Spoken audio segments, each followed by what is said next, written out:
Hello and welcome to Virtual Concert Hall's live programs. Thank you for joining us today. Our channel is dedicated to bring live performances and events from international artists delivered to the audiences around the globe.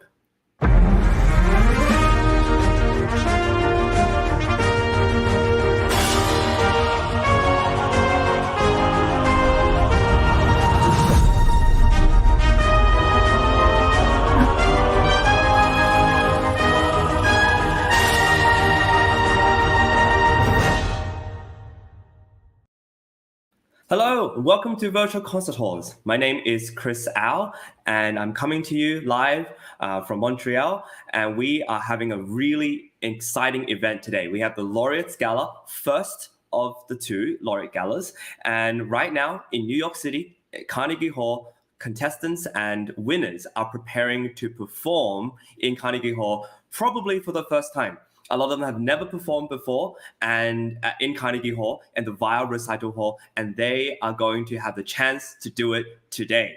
So we're really excited, and we're going to have a big introductory session to introduce what we're about, what's going on there. And I'll tell you something very special is that we're going to hear the live auditions of these contestants, as well as an exclusive interview from none other than the legendary broadcaster, Steve Robinson. So this is a really exciting opportunity for you to witness not only their performances, but also a live interview. It's not often that musicians who are performing anywhere in big halls have this opportunity to be able to be interviewed by a legendary radio broadcaster for one, but also to have their voice heard. A lot of the time you go on stage and you hear them perform and you never get to meet the person. And today we have a whole plethora of contestants who are being interviewed. And what's going to happen is you get to see how they're feeling. And because you get to see them before they perform, there's a lot of nerves, a lot of excitement, a lot of joy about being able to perform in a big space. And it's just very exciting. So we're going to hear performances from contestants. And another thing that's really exceptional about virtual concert halls and the Sound Espressivo competition is that we do immediate feedback. So you'll hear after their auditions what the judges have to say about their playing. And they're not just commenting on the side, they're talking to the contestants themselves. So after you play a round, you actually get to have some feedback. And why is that important? Well, as a previous contestant of the Sound Espressivo competition, I found that after I played, if I heard how the judges thought, and these judges come from all backgrounds, they're not just pianists or violinists or flautists, they're a mix, a very varied mix. And so you get a lot of perspective about your playing. You understand whether you've been liked or not. You get a feel of where you can improve. And this is really important because we not only have one round, but we have multiple rounds within these auditions. So contestants who get through are able to take the judges' comments, improve upon them, play it on the second round, and voila, they're in the finals. And not only that, a lot of them actually end up winning prizes. So we're really pleased to be able to do that. And let me introduce a little bit about Sound Espressivo competition. So Sound Espressivo competition was founded in 2020 because of the pandemic. When everybody was locked down, guess what we did? We decided, no, people are still going to be able to hear performances by musicians, and we don't want just to have recordings out there. We want live performances. And so we have these amazing musicians you see on the screen right now, and a lot of them actually ended up performing live. And performing live, but live streamed across all these different platforms. We're on YouTube, we're on Instagram, we're on LinkedIn, we're on Facebook, we're on Twitter, we're everywhere. And as a result, people are able to tune in and really enjoy performances even when they were locked down. And we thought, you know what, after this kind of model of trying to reach audiences, it actually continues to work now. So what we're doing now is we're connecting two different things together. We're able to have live events, which is the Carnegie Hall thing happening today, but we're also able to have live stream events so that you can enjoy things and performances, interviews, and sometimes we have question and answer segments from the comfort of your home. Right? So Sound Espressivo Global Competition is made out of this kind of model.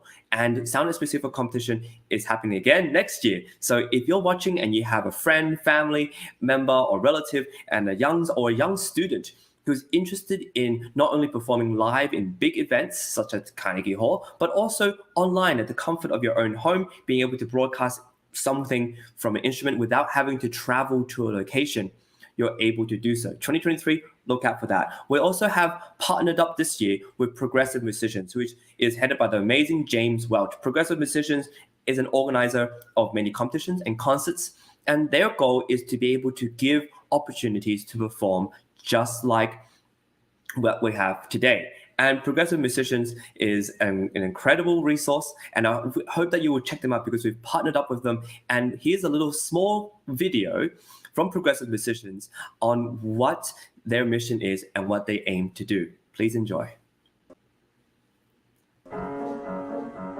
Progressive Musicians and Sound Espressivo is hosting live auditions for our Laureate Gala recital at Carnegie Hall this fall.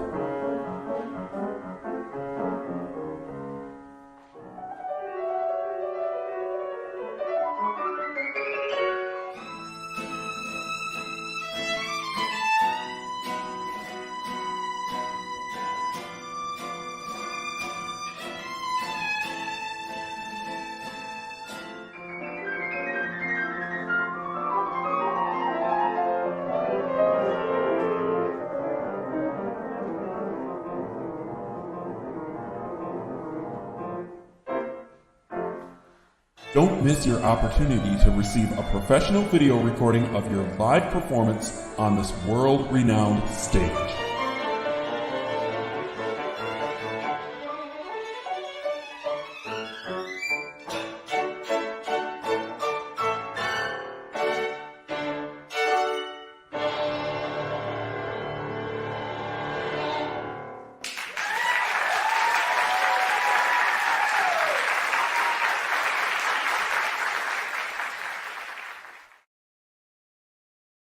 So Progressive Musicians and Sound Espressivo competition are organizing more events to come. We want to tell you a little bit about it before we give a voice for Dr. Anna Ospenskaya to give a brief overview of what this competition and their mission is about.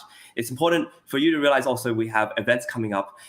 For example, the co-orchestra auditions are coming up, and the second rounds are happening very soon. We have second rounds on December 3rd, 4th, and 5th.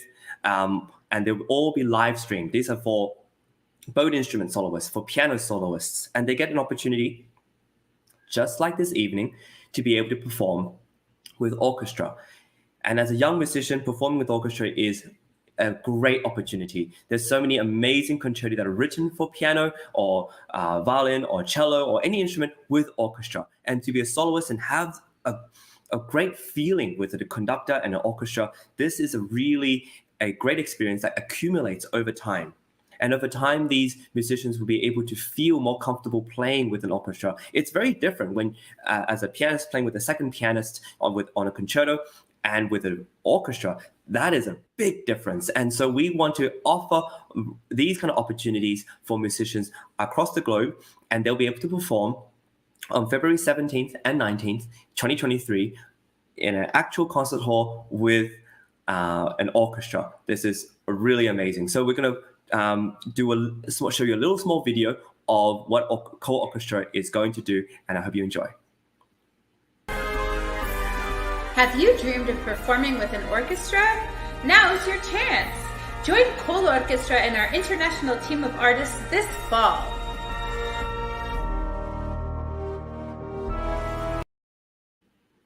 So we hope you decide not only to join us on the live stream. We'll be live streaming all the rounds, but also we hope that you'll take the time to come to Buffalo. We have some concerts in Buffalo, New York, and other areas in New York State where they're going to be performing live. So this is a really good overview of what we do. We decided that it's important for musicians to be able to perform live and not have recorded performances broadcasted, but live performances broadcasted as internet TV across the globe for people to listen to. But also it's important to integrate that with the real world so that they can hear how it sounds in an actual concert hall, how the piano, how the instrument sounds in a concert hall. And it's huge. It's really an exciting adventure for all musicians, whether they're beginning and young or whether they're experienced and they're really looking to further their performance experience outside. So with that, we're going to hear a little bit from Dr. Anna Ospinskaya, who is one of the founders of Sound Espressivo competition. And she's going to talk to us about how complex the competition is, but also how live streaming as a form of competing as well as presenting music has made musicians filled, overwhelmed even, with opportunities to be able to play for audiences across the globe. Please enjoy.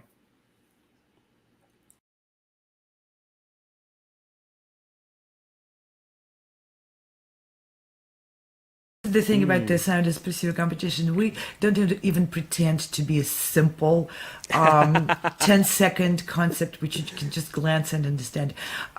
We've figured out that that would just send a false message and mislead people. Sound Espressivo competition is a complex organization, and it has, like Chris said, has different aspects which were revised, and we did not try to make it easy for people to understand. Instead, our aim was to make it work, to make it valuable, and to make it basically musicians and music managers fair, where everyone and anyone who really dedicates their life and their hearts to the music and wants to grow can find very nourishing environment, can find lots of tools.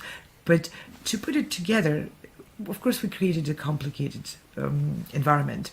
So these programs are for you to understand what it is we're doing, why we're doing it, what's behind and who is behind. We keep nothing behind the smoke screen. You can ask us any questions you want. Please put the comments, and we will respond, and we'll clarify any questions you might have. We do expect that people have questions, and they do send questions, because this is not a simple concept. If you're playing flute, send us a recording and you'll get a certificate. No, we're not a candy store front. This is a community, and the community is complex. And in the next programs, we'll explain some other aspects, like how you apply for the competition, what are the choices and why these choices are there, and how this technology behind works, which is integrated, complicated technology, and a lot of people working on it. So, of course. So we started the show by saying, you might be wondering why we're doing all this. You know, you might be wondering as an audience member, why are we, taking all this time to do broadcasts to explain the competition to everyone? And it's because it is a complex machine, and there's a lot of things that are happening. There's a lot of great things like no time limits, no repertoire requirements, and immediate feedback from the jury. Incredibly valuable prizes from management, performance opportunities, collaborations, career coaching, and today we talked about scholarships and masterclasses. So there's a lot that there is to offer, and so we want to take the time to explain it so that when people apply, they know what they're in for.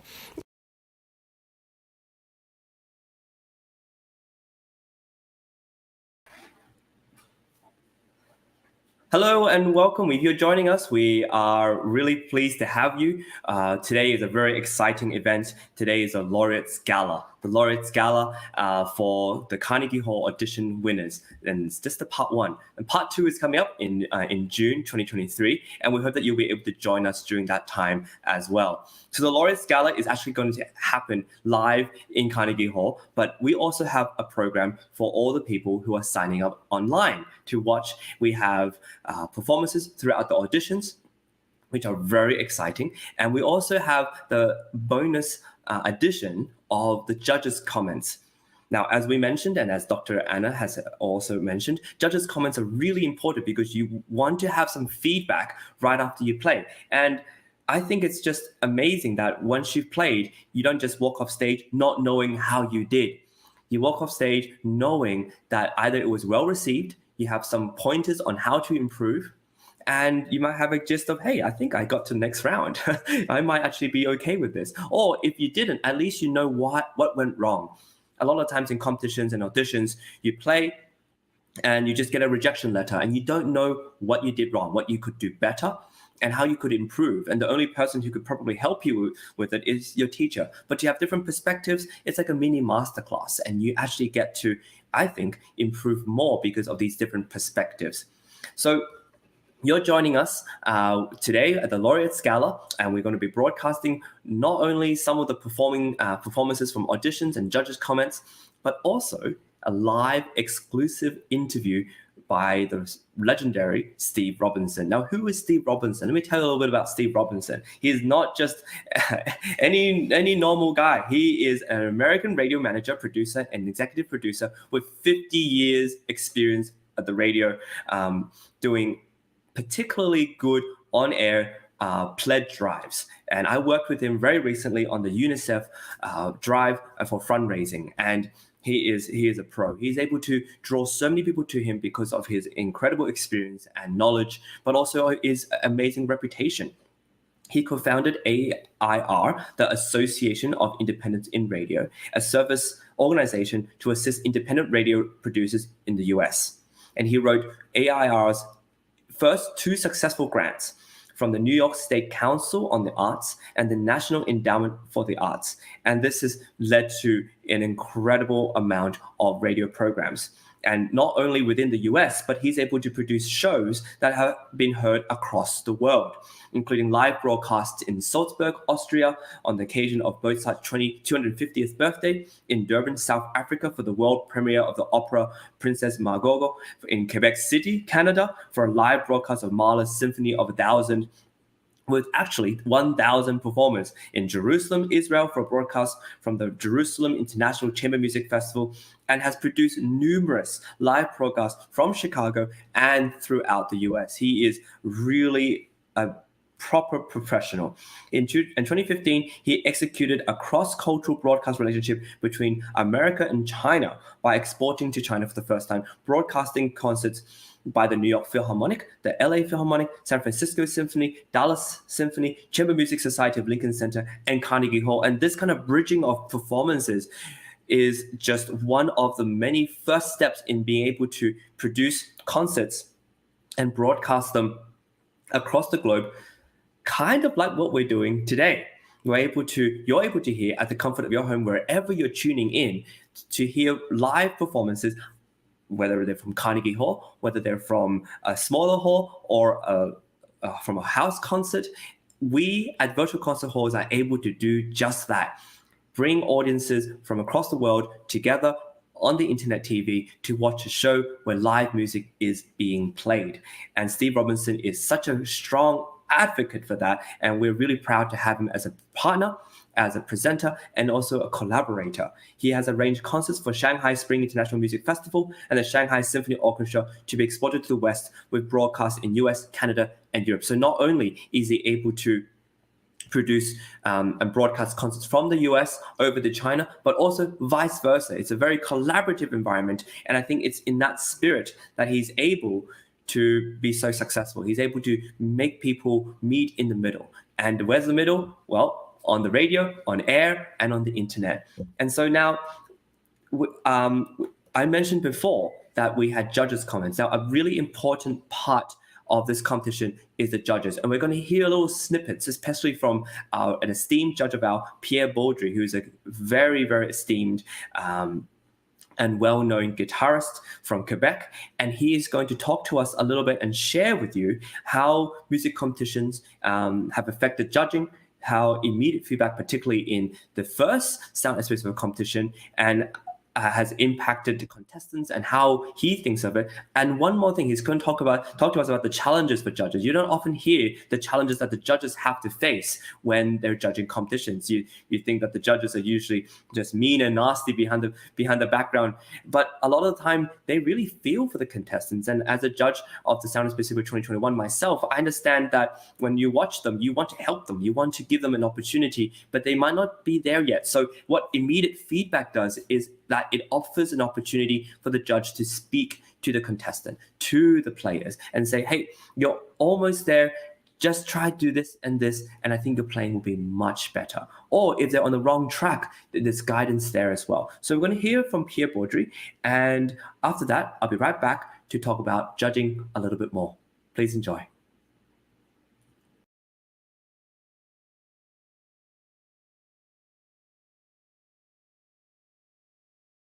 Go ahead, Pierre. For sure, there's a huge change having a competition being virtual, because it opens to many people who wouldn't be able to travel. the cost, like, for example, people coming from China and things like that. So it's a wide opening, and so that's a big change. Concerning guitar, the level over the last 30 years has been really improving, incredibly improving, and there are so many guitarists studying in music school, and a lot. It's very popular in Eastern Europe, and so the level has been going up, and the competitions are less technical than they used to be, and so they making more places, making more place for music.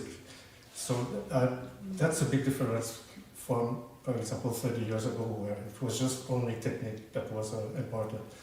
We can see a difference now because there's so many good players that have really good techniques and are really good musicians.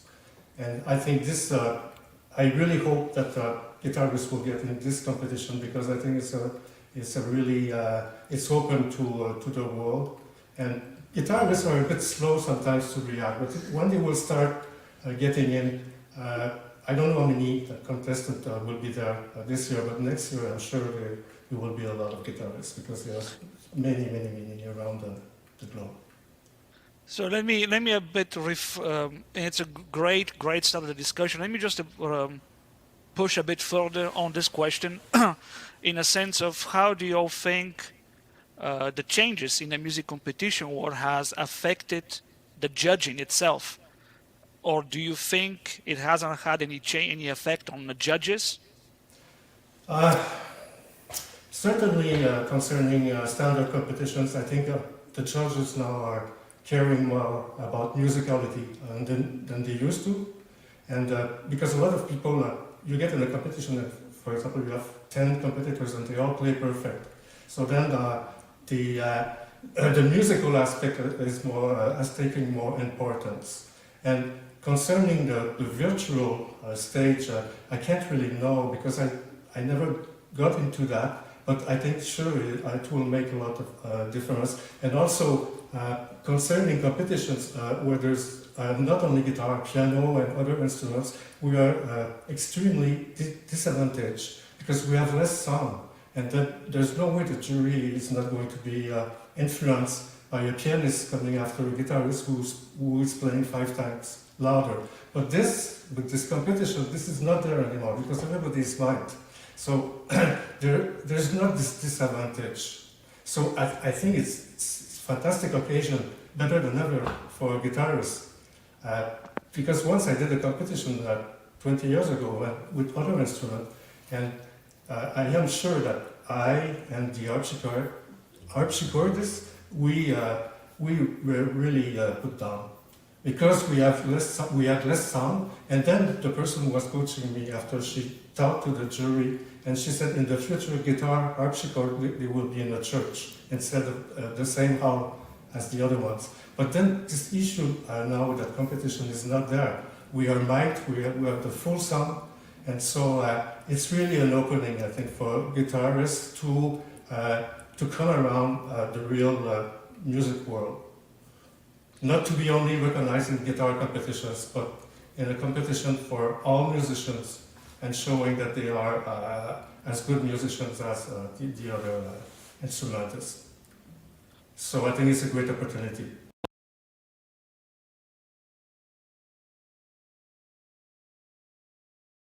You all noticed we give the comments live. We don't announce the decisions, obviously, but we just make comments right away about the performer. What is your take on that compared to the, I'm gonna say, the old/usual style of competitions where you play, you hear nothing from the judges until the end, until the final result. If you even hear from them, you normally see the results on a piece of paper, pass, yes, no, yes. What's your take on that?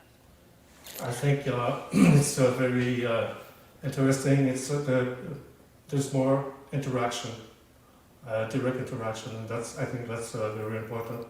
You feel, in a way, even if the performance is finished, still feel less isolated, that there's a direct communication. And it's a very nice concept. I think it's very good. And also, just to come back to the other question, yes, I think it's really, it's the first thing I saw, the free repertoire in the Sound Espressivo competition. I really liked it, because then it's really an occasion to make your musical personality really come out with the right choice of pieces. And also, just to mention about guitar competitions, playing the same pieces that are obligatory can become really a problem, because I've seen many competitions where they go and they dig composition that never were played. So they're sure that everybody has to learn it. But the problem is very often is when these compositions, if they were never played, it's because they're not worth playing. And then if you keep doing these competitions on and on, you end up with a repertoire that you never like to play, and that it's not interesting for the public. So it's a really can be a bit vicious. So it's much better than play everything you like, the most possible, and then you at the same time you do the competitions and you build your repertoire. So you're going to play the same piece after because you like them. So that's very important. But not all guitar competitions are like that. Very often there's one or two pieces compulsory, and then people choose their own repertoire. So it's, but still I was really struck by this form with Sound Espressivo of free choice.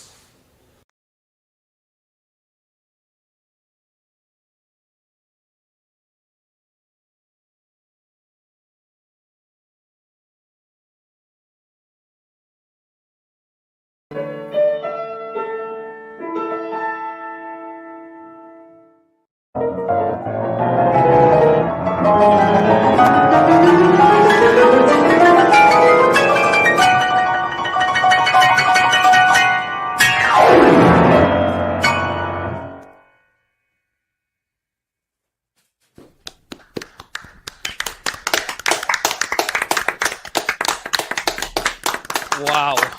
Yeah. Wow. Yes. Okay. Wow. Wow. Okay. Well, I guess I'll get started this. Artem, first of all, nice to meet you. Let me just ask you quickly for our information. Where are you from in the United States? In Canada? In Canada. Where are you from in Canada? I'm from Toronto. Are you going to one of the prep schools? Yeah, I'm not here. We're not hearing you. 1 second, sorry. Yeah, I'm based in Toronto. No, I don't attend any of the prep schools because, frankly, they're quite expensive here. So Okay. Okay. I just attend private lessons. We now have our own private school that we built up. No, that's great. Just for our information. All right, I will get started first with one general comment for every single piece. One general comment. One. Try to keep your back straight, more straight. And I don't mean that in any derogatory fashion, but when I'm looking at you, it makes me think of Glenn Gould in a bit of a fashion. So try to keep your back more straight. It's going to help you playing. It's going to help your power. It's going to be quadrupled just by your posture. So that's a general comment.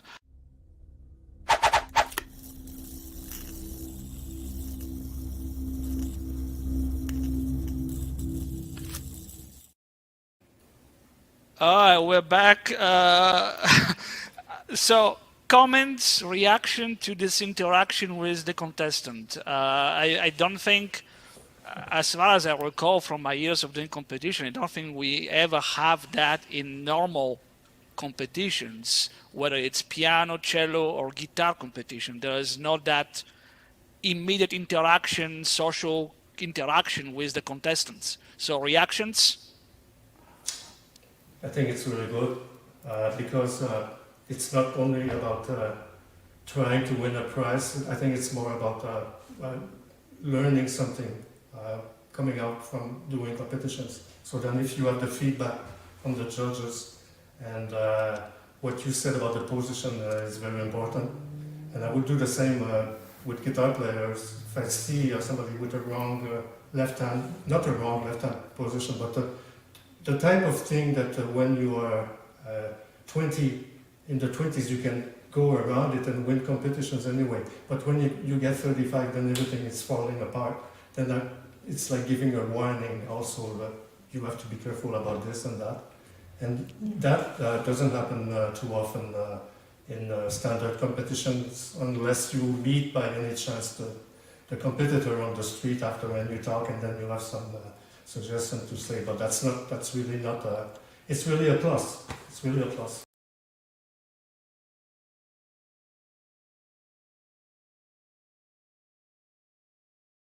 One problem, I think really competitions are not about, shouldn't be about technique, because people that are just turning with technique, only thinking about technique, are really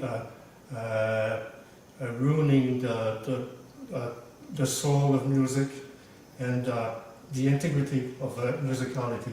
And also what's very important is the creativity. And what happens often is when somebody is really innovative and creative, it equals sometimes disturbing for the people who are expecting a usual way of interpretation. And very often what happens, and then the jury, there will be half of the jury will love the performance because it's so innovative, and the other one will be more traditional, and they won't like it as much. And then it happened a couple of times in my life. I had to really fight for that part, innovative and everything.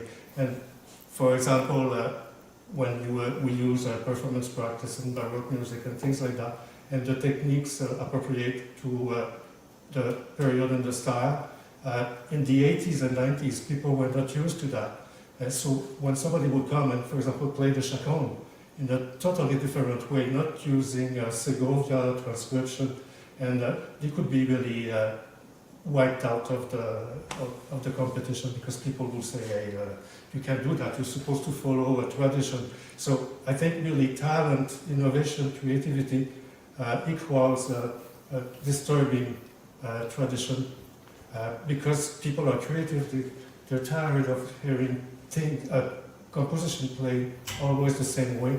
So there is a real strive to do things different, and that the jury will not always like that. So that's one issue. It's really to look for creativity and innovation, I think, in competitions, musical integrity.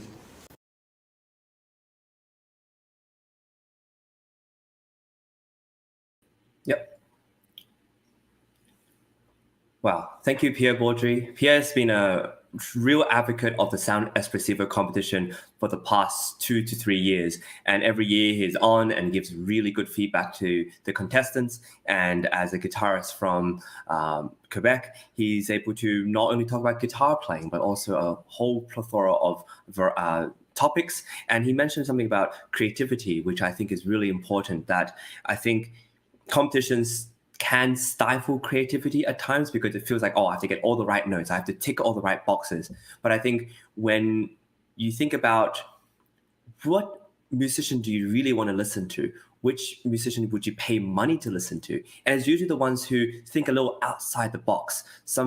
A musician who plays in a way that you didn't quite expect it to be the way it is, or even better than what you expect. And I think that's what really makes music really special. And sometimes competitions can stifle that because you feel like, oh, they're just wanting all the right notes. But he talks about creativity. And as a judge, myself in the Sound Espressivo 2021, when you hear someone who plays or articulates a little bit differently or uses a different kind of phrasing or gesture, it's refreshing to hear. And sometimes you may not have played it that way, but you still find it refreshing to listen to. And I think it's really important. If you're joining us now, we have a very exciting program today. There are group of 20 to 30 musicians who are preparing to play at Carnegie Hall. A lot of them for the first time in their lives. They're participating in the Laureate Gala, and the Laureate Gala is an amazing event. Part one of two. The second part of the Laureate Gala is going to be happening also in the Weill Recital Hall of Carnegie Hall, but it's going to be in June next year. So what's happening today? Today, what we're going to have is soloists who are playing their pieces on stage, and then there's going to be soloists who are playing with orchestra, the amazing New York Chamber Players. Yesterday, if you joined us yesterday, we heard the New York Chamber Players with Maestro, Giacomo, Franchi rehearsing with the soloists, and you get to see the intricacies of tempo. I'm going to take a little time there. I'm going to do a little bit of this, and just putting that together and seeing that process is absolutely fascinating. And today they're going to be performing. And today, what we have for you today at this internet TV show is we'll show you preliminary auditions, so you get to hear some music, but also the judges' comments. And more very special for today, we also have an exclusive live interview conducted by none other than the legendary Steve Robinson. And Steve Robinson is a collaborator, partner, and an amazing friend of the Sound Espressivo competition. And he's going to be interviewing each musician, and we'll be getting those interviews live from the Manhattan Club in New York City right before they play. So everything is immediate, everything is happening today, but we are also providing a show for you online, and it's going to be very special. And this competition is a group effort.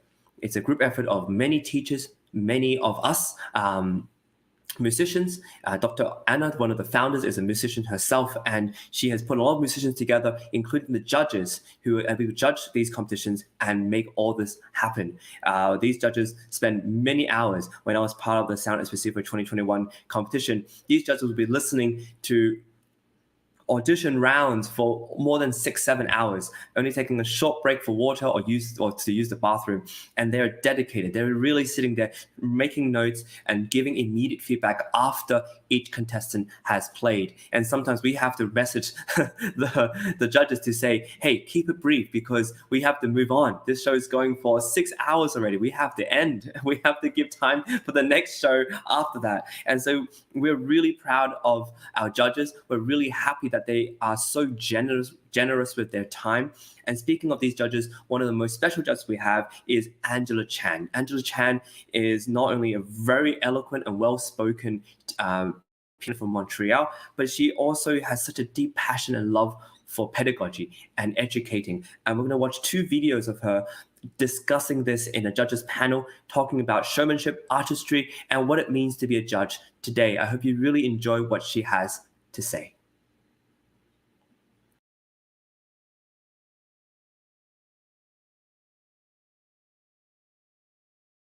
See if you can give some practical notes on what it means to, of course, says put on a show or be entertaining or special. I think these are very ethereal words, and I think maybe a practical approach is really necessary. Right.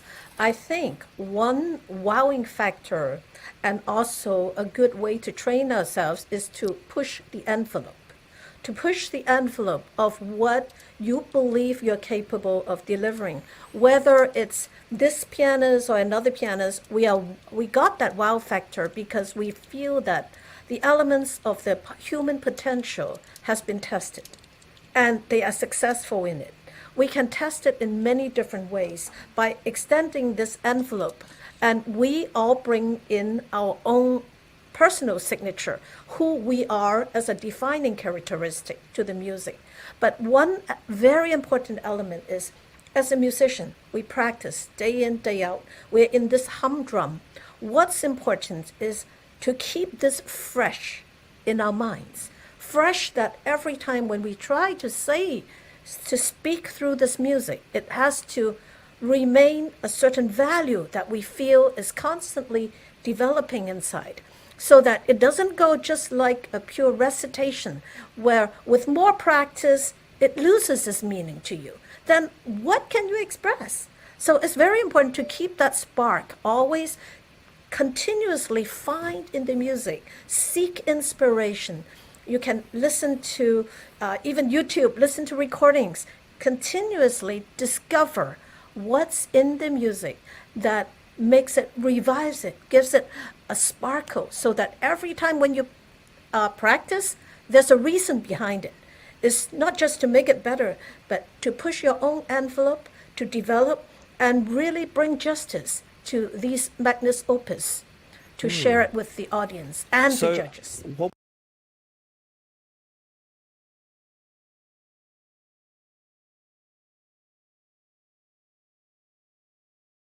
do you think is a major part of judging these days that is different, especially now that we're all online? What does it mean for you to be a judge now? Does it mean, and we get some criticism, or not criticism, but a suggestion that, maybe judging is a very harsh word, as though we're putting some judgment onto competitors or something of that sort. But we have to label things. We have to say, that this is better than the other. We have to say perhaps that we enjoyed this performance more than a different performance, or that this was more technically proficient than the other. Do you have any thoughts on what it means to be a judge now? I'll have Dr. Angela start, if that's all right. Okay, sure. Yes. Now, as a judge, I've adjudicated a lot of competitions, many of which were live, and then during this pandemic period, it became virtual.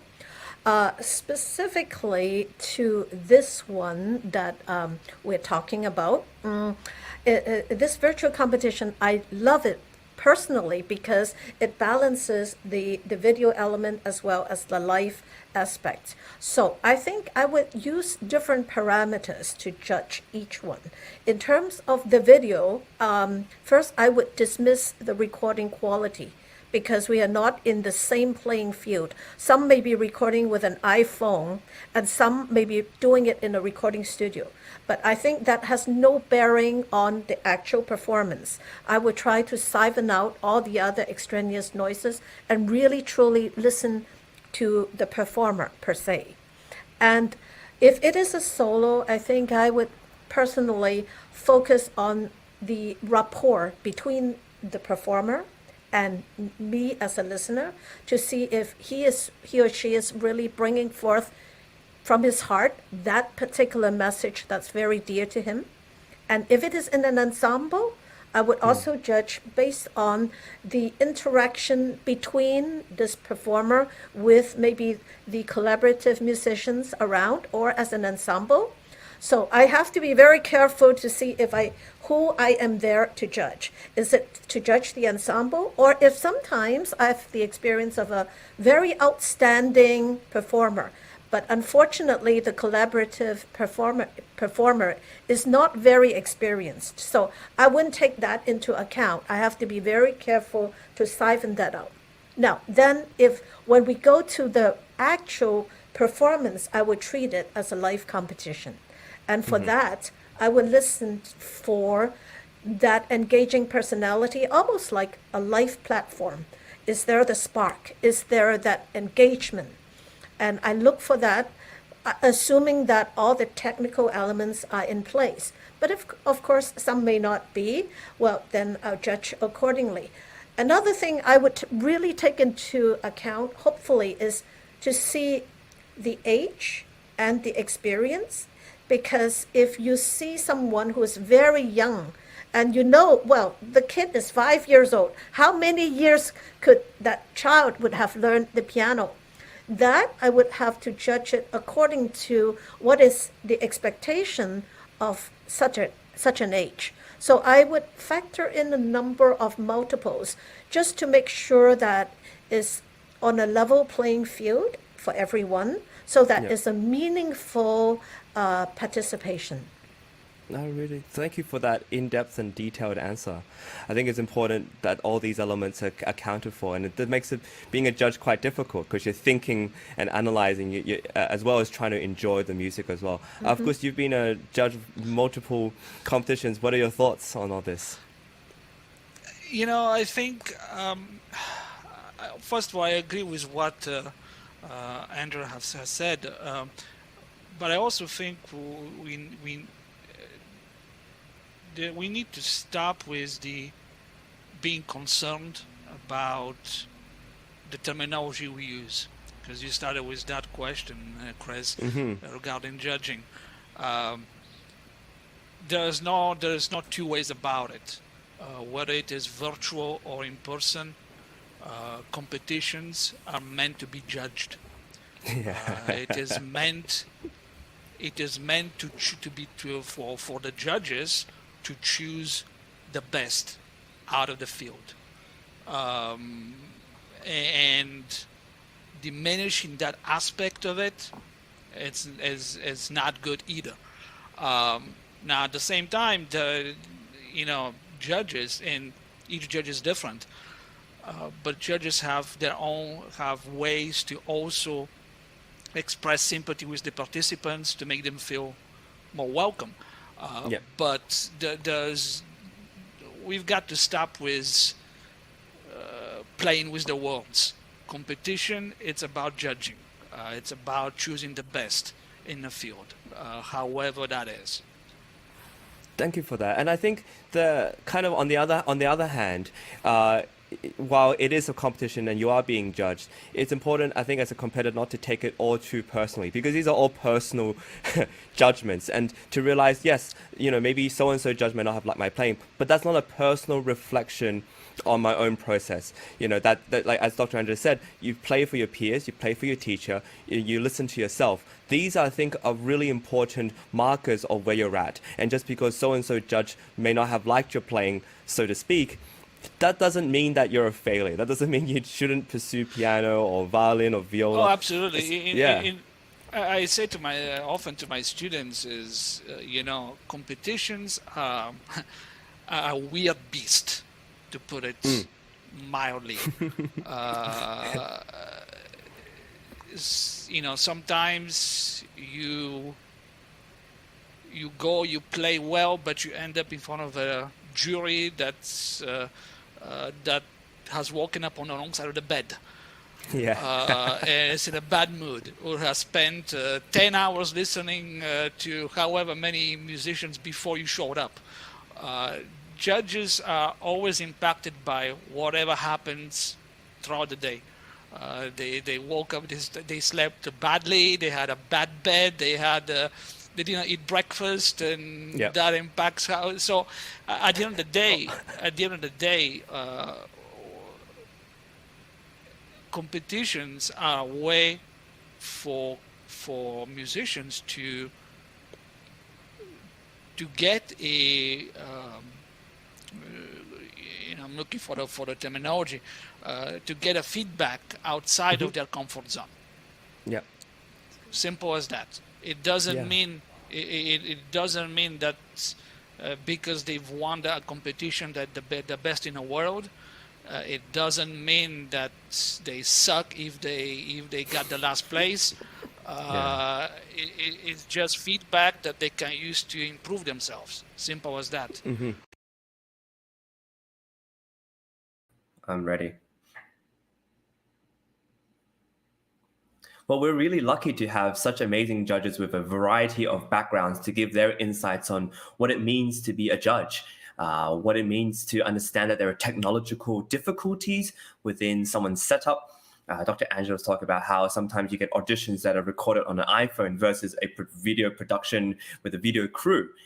And after all these recordings and songs through all that, then you get a live performance, and everybody has a slightly different microphone setup. But ultimately, what can come through is an engaging personality, an engaging kind of presence on stage. And I think that can come through, especially even on a live stream. So we're really proud to have these judges kind of share their process of judging and share with us what it means today as musicians to be able to play not only live and in person, but also on the internet, on live stream, to be able to be broadcasted everywhere. And I think this is a very useful tool for musicians, whether you're pursuing music or otherwise. Now, today is a really exciting day, and we're coming to you live. There are as we speak, there are people in New York City, specifically in the Manhattan Club, who are being interviewed, musicians, winners of the Laureates Gala, who are being interviewed by Steve Robinson. And we're getting these interviews right now. And it's really exciting because behind the scenes, there's a lot that's happening, and we want to give you an amazing show. And what is an amazing show? Well, we're going to hear the performers play in their auditions. You're going to hear judges' comments and also hear exclusive live interview with Steve Robinson talking about their process, about what's happening over there. And so everything's coming to us, and we're really excited to be able to show it to you and share all this with you. But before we do that, before we get to that, we have one more judge that we want to highlight, and this judge is Annie Center. She is an incredible musician who plays not only piano, but viola professionally. And she talks about competing and playing multiple instruments, as well as what the best ways are to prepare for a competition. And right after that, we'll get right into the contestants and the laureates who are playing in the gala at the Carnegie Hall today. So please enjoy this segment by Annie Center.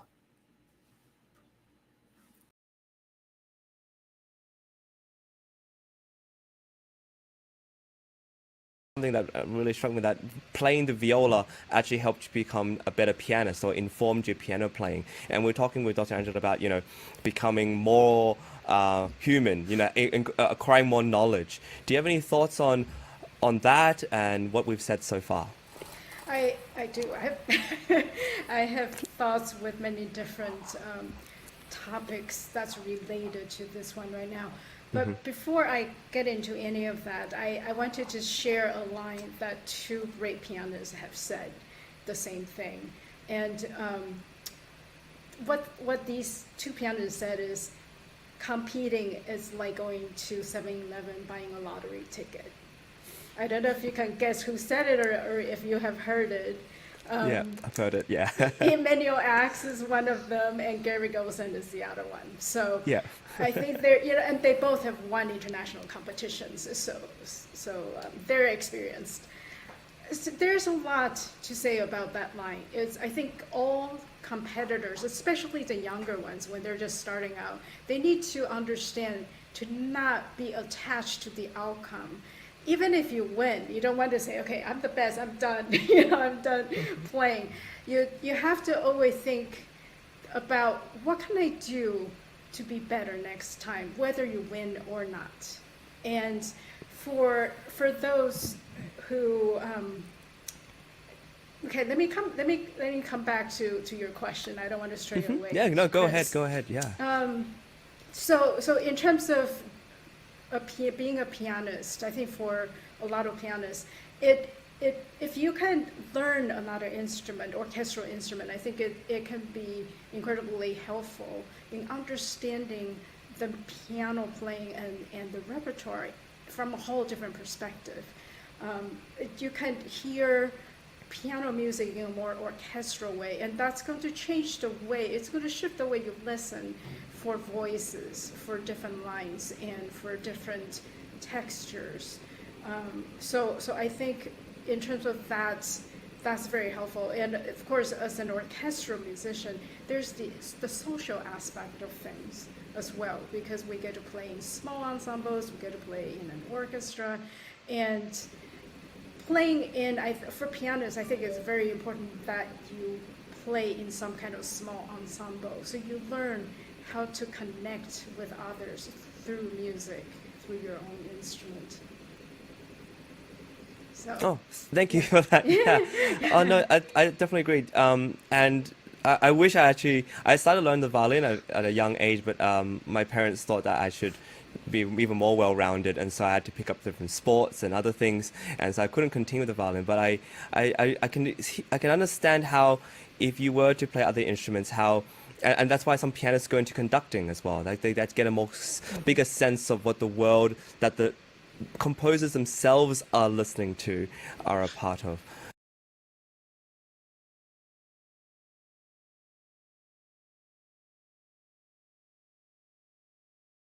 Students, that performance or playing an instrument, for that matter, is a discipline. A discipline means that it requires constant commitment and a level of seriousness in what you put into. And after that, you reap what you sow. And accordingly, when they put their discipline, they grow and become stronger. They do not give up because of outside obstacles. They stick to the commitment. And also, when there is that self-involvement, they will continue to grow and be better. So it's very important. That's the first thing. Without that, nothing can be born out of it. With the discipline, you're going to emerge and continue to grow. The next thing is, earlier I said, you need to expand your boundaries.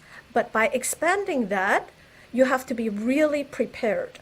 Now, my teacher's teacher, one of my teachers, her name is Nancy Liu from Hong Kong. And her teacher was Adele Marcus from Juilliard. She told me the story about when she was young and she went to Juilliard. And it was on a cold morning where her teacher asked her to go for her lesson at 6 a.m. So she had to take the metro and go through all that. When she got back to Juilliard, her hands were frozen, completely frozen. And her teacher asked her to play immediately, no warming up. And she managed. And the teacher, Adele Marcus, said, I want you to be 500% prepared so that in the worst of circumstances, you're still able to deliver. It's not that you have to be in prime state. You work in that, but you have the best reserve. You're training for that. That's why I'm saying it's a discipline. Mm-hmm. If you're 500% prepared, even at tremendous degradation, you're down to 100%, where generally the norm expects that as perfection. So you can always deliver by being overly prepared. So chance favors the prepared mind. You always get a lot more ready, and that's part of their discipline and also part of the professional ethics that I instill in the students. It's not just learning for the sake of just having fun alone. You get the fun, you get the achievement and the glory after that when you can over-prepare and deliver no matter what. So I make sure that I instill this value in my students. And the second part is that, well, I understand that you want to win in a competition, and having that gung-ho attitude is good. But in case you win, keep yourself in check. It doesn't mean that it's glorious, then now you can be full of yourself, because that is the next challenge. When you are acknowledged and you don't get out of yourself feeling that you're big, you're no longer maintaining the humility to carry on. This could be your demise. So I keep them in check. So that's what I do to my students. It sounds like you're an incredible teacher, but also a coach. I see this a lot of in the sports disciplines, that you over prepare, you go through all different kinds of training to make sure that on the actual competition day you can perform, and it's difficult and it's pressured, but you know you can manage it. And I think this is something, wow, it's really good advice. Thank you for that, Dr. Angela. Thank you. Annie, do you have anything that you'd like to say about preparing teachers and what would you say to teachers who might be preparing their students? Myself, I'm a teacher too, but I'm not nearly as experienced as any of you. So what would you say to people like this? Well, first, we have to think about the physical part of things, the intellectual part of learning music, and the mental part of learning music and performing, preparing to perform or to compete. Practicing mindfully is very important. A lot of students, when they first learn anything, or once they have learned the notes, it's very easy for them just kind of go into the automatic pilot, just run things, mindlessly. And I think that's when a teacher can step in and say, okay, let's take a step back. Are you fixing anything as you were playing through? Are you understanding the music? Did you study the score? What does this mean? Do you know the historical background of the piece? What do you think the composer would do if he or she were playing this music? I think to shift the way a student think and connect with music and the way they play can change their overall playing in the preparation. And another really important thing is consistency.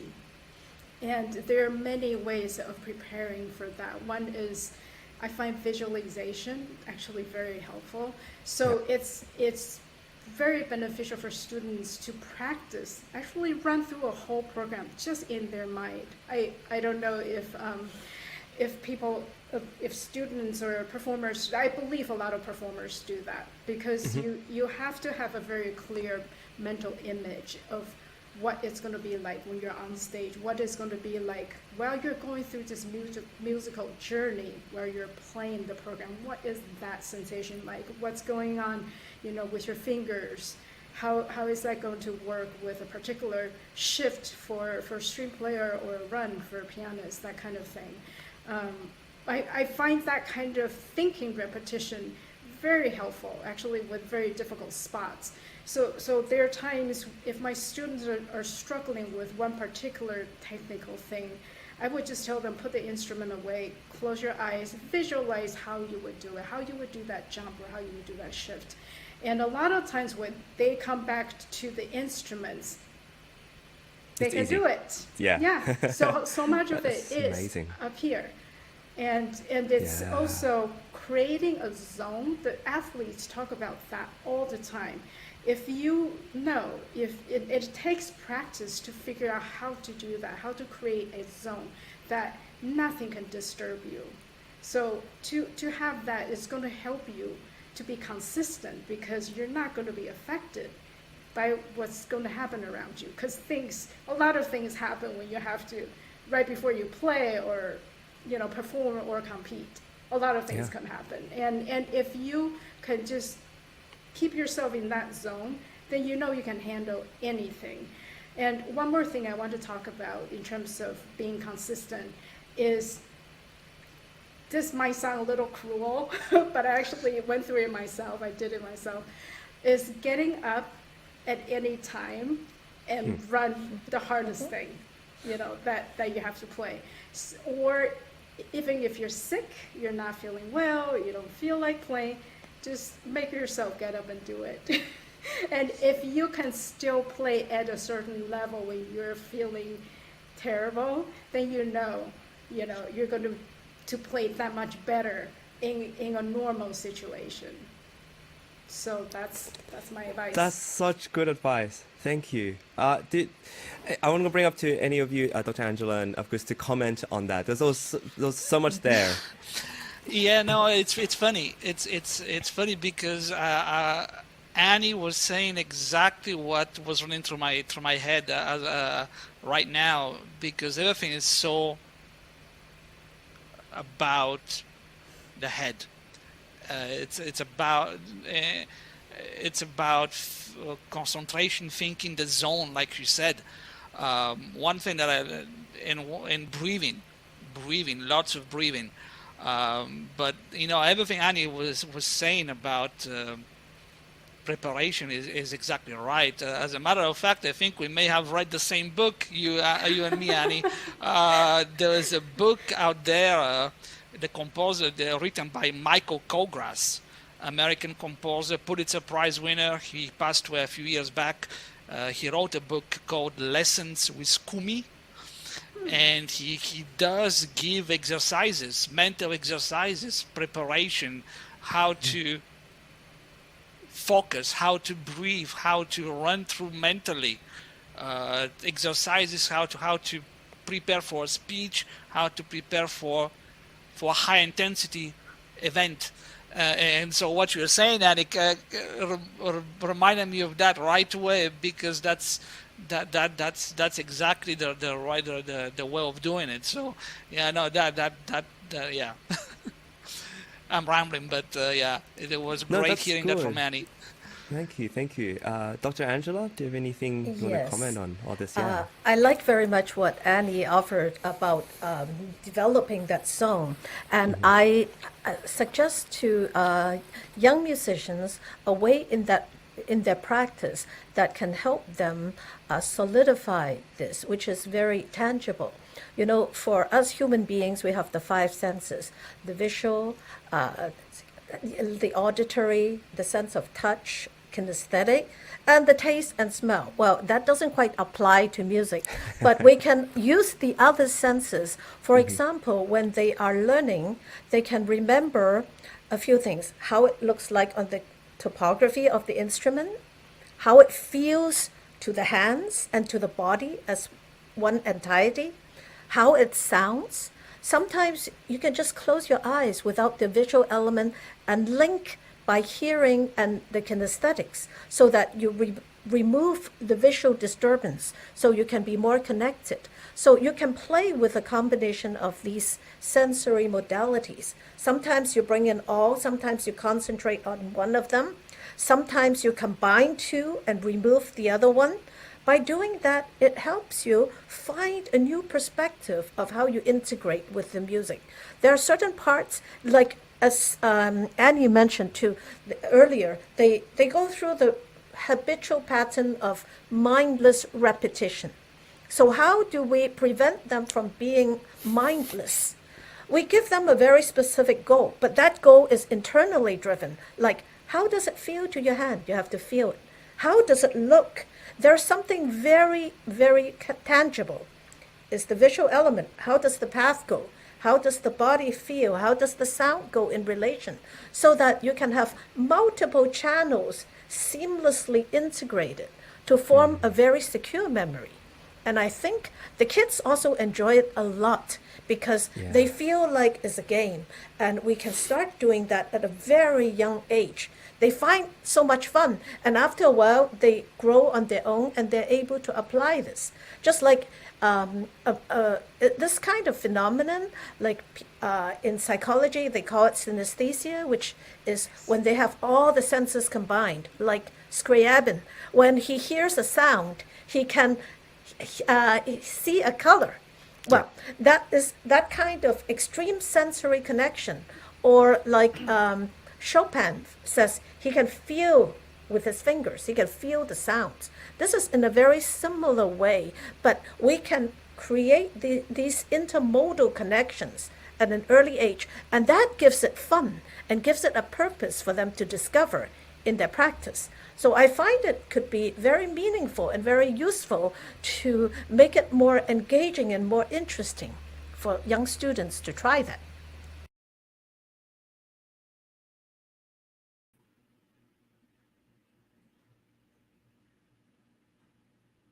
Well, welcome back to Virtual Concert Halls. We're coming to you live from New York City, where today there is a Laureate Gala happening in the Weill Recital Hall of Carnegie Hall, one of the most prestigious concert halls in the world. We're really, really proud to be able to present these as a culmination of the Carnegie Hall auditions. And these contestants who you'll be hearing tonight are going to be just the best of the best that we've managed to collate together who are performing in this prestigious venue. Not only are they going to be playing solo, but they will also be playing with orchestra, and that is with the New York Chamber Players. Yesterday, if you were with us, we witnessed a dress rehearsal and actually some pretty long rehearsals of the pieces that the soloists will play with the New York Chamber Players. And we heard them under the conducting and the guidance of Giacomo Franchi. And he's an incredible conductor who's been able to go through all these different pieces for the evening and make sure that the soloists feel comfortable on stage and with the orchestra. And I think tonight's going to be an amazing experience. Our event today is supported and is with much thanks to Sound Espressivo competition, as well as progressive musicians under the guidance and the leadership of James Welch. And together with Virtual Concert Halls, we're able to present these amazing performances live for you to enjoy. We're really proud of being able to do this because in this day and age where there's COVID and travel is sometimes difficult for some people, to be able to enjoy live music online. And in addition, if you're a musician, to be able to perform live for audiences who are watching online. It's really amazing. If you can share a link to a relative who can watch you perform live, that is an act of love to be able to send them music, especially when they can't hear you live just yet. If travel is difficult, if finances are difficult, or if COVID is a problem, at least you'll be able to hear each other through our technology that we have, thanks to StreamYard and thanks to virtual concert halls. Our tech directors are able to put all this together, combine different mic levels, lighting, webcam, instrument, and we're able to make live streaming much easier for people who want to share music with audiences across the globe. So now we're going to get the show started with our first contestant and our first winner of the night. And his name is Luke Eggert, and he is a violinist who tonight will be playing the Partita number 3 in E major, BWV 1006 by J.S. Bach, the Preludio movement of that. And first we're going to hear his preliminary audition along with the judges' comments, and then we have a live exclusive interview that just came to us from New York City at the Manhattan Club. And what's going to happen is he's being interviewed by Steve Robinson, and you get to hear this interview. And so we get a performance, judges' comments, and finally an exclusive interview. Please enjoy.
Thank you for bringing Bach to the table.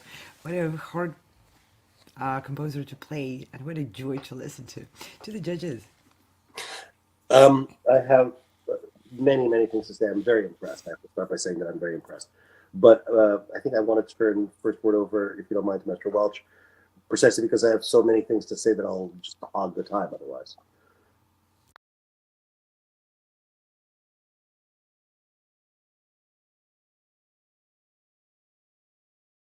Around New York, and did you get an impression yet of what the city is like?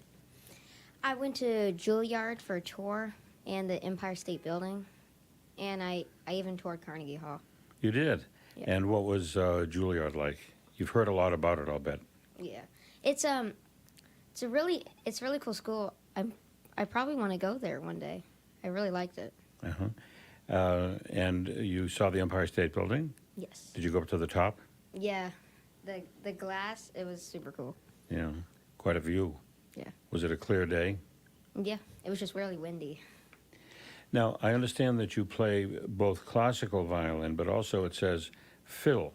Now, what's the difference between the fiddle and the violin? So there's many things you could say about that, but when somebody asks me that, I like to say that the violin sings and the fiddles dance. That's very good. I see. And you enjoy them both about the same, I'll bet. Yes. Yeah. So what sort of fiddle music do you play? What sort of dance fiddle music do you like? What sort of repertoire? What kind of music? So fiddle's all about like improvising and finding new pathways for your music. Well, classical's strictly staying to a page, but I like both though. And I really like fiddle because I can make new things up, and I really enjoy doing that. And is there anything about improvising, making things up, that actually helps you in the classical playing? Is there any overlap? Have you learned anything one from the other? So I really like to express my emotions when I play pieces, and by improvising, I find new ways to express my feelings. So that comes over to classical, so whenever I play on a stage or just in my practice, I can have ideas to express my feelings, like in the dynamics and in movements, too. I see. And how long have you been studying violin? 7 years. 7 years? Yeah. Well, you don't look too much older than 7, but how old are you? I'm 11. So you started as a little kid when you were 4 years old? Yeah. Yeah. And when you started playing at 4, you're picking up the violin. You've never played the violin before, obviously, because you have to start somewhere. Yeah.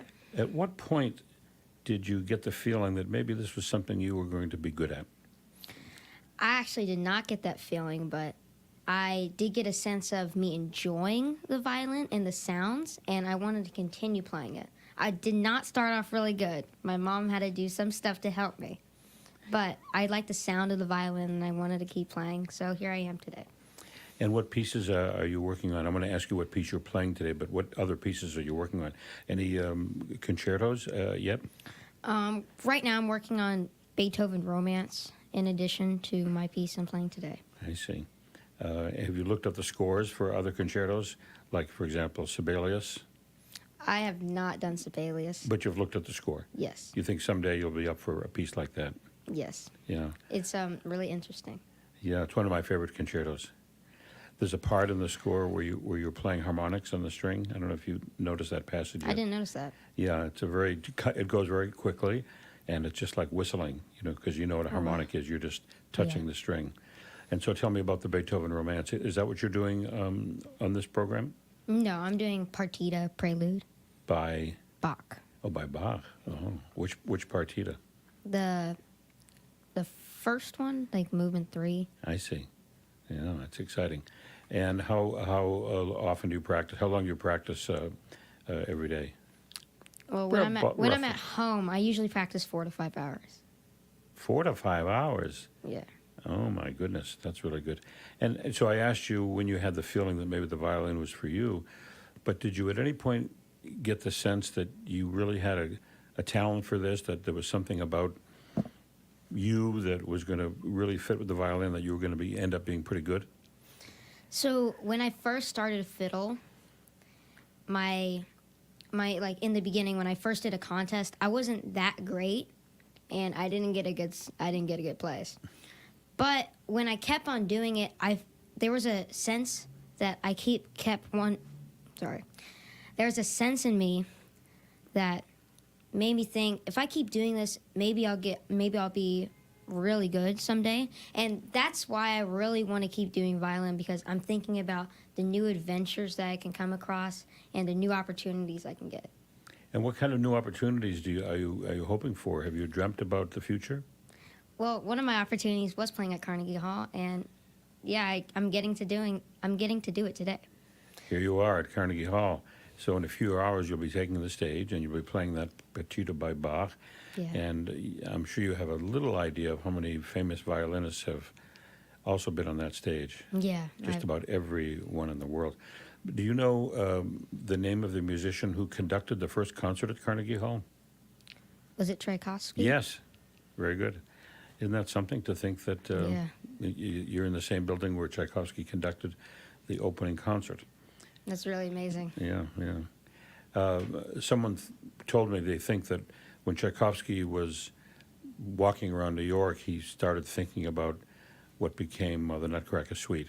So it's interesting to think that it was kind of born in New York City, such a great Russian piece. So you think someday you might at least audition at Juilliard? Yeah. Yeah. I really want to. Yeah. And then beyond that, what are your hopes? Do you think you'll make music a career? Yeah. When I grow up, aside from music, I also want to study fossils and be an archaeologist, because that's something that I really like. Really? And music, so maybe I'm like a what do you call a musician and an archaeologist?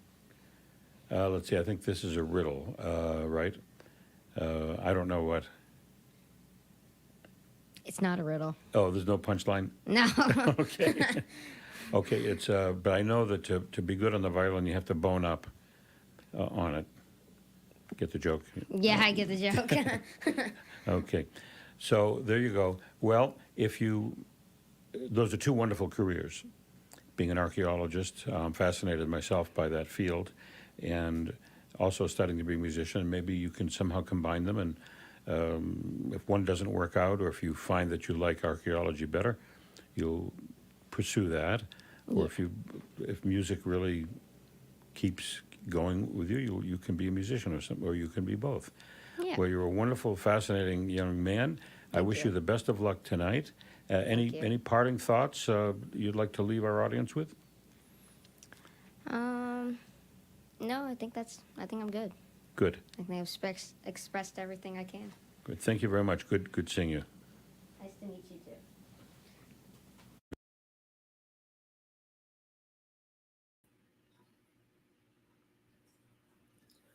Well, I find it really intriguing and fascinating that he's only 7 and yet so eloquent and well-spoken. It's amazing. And for him to decide to be a musician and an archaeologist at the same time, that would be fascinating. I can't wait to see what kind of things he gets up to as he progresses in his career. And this opportunity to play at the Laureate Gala at Carnegie Hall tonight is probably one of the small little things that accumulates and makes his career really blossom. I want to give a shout out to people who are watching our show. Thank you so much for the people who have been tuning in. I want to give a shout out to Sherry coming to us from New Zealand. Thank you so much for tuning in and giving your comments, as well as mentioning your love and passion for Scriabin, particularly the festival that you helped to host and put together. Congratulations. So we are currently waiting for the next interview from Steve Robinson to come to us. It is where everything is live, so we are waiting for things to happen. But in the meantime, what we're going to do is I'll tell you a little bit about what's happening today. There is a Laureate Gala at the Carnegie Hall, and throughout from now until about 7 p.m. tonight, we will be hosting our own show, live internet show, and we will have performances from the preliminary auditions of the Carnegie Hall auditions, as well as judges' comments, and as you just heard, exclusive live interviews that are coming to us live, where Steve is giving a live coverage of the event. So musicians who are performing at Carnegie Hall are coming to meet him at the Manhattan Club just across the street and going in for an interview before they go and play. So there's a lot happening on the ground as well as on air right here. And so what I want to do now is pivot to one of the judges you kind of briefly saw towards the end of Luke's performance, and that is our esteemed judge and violinist Emil Shunovsky, and he is one of a kind. He is really amazing, and I have had the privilege of interviewing him very recently before he was going to perform a concerto with orchestra. And he mentioned a lot of amazing things about preparing for competitions, the differences between violin and piano, especially in our music industry, as well as how is it really that important to win a competition for a career. And so I can't wait to show you this interview and for you to experience a little snippet of Emil Shunovsky, our esteemed judge.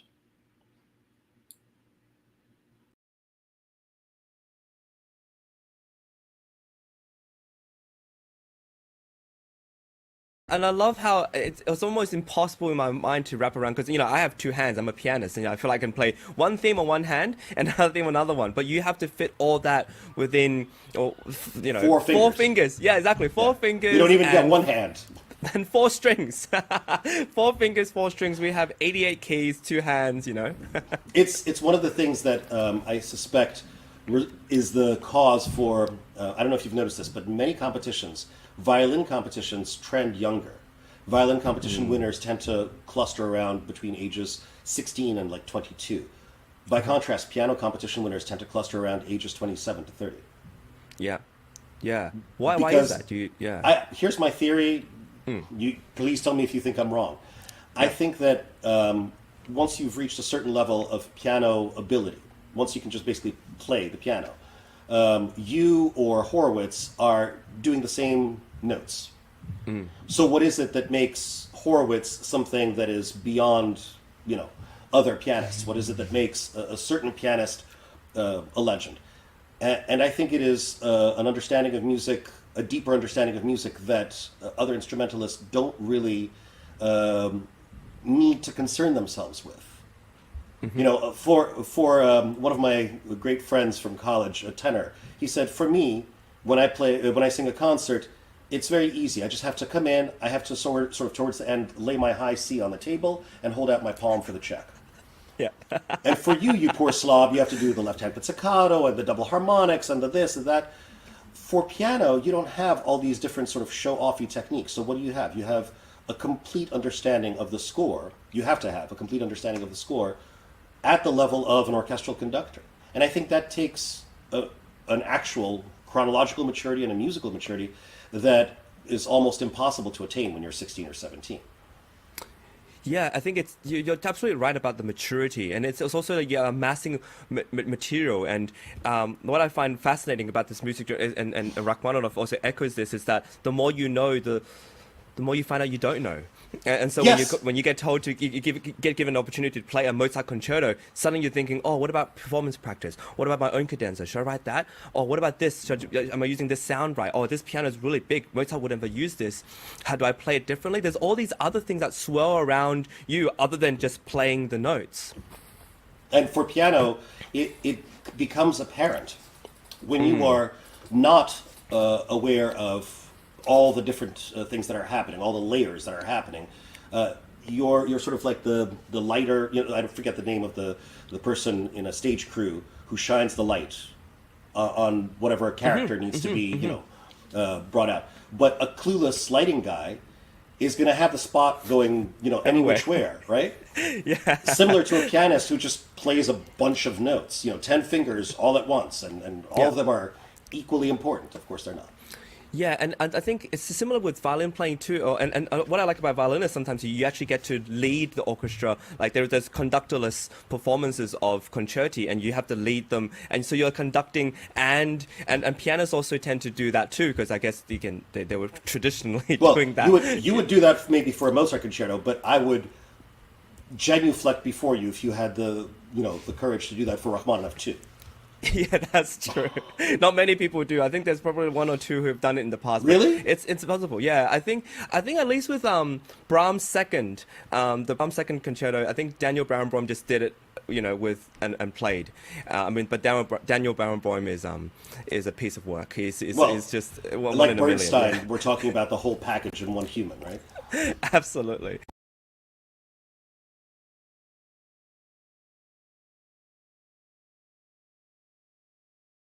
There's a question I want to ask you that I feel that'd be really useful to our audience, and that is that winning this competition and winning all these other ones, what has that done for your career? Do you feel like in hindsight that, because I think at a young age, we all think competition and winning them, it's like so important. Like that's all we do, at conservatory we're talking about what competition you're doing next, have you won anything, all that. And it's just become so big. In hindsight, what do you think about competitions and how has it contributed to your career, or has it not really contributed? I think competitions give you some sort of credentials, but none of my competition wins, I feel, did something for my career in the sense of, that one performance opportunity that opened a whole bunch of doors. Whatever doors get opened sort of by happenstance and serendipity. I think that there are, for violin at least, 2 or 3 competitions left in the world that can make a career. And even those would be the Indianapolis, the Queen Elizabeth in Brussels, and the Tchaikovsky. And even those, top tier competitions, there are plenty of winners whom no one's, remembering now. People who play no worse than the people who won 4 years before them or 4 years after, but for whatever reason the stars didn't align. And that's for the top tier competitions. By last count, there are over 103 international competitions in the world. There's no way that there's going to be 103 new stars every year. So in that sense, I don't think that you're absolutely right. In conservatory days, we're all sort of competition oriented. And we have this feeling that, it's going to be like the Oscars. You're going to get the prize awarded to you, and people will be banging on your door in the middle of the night offering you recording contracts. No, they won't. Yeah. But without the competitions to prepare for, without the forced self-examination of playing against, the best and brightest from around the world, you have a very difficult time getting a sense of what is and isn't okay. What kind of errors are normal? What kind of development is, above par, below par? You do need some sort of context in order to maintain your growth as you stop being a kid, stop being a student, and start being a young artist. So for that, I'm going to forever be grateful to competitions. They kept me practicing. They forced me to learn some repertoire that I might not have otherwise learned. They forced me to re-examine my playing in terms of what am I listening for. And of course, they introduced me to some people that I'm still fortunate to count as friends decades later.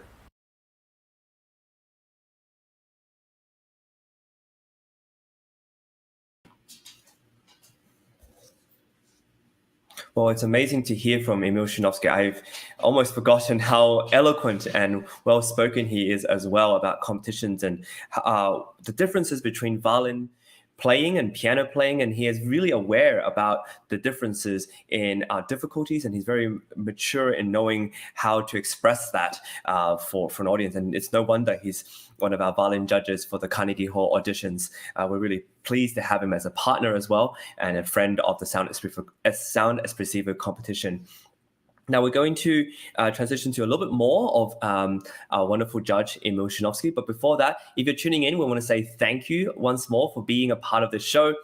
We are presenting the Laureate Gala, and we're currently waiting for more interviews by Steve Robinson. They're coming to us live from the Manhattan Club, just across the street from the Carnegie Hall, where contestants and winners of the Carnegie Hall auditions will be performing tonight. We have winners who are performing solo, as well as soloists who will be performing with orchestra, and namely that is the New York Chamber Players, conducted by Maestro, Giacomo, Franchi. And we're really pleased to be able to do this. It's Sound Espressivo is only 2 to 3 years old, and we're able to present so many concerts, and going from live stream events to actual concerts in person, and to be able to integrate in-person concerts at places like Carnegie Hall with live stream events and auditions.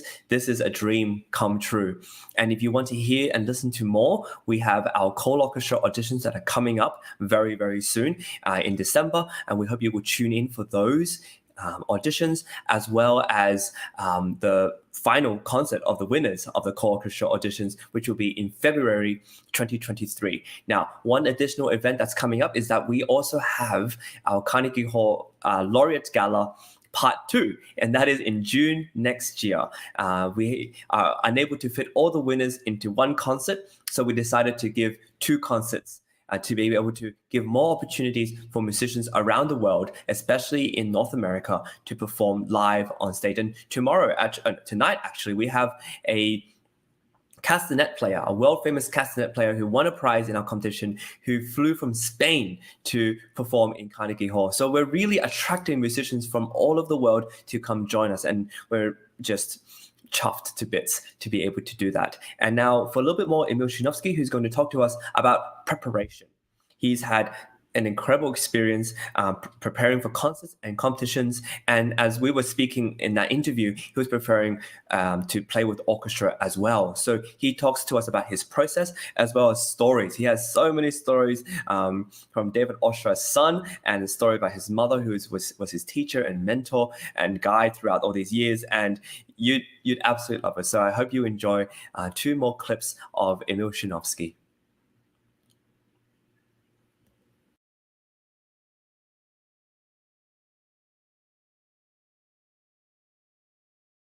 Said about, I want to highlight the one word prepare, which is something I want to ask you about next, which is it actually helps you feel like have something to prepare for.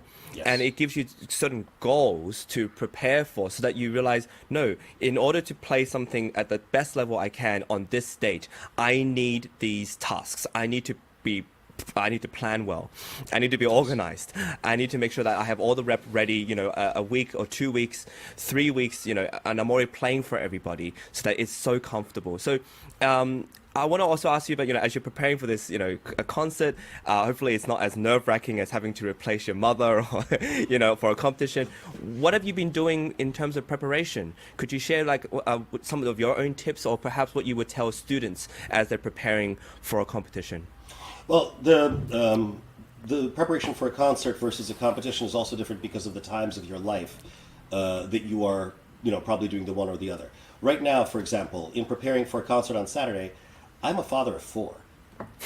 I have triplet boys who are 7 years old, and their younger sister who is 4.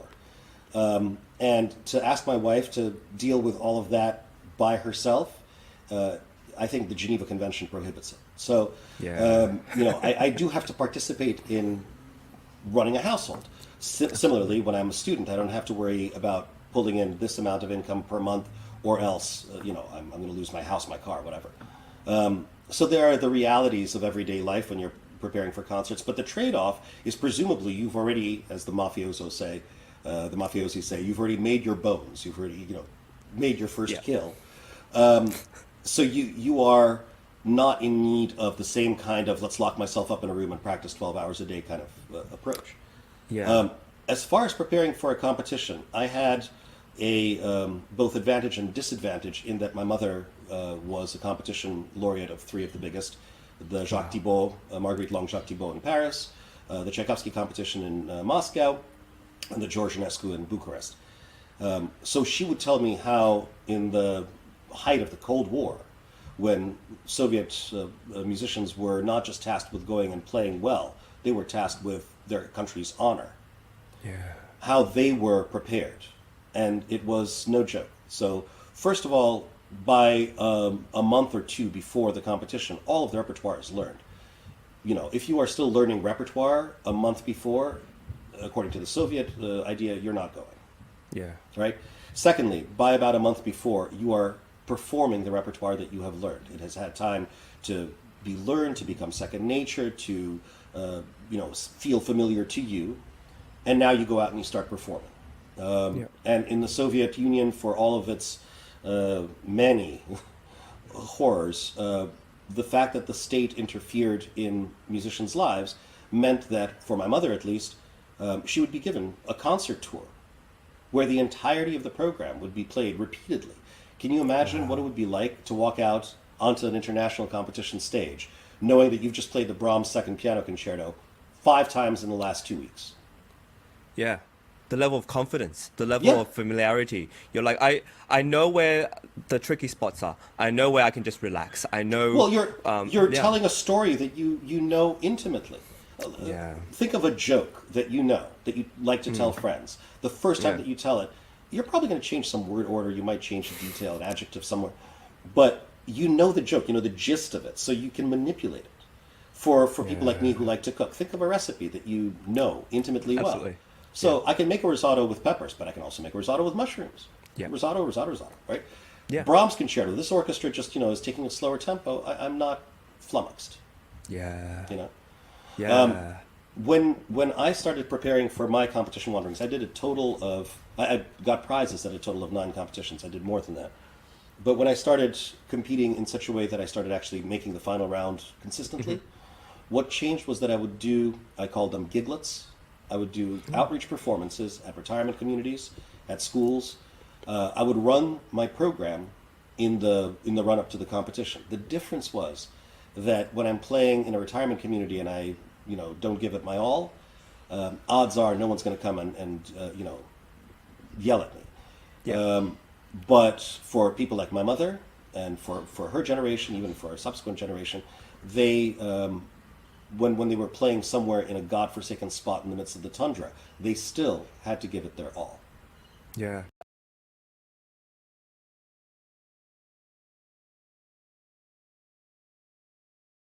First terrifying story is that I don't remember the exact year, but in preparation for what used to be the Eugene Nizaï competition and was about to become the Queen Elizabeth competition, David Oistrakh was preparing his son Igor to go and compete. Right. And one fine day he got a phone call from Stalin. And Joseph Stalin said, David Fedorovich, are you certain that your son is going to win in Brussels? Wow. Remember who was talking, right? Joseph Stalin. Yeah. Mass murderer of about 20 million people. Right? Oh my goodness. Are you certain that your son is going to win in Brussels? Oistrakh says, of course, Comrade Stalin. He's absolutely ready. Comrade Oistrakh, allow me to be more clear. Are you personally promising me that your son is going to come back with a gold medal? Wow. Of course, Comrade Stalin. Next day, Igor Oistrakh showed up with his left thumb heavily bandaged at the conservatory. Either he had accidentally cut it, on purpose cut it, sprained it, who knows. But that's when Leonid Kogan was tapped with 45 days advance notice to go and compete. And he won. Jeez. Right? And the opposite end of the spectrum, because my mother grew up in that atmosphere, when I won my second ever prize, the National Federation of Music Clubs, the decision was announced somewhere around midnight or 1 o'clock in the morning. I called my mother, so she was a little groggy, and I said, Mom, they just announced it. I got first. And my groggy mother said, were they deaf? And I said, thanks, Mom. And she said, I heard you practicing, or rather not practicing, so were they deaf? Who's on the jury? Who are these? People on the jury? I have no recollection of who was on that jury. No, I'm just saying, like, she must be thinking, like, who's listening to you? Like, who's? And what are they listening for? Yeah. How much did you pay them? No, I'm just.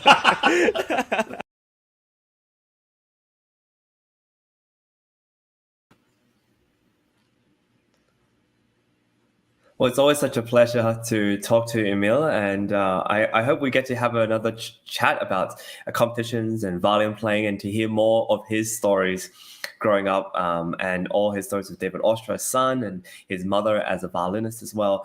It's fascinating. Now, we have a very, very exciting show. Thank you for joining us, and we're going to move straight on to our next segment, which is to highlight to you our winners. And one of our winners, Louisa Valentina Schever, and she is a violinist, and she has won within the categories of ages 11 to 14. And we're really proud that she's able to perform and play in Weill Carnegie Hall.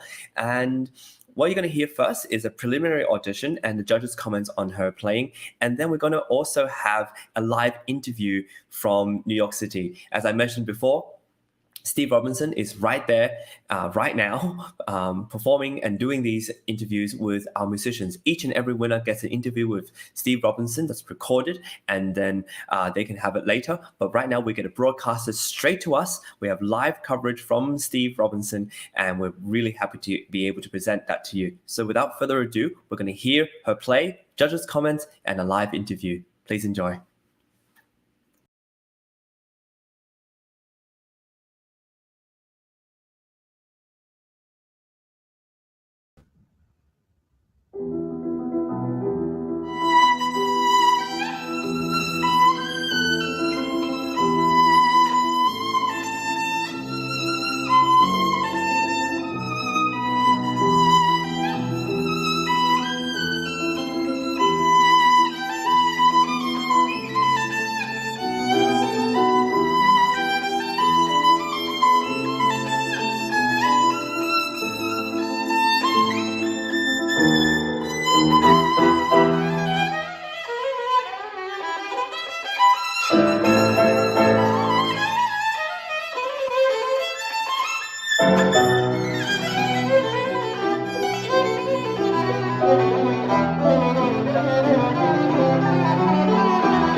Bravo, Louisa.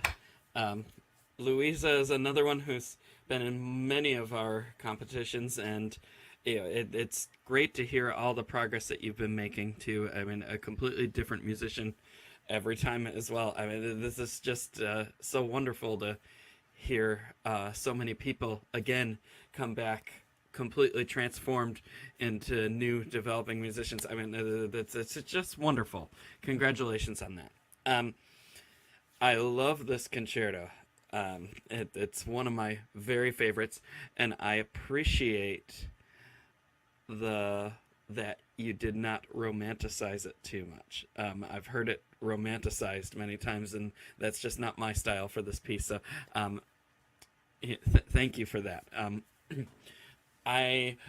Going forward, I would just go back and really look at the development section a little bit and make sure you have all the counting right and all that. There was some issues there with just coming in at the right time for some of the entrances and all that that just got you a little confused at times.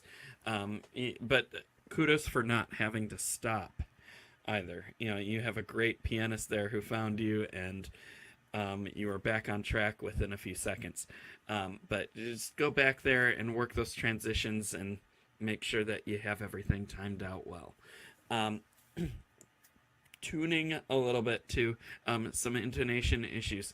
You have a good ear, so you kind of slide into it, but as you're, I think I noticed it mostly in the cadenza where just your fingers weren't quite in the right place before playing, and I don't know violin as well as I know piano, but I know fingers, and it's just you have to the pianists always say, make sure your fingers are over the keys before you press them, that you're not just landing there right at time. And I think the same goes for the tuning on the violin. It's just you have to be in the right spot. You know, although with the piano, sometimes I wish I could slide into the right spot. So, you know, so just work on that going forward. The ending too, for my taste, I like it a little faster. I think Mendelssohn marked sempre presto in the coda, and then halfway through the coda, presto or molto presto, something like that. So try to work those up as well. So it should just be a fury of ending of coda. I don't know what I'm saying. I'm stuck in my words here, but you know, but the overall, from where I first heard you, magnificent. Keep up the great work.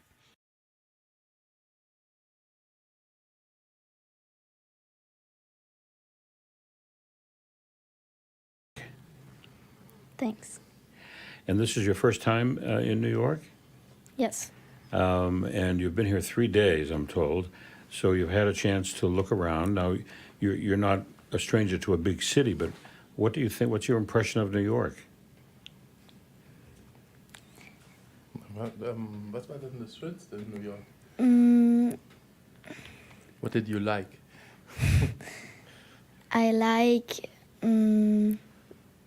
the big towers and the city, and the Carnegie Hall is very cool. Now, you've heard about Carnegie Hall before, I'll bet. And what have you heard about Carnegie Hall? What sort of stories have you heard about this famous auditorium? Was du über Carnegie Hall weißt?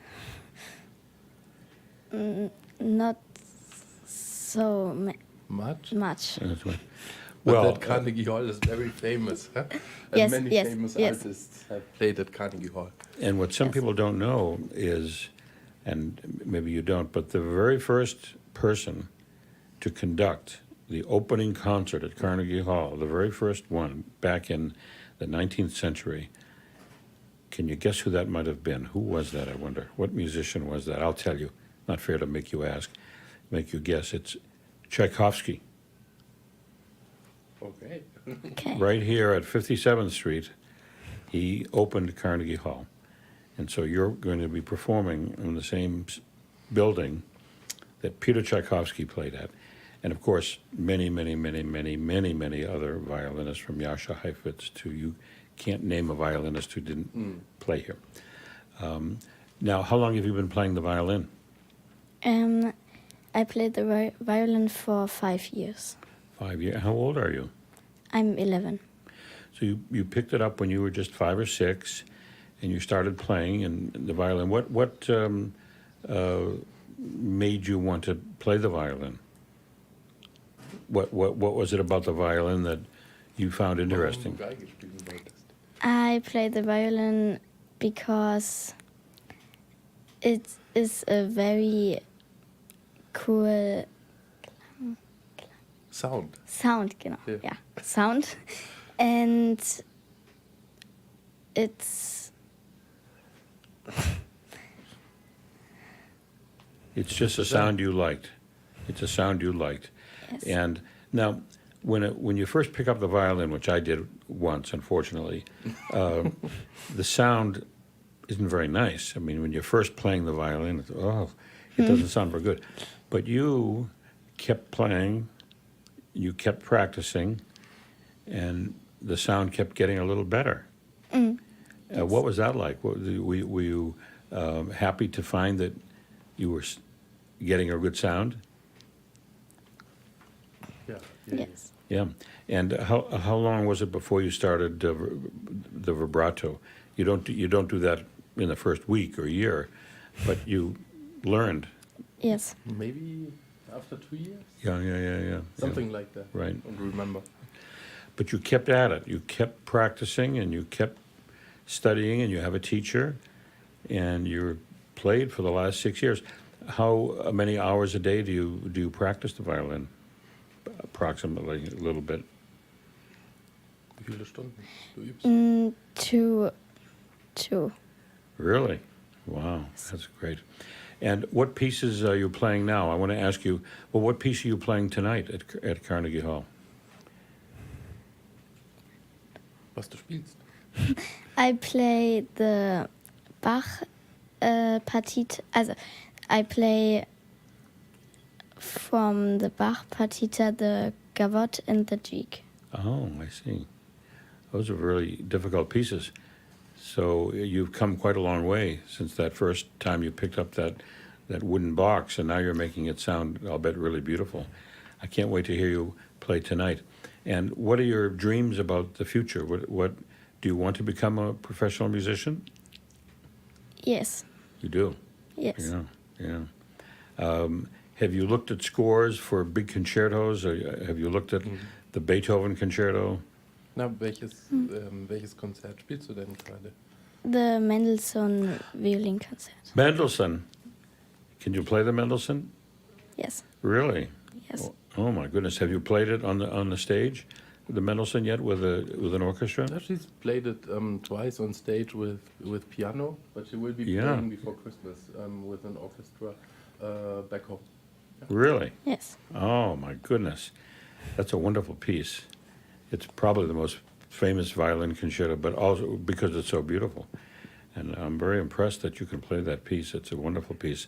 And tonight you'll be playing from a Bach unaccompanied violin, and I can't wait to hear you. I'll be backstage, but I'll be listening very closely. And thanks for coming, and I hope you enjoy the rest of your stay in New York. And I wish you the best of luck tonight at Carnegie Hall. Thanks. Thank you very much. Bye.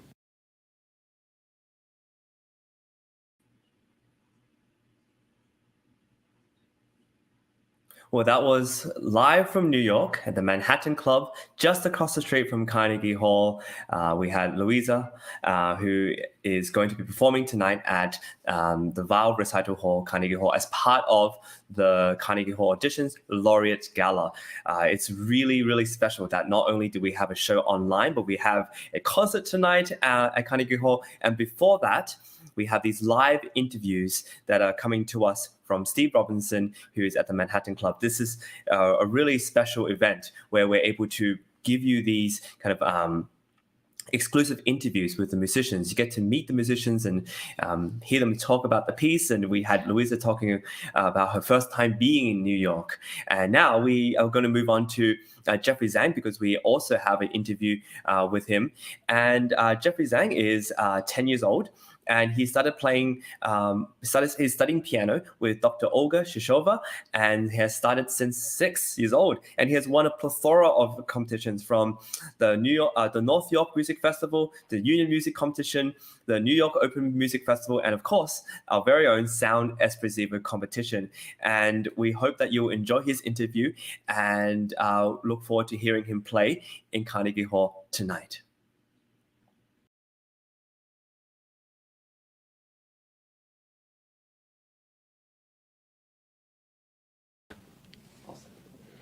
Jeffrey, it's a real pleasure to talk to you again. We talked a little bit in the lobby, so I feel that I know you already. Yeah. Yeah. And where are you from? I'm from Toronto. Toronto. So you came in to New York City the other day from Toronto. Now, Toronto's not really a small city, but you've had a chance to look around New York. What do you think about New York? It's like big and tall buildings and like I went like shopping and stuff yesterday, and then there's like these tall buildings and there's like more floors, and there's like big tall buildings, and then there's people living in the, and then I get to explore my hotel and stuff, and we ate like around here and stuff. I see.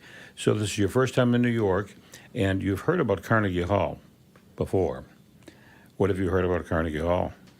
I heard that it's a big hall for famous people, and there's like Tchaikovsky played there first, and like famous people playing there, and like they perform there to to show how well they play, and like presume themselves to the internet, and presume themselves how good they're a player. Right, and you're going to show the world how good you are. And how long have you been studying the piano? I've been studying the piano for about 6 years. 6 years, and you are, how old are you now? 10. 10. So you started playing when you were 4, and when you first sat up at the piano, it was a big piano. What kind of a impression did it very first make on you? When you first heard those sounds, you first started playing a few notes, just little notes. What feeling did you get? I felt like it's a beautiful sound, and then like I really like how like to play and stuff. And like when I learned, like my first note was the middle C, so like I used to play the C and then keep adding on to C, D, E, F, G, and then there's sharps and flats. So I love like to hear the notes and play them, and it sounds beautiful. Yeah, and what pieces did you first start to play as you began going from the middle C and then the D, E, F, and G? You kept going, and what pieces did you start learning in your first year? Well, like scales, but I don't remember what pieces I played because like 6 years or right before. So it's like grade 1 or levels A piano, and then it was like Mary Had a Little Lamb and stuff like these like really classical songs, and then it's like really like I love how to play them. Right now, tonight, when you come onto the stage at the Weill Recital Hall at Carnegie Hall, you won't be playing Mary Had a Little Lamb, though. Yes. No. I won't. No. What are you going to be playing? I'm going to play December by Tchaikovsky. And that's from, I think that's from his piece, The Seasons? Yes. Yeah. It's a beautiful piece, and it's a very advanced piece. And your fingers are big enough to play all the notes. Yes, they are really good to play the piece. Yeah. And how long did it take you to learn that piece? Approximately. Well, I've been playing it for a pretty long time. I've been like stopping and then playing other new songs, and then for competitions, I pick the song up again and then let it go, and then I've been playing in a lot of competitions, and then like Stanway concerts, and I went to Vancouver to play, and I played like a lot of December, and I'm gonna play December again in it's like next month to play at Stanway and my teacher's music school, Comma, I think, yeah. So you're going to be playing December in December? Yes. I see. And what other pieces have you learned? Because I noticed from the program that you've won and performed in a lot of competitions, but you've played more than December. What other pieces do you play? I played, like, for example, Ode Autumn. I played, Tarantella. It's like the song when I played, like, for OMF's competition. I played other songs, but I don't really remember the name. Right.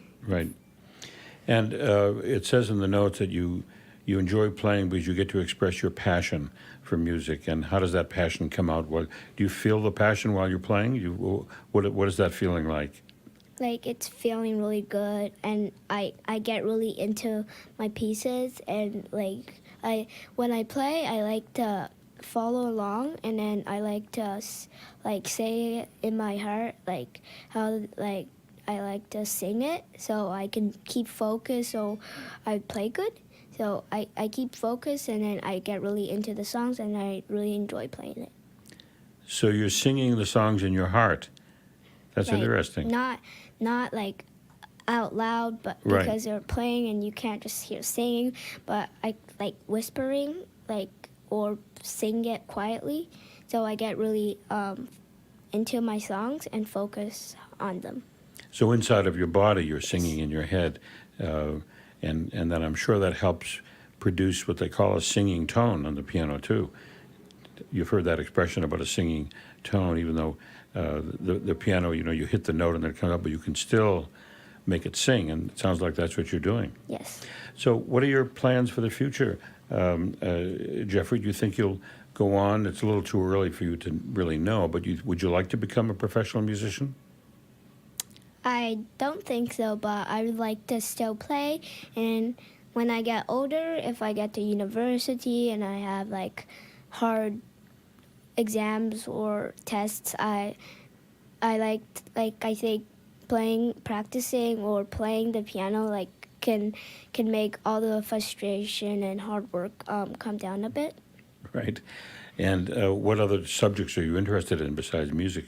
I'm really interested in math. Math? Yeah, I really like it because it's like really good for your brain, and people play piano, and like people that play piano, they're really good at math because like there's notes and half notes, eighths, notes, sixteenths, and other things that you need to be really good at math to be able to calculate them and play them on beat or something. Right. Well, I hope you continue playing the piano, but I hope you also continue studying math and maybe someday physics, and who knows, maybe you can figure out a way to combine both of your interests. Maybe you won't become a professional musician, maybe you'll become a mathematician, maybe you'll become a professional musician but still be interested in math because it's a fascinating study. Yes. So I wish you the best of luck. I can't wait to hear December tonight because it's one of my favorite pieces. And it's interesting to think that you'll be playing a piece by the composer who was in this building in the 19th century opening up this hall. Thanks for coming in, Jeffrey. Thank you. Bye.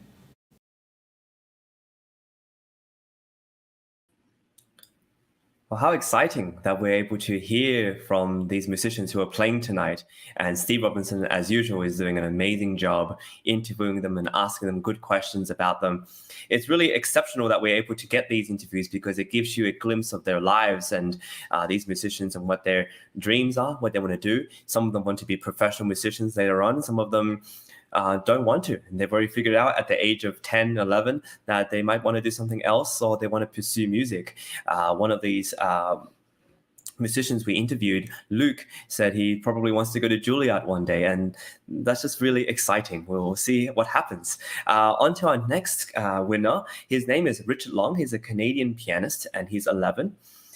Richard Long loves the 70s music and jazz, as well as, of course, classical music. And he's even got his own band called The Remedy of Music. He's got such a fascinating life so far. He also plays alto sax and school band, and he wants to be a band leader in the future. And so now we're going to listen to his preliminary audition along with judges' comments and then a live interview conducted by Steve Robinson.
Something and such a feel for the swing to the judge. Very well prepared performance. I enjoyed that piece. I dabbled with it once. Oh gosh, like 100 years ago. I don't know, but and it's one of my favorite pieces that Gershwin wrote for piano, and it's not played very often. So thank you for playing it. There's oddly a lot in this piece, much of what you bring out well. The biggest thing that I would look for is just a change of character and texture between each section. You got that opening that you played beautifully, but then make sure that you're over the keys and, you know, on those big jumps, boom, so that you can just give a lot of dynamic color contrast between those. The biggest thing that I was hoping to hear is right in that B section where the whole band comes back in, we could just get a lot more fullness from you. I mean, you really have all the finger work and the notes worked out very well. And it's just time to, I guess, say, bring the band in on this piece. Now, here, I will give you one reference point that you can go check, because I don't think a lot of people realize that Gershwin reused this piece in his musical Crazy for You.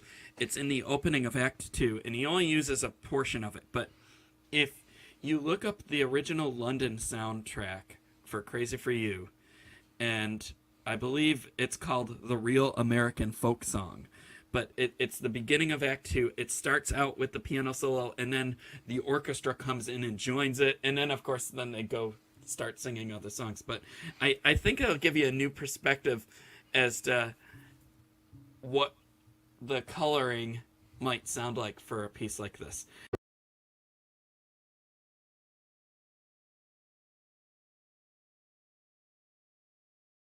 Welcome to Carnegie Hall. It's a pleasure to have you here. Thank you. And is this your first time in New York? No, this is not my first time. I came here once when I think I was 1.5. 1.5? Yeah. You probably don't remember too much about New York. And where do you live now? I live in Oakville, Ontario, Canada. I see. So have you had a chance to look around New York in the past couple days? Yes, I have. And I've been to one museum, and yeah, I think that's all. And what did you think? What do you think of the city? What impression did it make on you compared to your hometown? I think New York is a beautiful place.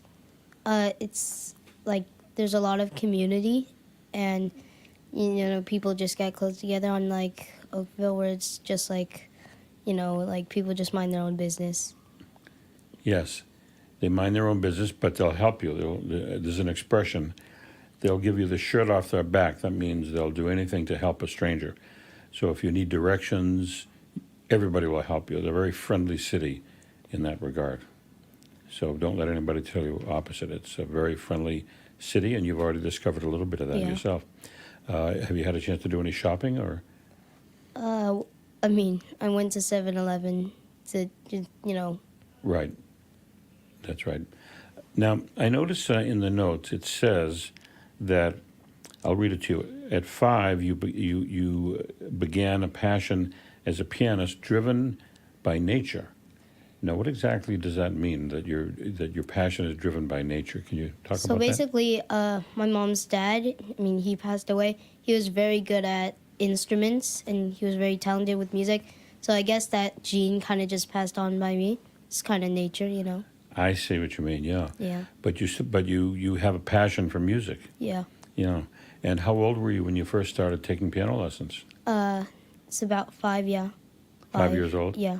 And so you sat down at the piano and you started playing a few notes. And what was it that made you want to keep going? Because it's a hard instrument. I guess just the interest of, like, it's just the interest of songs that I like. Like, each song could be different, and yeah. So there's the whole variety. Yeah, there's a lot of variety. I notice as well that you also play another instrument. You play the alto sax in the school band, and you'll also like basketball and swimming. But when you play the alto sax, that's a little different than playing the piano. What do you like about the saxophone? I like the saxophone because it's portable. Like, you don't, you know, you just carry it anywhere. Right. Just, like, on the streets you could play. You don't have to, you know, like, rent a piano everywhere you go. Right. So it's also really good for that. Yeah. Now, I also notice that it says in the program notes that you hope to be a band leader, I'm going to quote, in the future. to bring back nostalgia from the 70s and change people's lives with music. Now, you were born, you're 10 years old, so you weren't born in the 70s. You were born, what, Yeah. 2010? 2010, yeah. 2011. 2011. Yeah. So how did you happen to fall in love with the music from 40 years ago, from the 70s? I fell in love because there's like, I first listened to Queen, and then Queen was really good. And I started listening to other songs, and I found that they had like specific instruments, like electric guitar, that you wouldn't really find in today's music, because they would actually play them. But today's like, there's usually just one singer, and then there's like, all electrics in the background. But yeah, that's why and not many people used auto-tune back then, so. And so you want to bring back the feeling Yeah. of more, less electric Yeah, music, yeah. More acoustic music? Yeah. Now you play the saxophone. Have you had much experience listening to or playing jazz? Yeah, the jazz song that I'm playing is Old Adam. I really like jazz because it's like you don't have to like play everything that's written on the music. You can improvise a little bit. So the saxophone is actually really good for playing jazz because it has that jazzy feel to it. Right. Have you ever listened to much jazz saxophone? Yeah. So, for example, are you familiar with the playing of Charlie Parker? No. Not Charlie Parker? No. Okay. Do you have any favorite jazz saxophonists or jazz musicians that you like? I think I feel like I like Chuck Berry or something. Chuck Berry? Yeah. Yeah. Well, I'm going to give you a little assignment. So you know how to go online and Yeah, to yeah. YouTube or something like that? Yeah. Okay, I want you to remember the name Charlie Parker. All right. Parker. And when you go home or you get near the internet or Spotify or the YouTube, just put in Charlie Parker, because he was a great jazz alto saxophonist who did a lot of his playing right here in this area of town. A few streets down on 52nd Street he played. We're on 57th, 56th. He played just 4 blocks from here. He was really good. Now let's talk a little bit about your classical playing, because that's what you're here for. Yeah. What are you playing tonight? What piece? Old Adam by William Bolcom. Really? William Balcom? Yeah, William Bolcom. Yeah. And what's that piece like? Is it a single movement? Yeah, I think it's 2 movements. The first, it's like really jazzy, and then at the end, it's like a trio, And yeah. Yeah, he's a wonderful composer. How did you happen to come across his piece? Did your teacher recommend it? Yeah, my teacher recommended it, and then I started playing it, and it really sounded good. Like, it just had that jazzy feel to it. It's like Yeah. a ragtime, so. Now, another pianist who you might want to listen to, it's a jazz pianist. Have you ever heard of Art Tatum? No. T-A-T. No, your mom is listening. I think that's your mom back there. Yeah. Tatum.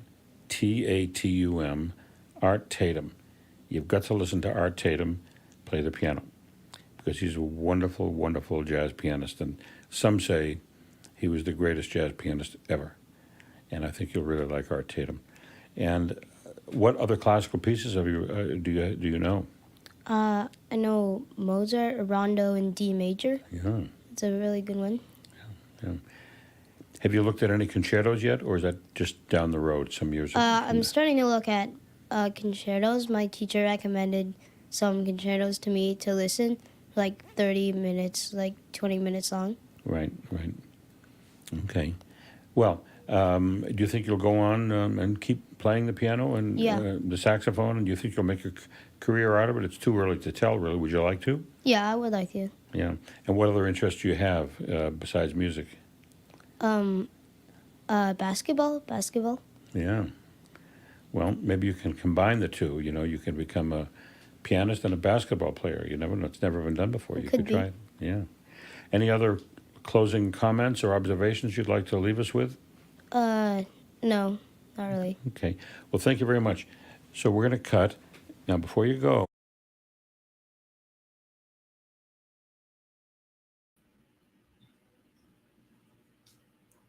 Well, that was Steve Robinson with Richard Long, live from the Manhattan Club in New York City. Richard Long is going to be performing Old Adam by William Bolcom tonight at Carnegie Hall for the Laureate Gala. Now, this is a really exciting event that we're able to present as a part of Sound Espressivo competition alongside progressive musicians headed by James Welch. We're really happy that not only are we having a massive concert happening tonight, but also we get to have live interviews with each and every one of the musicians who are performing tonight. And this gives you a little insight to their lives. It's really interesting that Richard wants to bring back the nostalgia of 70s, and Steve is just educating him on the jazz essentials, fellow saxophone players and pianists who are legendary in the jazz world. And so this is a great city to get acquainted with jazz too, New York City in particular. And so that's a little glimpse of what to expect. We have a great program for you today.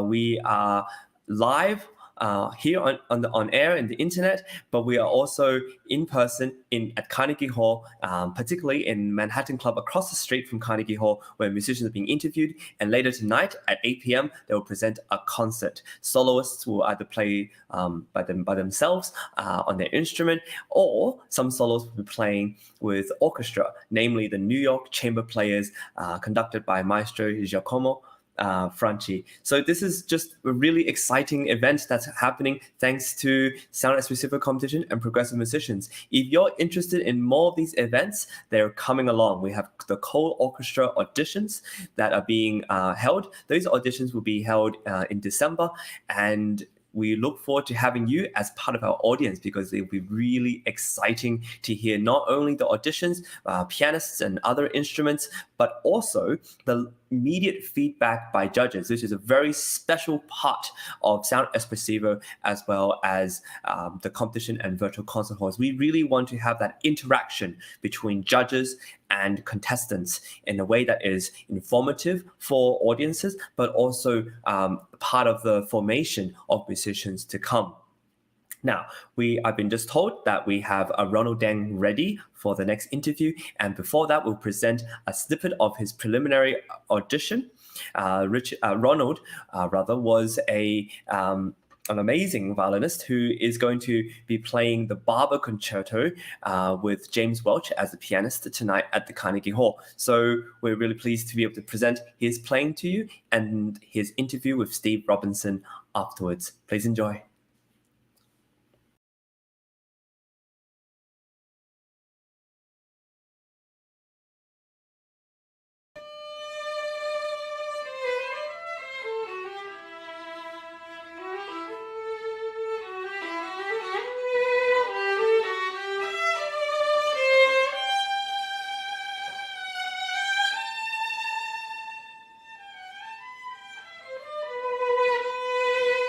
Mm-hmm.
Ronald, welcome to Carnegie Hall. Thanks. And to a quick interview before the concert.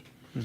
Now, many of the young people that I've been interviewing are in New York for the first time, and they all mention the tall buildings. But Mm. you are from Queens. Yes. So you're no longer impressed by tall buildings. No, I am not. Now, you've been playing the violin since you were 13.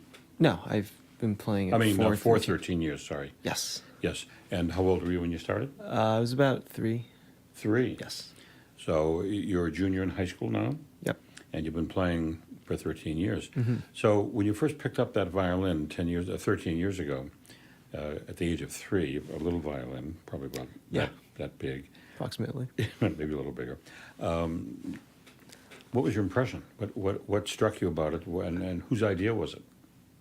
I didn't really think much about it because it was my parents who made me pick it up. I didn't really think much about like violin until I was like, 10-ish. Before then, it was just like something I had to do. But after I was 10, I was more like I was actually interested in playing. So for the first few years, you were just sort of casual, and did you maybe? Yeah, it was just something I had to do. Did you take lessons? Yeah, I did. You did. Mhm. Yeah, but it wasn't anything that you really were that interested in, but you Right. did it anyway. Yeah. So at what point, 7 years later, because you were 10, Yeah. What changed?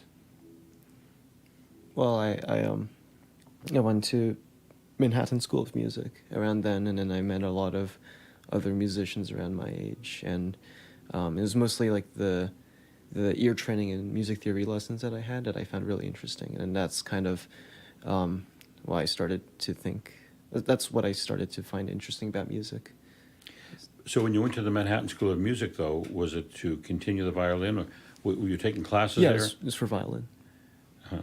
And you were a private teacher? Yes. So you must have done something in the first 7 years in order to get a private teacher in Manhattan School.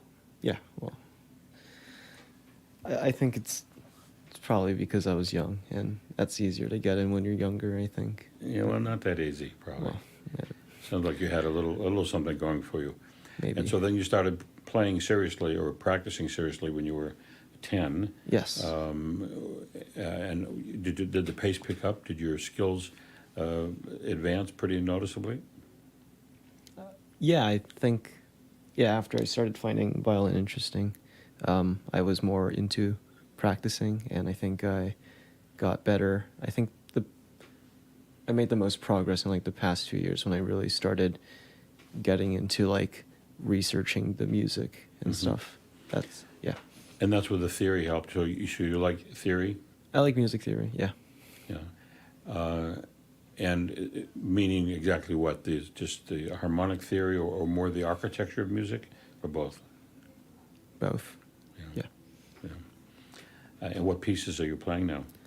Well, I'm performing the first movement of the Barber Violin Concerto, but I'm also working on, currently I'm practicing a Izai Ballade and the... Oh, I'm sorry, which? Izai Ballade, Izai, uh-huh. yes, and the Prokofiev First Violin Concerto. Mhm. Yeah. So you're a junior in high school. Yes. And what do you hope to go to college? Like what major or what Well, college? do you have a college in mind? I've been thinking about Brown, Uh-huh. or Duke, or something. I'm hoping to get into computer science. So you're not thinking of Juilliard necessarily, No, I'm not. I don't think I'll be doing music like professionally or as a career. Right, I see. But computer science. Yeah. What area of computer science? More like software development, or? Yeah, software development. Yeah. And what exactly? What are your hopes in computer work? What do you hope to end up doing in computers? Any idea yet? Not really. Just get a good job, like a stable job. Have you learned programming yet? Yeah. What programs do you work with? Right now I am studying C++ and Java. Uh-huh. Yeah. Getting pretty proficient? Mostly in C++, yeah. Yeah. Well, it's a field that will never let you down. It's going through a rough patch this year, Mhm. as you've read. Yeah. A lot of layoffs, but that's just temporary. My daughter works for Google. Oh, cool. She's a software programmer. She's been there 8 years. Mhm. And before that, she was at Google. She was what they call a developer's advocate, which meant she would go around the world pre-COVID, showing sometimes very big audiences of thousands of people. She'd be up on the stage and show them how to use the Google AI software that was in the cloud. And she would do live demonstrations. She would program on the stage live and, Oh, wow. and give examples of how it worked. Very cool. So, yeah, it was very cool. She presented once about 4 years ago at the annual Google conference Mhm. in San Francisco. And someone made a little Facebook page, and they had pictures of the speakers. And they had the president, they had a woman by the name of, I forgot her name, the head artificial intelligence lady, the two founders, they were all speaking, and then they had a picture of my daughter. Oh, that's cool. And I wrote, I said, somebody pulled a prank on you because they put you in on the opening. She said, no, I'm making a presentation on the opening. So she's done well with that career, and so you will too. Yeah, thank you. And also with the music, though, it'll be something you'll always be glad you Yeah, worked on. I don't intend on like stopping music just as a hobby, nothing that seriously, but like as a hobby, yeah. Yeah. Well, wish you the best of luck. And what do you said tonight you're playing the Barber first movement, well, like 7 minutes of the first movement. Yeah. of the violin concerto Yes. with a accompanist. Yes. Who's accompanying you? The James, I think that's his James. name. Okay, Yeah. great. Well, good luck tonight.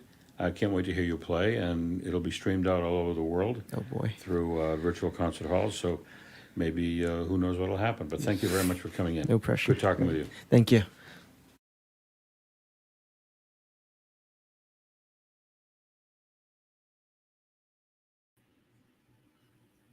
Well, that was Ronald Deng, interviewed by Steve Robinson, coming to us from the Manhattan Club just across the street from the Carnegie Hall in New York City. We're really pleased to be able to have this event in person as well for musicians. It's our goal as virtual concert halls and the Sound Espressivo competition to not only be able to present concerts live on the internet TV, but also to give concerts for performers and musicians in person, in real concert halls, in real concert spaces where they can play for a real audience as well. I think this integrated model of what we want to do is really amazing. And recently we partnered up with progressive musicians headed by James Welch.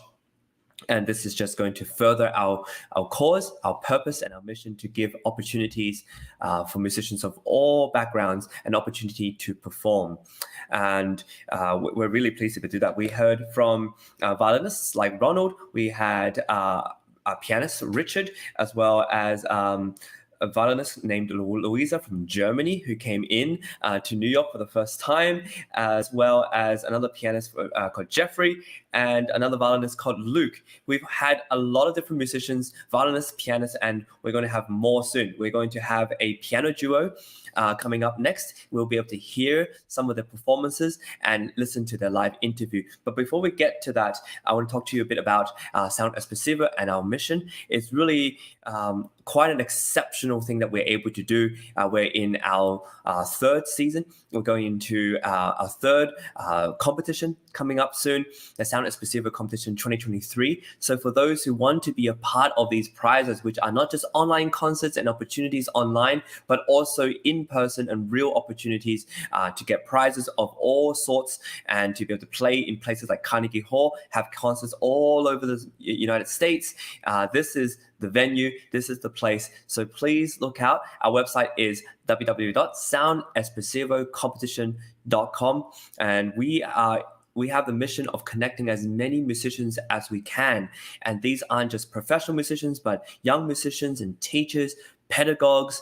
We've had amazing opportunities. For example, iClassical Academy, which is a masterclass presenting online streaming platform where for a subscription, you can watch masterclasses conducted by great teachers like Misha Maisky, Miriam Fried, and they have loads and loads of different masterclasses, seminars available for everyone to peruse. Now, speaking of opportunities, for the first one of the first times I experienced, we actually have a piano duo performing not only in the Sound Espressivo competition and the Carnegie Hall auditions, but also as part of our concert tonight.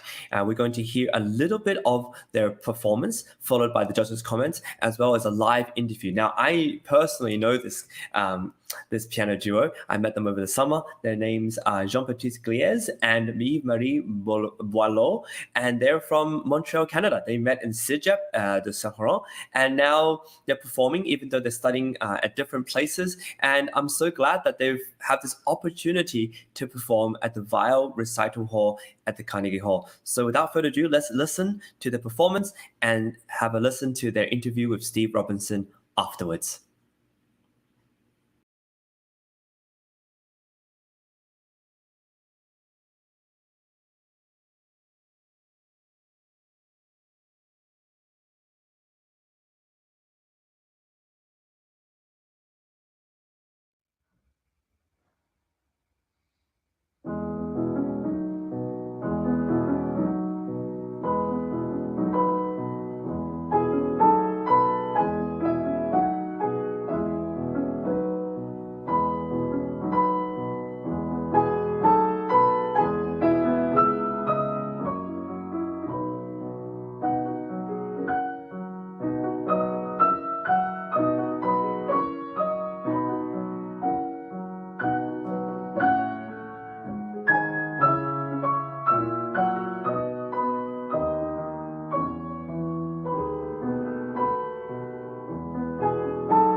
And we're happy to welcome Jean-Baptiste and Yves-Marie, who are the Dolce piano duo. Welcome to Carnegie Hall and to New York. Thank you so much. And we're very excited to be hearing you tonight. But let's back up a little bit. How did you guys meet? So we met in school, Yeah. actually, just before college. We had the same piano teacher, and we had to take a collaborative piano class, piano ensemble class, and we were matched up together. Yeah. So that's quite. I think our teacher knew Yeah. what he was doing Yeah. when he matched up together. So you met in high school, if it was just before college? Yeah, because we're from Quebec, and so for us, like, we don't go directly to college after high school. Everybody has to go to, it's kind of like community college. Mhm. So this is where we met. Yeah. Let me see. So you met and liked each other's musical abilities and decided to form a duo, or did it first just start practicing We just together? played for fun at that point and for our classes, I guess. But then we went to different colleges, so we didn't play a lot together during that time. But then the pandemic happened, and we had a lot of time on our hands. Yeah, we reunited during COVID. We stayed friends, and we would play together sometimes, but nothing serious. And then during the pandemic, then we had nothing else to do. So So during the pandemic, you were somehow able to be together. Yeah. Once you determined that you were safe, Mhm. then you could play a lot. And were you playing four hands? Yeah, we Most- did. we're playing today. The Dolly Suite by Fauré is like the first piece we picked up when we first started playing together in 2020. We have learned other repertoire since then, but we always come back to that piece. Like, it's like something, I don't know, I guess it's special now because we've been playing it a lot. Uh-huh. And it's written for piano, four hands. It's not a transcription. Yeah, it's piano forehand. Yeah. Yeah, I don't know the piece. Tell me a bit about the piece that we're about to hear. Yeah, so actually it was written for the daughter of Fauré's friend, so that they could play together. So there's a part that is really written for, let's say, an easier, for a kid to play. So it's a bit easier, but actually the music is quite difficult to understand and to get into. So we had quite a lot of fun delving into this. Yeah, and the simplicity of the piece actually makes it harder to play well because you don't have much to, it's not like big chords and all of that. So you really have to be very, very careful, like how you do everything, and really, really understand all the little details so that it sounds good and it doesn't sound like, a piece that was written for a kid. I love it when people say that Mozart's music is easy. Yeah, because it's not. It's not. Yeah. I remember a long time ago, I saw a video of Pablo Casals giving a lesson to a very young college student by the name of Yo-Yo Ma. And it was the opening of the C major suite, and they were just, it was just their master class, and the opening is a descending C major scale. And so this kid in college plays it and keeps going, and Casals stops him. No. We have to really work on that skill. And you could see that the kid was, what do you mean? It's a scale. Yeah. And he spent 10 minutes helping him shape that one little simple scale into a real music. Yeah. So it's hard. Yeah, it is hard. It's hard because you can't hide behind like all the crazy impressive stuff. Like when it's just like this one line, this one really simple thing, you need to make sure that it sounds like music and not just an exercise. So how long have you been actively playing together? All through COVID, but in the last 2 or 3 years, pretty intently? Yeah, pretty intently. We went to a summer camp actually with Anderson and Rowe. Yeah, it's a very famous piano duet, Anderson and Rowe. They do a lot of YouTube stuff. Mm-hmm. And yeah, they were giving like kind of a masterclass type thing, a week-long masterclass. One of them, like there's two of them because it's a duet. One of them had COVID during that time, so she wasn't there. But Greg Anderson was there, and so we spent the whole week with him. And other duos. Yeah. Yeah.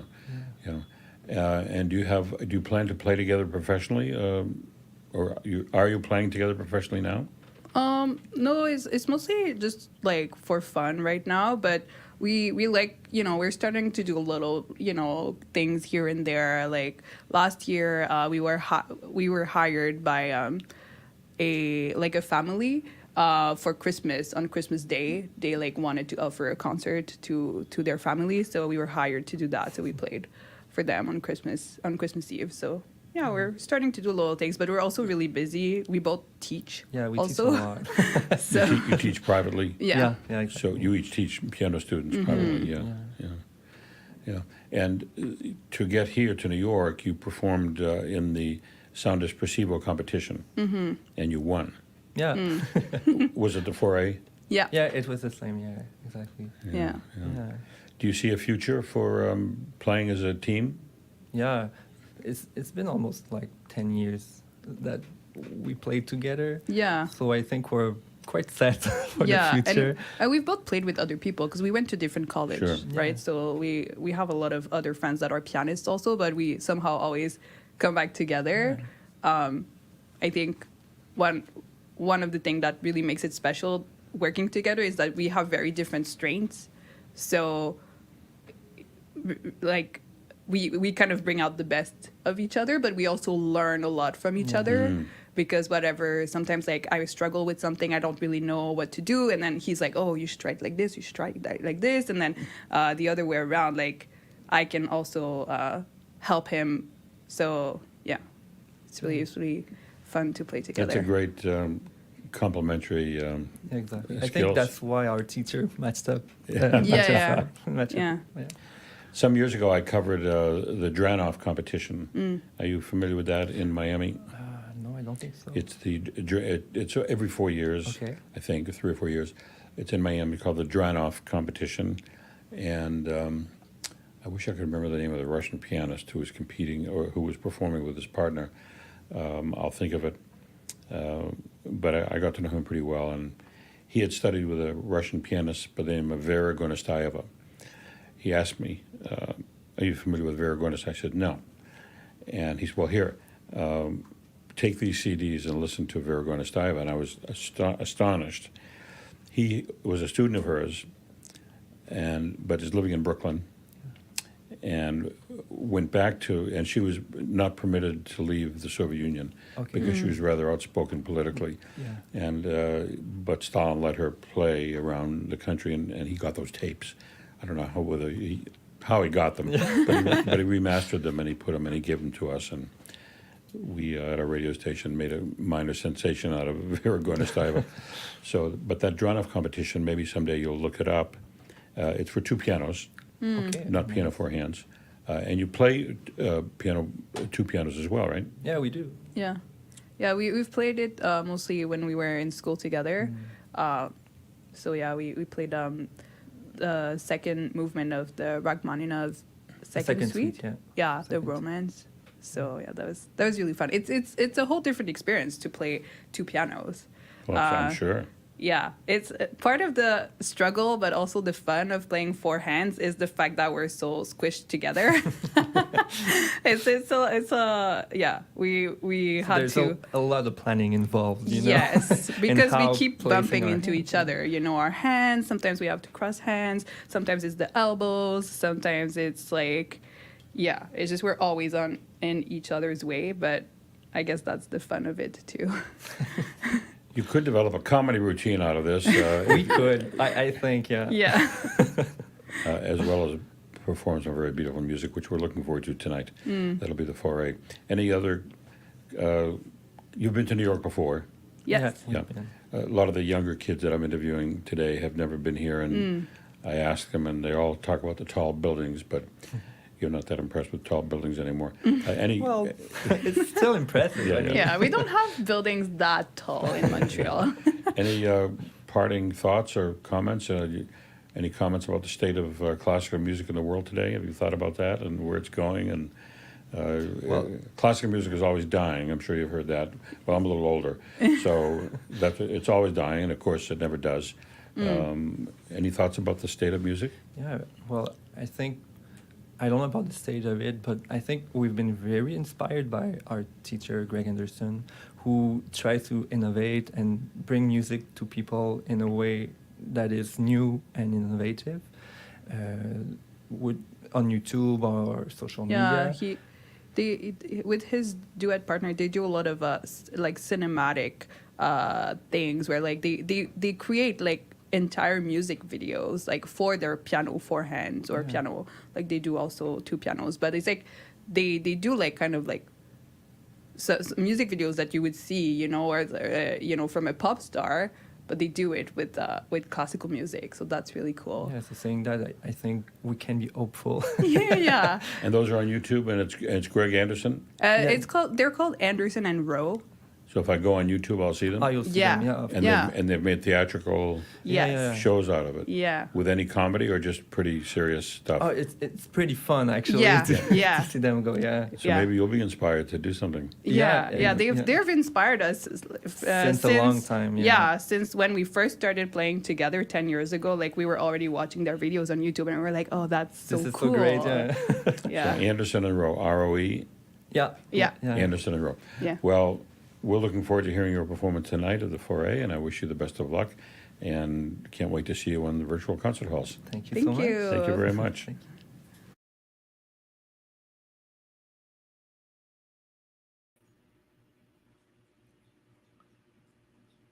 Well, thank you, Steve Robinson, and of course, Jean-Baptiste and Yves-Marie for giving us a snippet of their lives and their experience with piano duo music. They met in Cégep Cégep de Saint-Laurent in Montreal, and they have since formed an amazing duo together. And I don't think they're like a professional duo by any means, but still, with some hard work and coaching by Anderson and Rowe, they managed to get a place to play in Carnegie Hall, which I think is absolutely amazing. I hope they get many more opportunities to perform in halls like Carnegie, and that they can keep having a lot of fun with it. Therefore, hey, absolutely sounds amazing. So we are coming to you live from Manhattan, the Manhattan Club. We are just waiting for them to set up the next batch of interviews in the Manhattan Club before we are able to live stream them for you. So in the meantime, what we're going to do is we're going to show you a little bit more about our Sound Espressivo competition history and what we've been through. Obviously, we have amazing advocates and promoters of Sound Espressivo, without whom we wouldn't be able to present concerts and present live events. We've done live interviews with judges, great musicians, composers, conductors, and we think this is all a part of a way to showcase musicians all online and for people to understand and get to know them. Because we live in a big world and there's a lot of musicians, but not every musician gets to play in Carnegie Hall. Not every musician gets to have their voice heard. And I think internet TV is a great equalizer. It gives everybody opportunity to perform live, and with the infrastructure that virtual concert halls have and amazing tech directors, script writers, and hosts that we have on board, this is all possible, and it becomes a show for everybody to watch. So we're going to hear from our really incredible director, Dr. Anna Ospenskaya, as well as Steve Robinson, the legendary radio host, about Sound Espressivo competition and their journey throughout.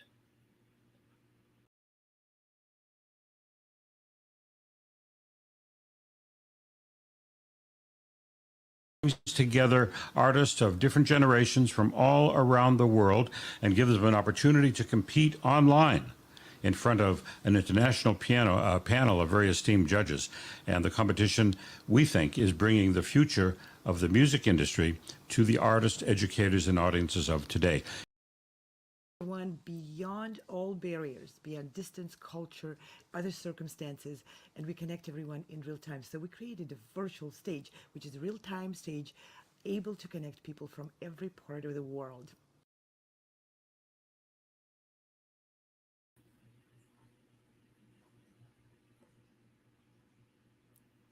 So these are our top collaborators and friends of the Sound Espressivo competition, with one of the co-founders, Dr. Anna Ospensky, as well as our collaborator and partner and friend, Steve Robinson, who has been with us through it all. I remember Steve Robinson did a big fundraiser for UNICEF USA during the beginning of the war in Ukraine, and his professionalism, his reputation, and the way he's able to draw so many people towards him to help fundraise, to help bring arts and music together is sensational. And Dr. Anna is not only an amazing musician and teacher, but also she's able to draw a lot of people through these live stream broadcasts and her initiative to give opportunities for young musicians to play with orchestra, to play in venues like the Weill Recital Hall in Carnegie Hall, and make all of this happen. So we're really pleased that these people are at the forefront of our music industry, making things work and making things happen for musicians,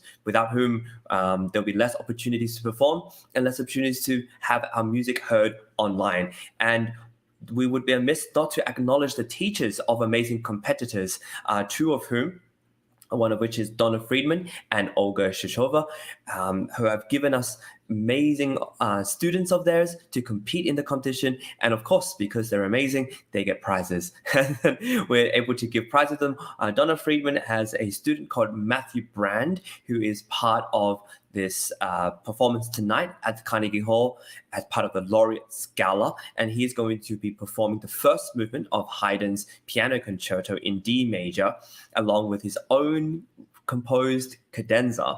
And Olga Shishova, another amazing teacher, has sent great students like ones you've heard, Richard Long, as well as Jeffrey Zhang, both of whom study with her and are playing amazingly. And these are just a few of the many students that they have sent. So we want to highlight these teachers and give them a voice to express how much they enjoyed this live stream experience of the Sound Espressivo competition.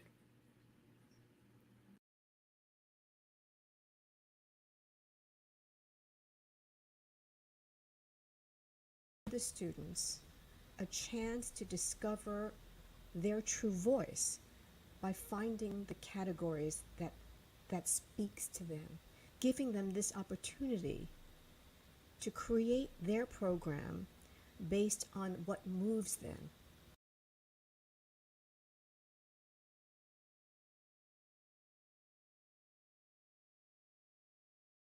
The thing about the Sound Espressivo competition, we don't even pretend to be a simple 10-second concept which you can just glance and understand.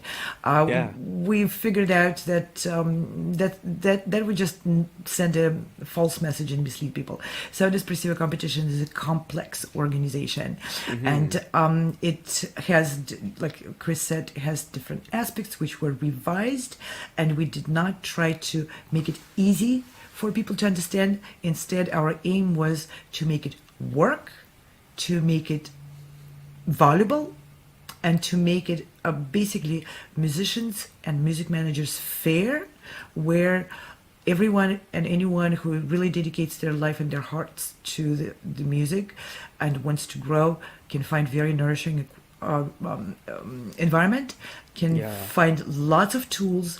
But to put it together, of course, we created a complicated environment. So these programs are for you to understand what it is we're doing, why we're doing it, what's behind and who's behind. We keep nothing behind the smoke screen. You can ask us any questions you want. Please put the comments, and we will respond, and we'll clarify any questions you might have. We do expect that people have questions, and they do send questions, because this is not a simple concept. If you're playing flute, send us a recording and you'll get a certificate. No, we're not a candy store front. This is a community, and the community is complex, and in the next programs we'll explain some other aspects, like how you apply for the competition, what are the choices and why these choices are there, and how this technology behind works, which is integrated, complicated technology, and a lot of people working on it. Of course. So we started the show by saying, you might be wondering why we're doing all this. You know, you might be wondering as an audience member, why are we, taking all this time to do broadcasts to explain the competition to everyone? And it's because it is a complex machine, and there's a lot of things that are happening. There's a lot of great things like no time limits, no repertoire requirements, and immediate feedback from the jury. Incredibly valuable prizes from management, performance opportunities, collaborations, career coaching, and today we talked about scholarships and masterclasses. So there's a lot that there is to offer, and so we want to take the time to explain it so that when people apply, they know what they're in for.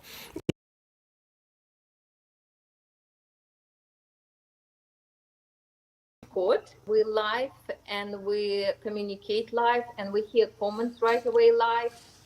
It's everything live. It's the same like live performance, but just through the computer. And in the situation what we have now, I think that's the best.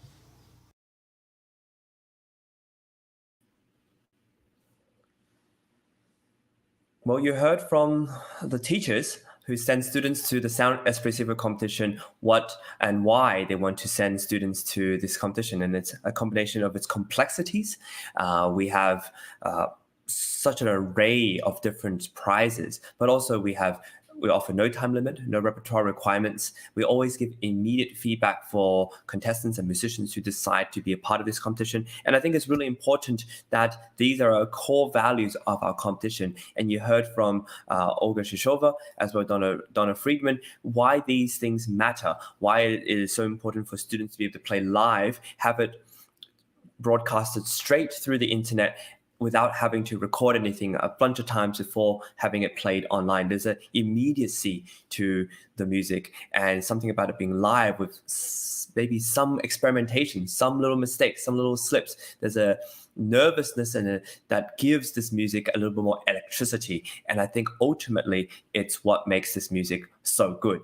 You don't want to hear a piece of music that's been recorded 5 to 10 times and then presented live. You want to hear a live performance with all its complexities and little things here and there, and you want to be a part of something. And the internet, TV, live experiences as close as we can get, especially in this current era. And I can't wait to see what the technology does to improve it. And speaking of technology, iClassical Academy has taken upon themselves to use the current technology of a streaming platform and a subscription style, sort of like the Netflix's, Amazon Prime, HBO Max kind of model of allowing people to view content for a small subscription. And iClassical Academy has been our supporter from the beginning.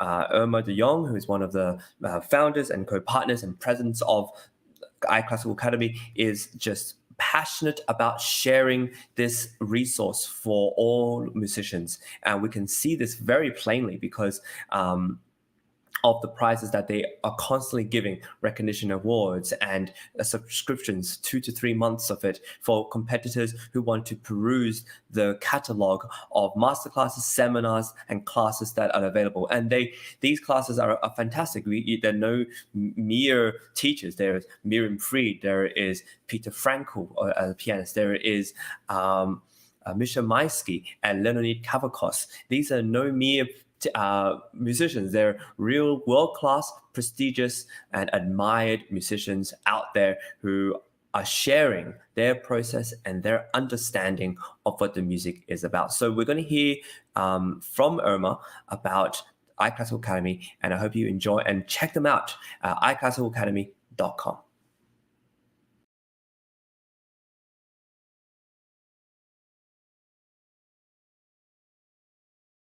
To give a recognition prize to everybody, every participant of the Sound Espressivo online competition, because we think that's pretty helpful for them in the beginning, before they even get into the competition.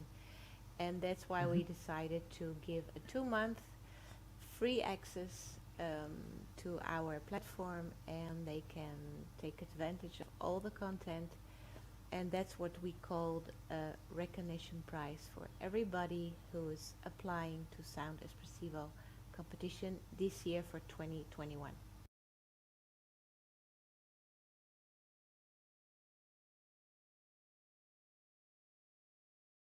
The content is recorded on the purpose for online learning. And that means that you have a different scope.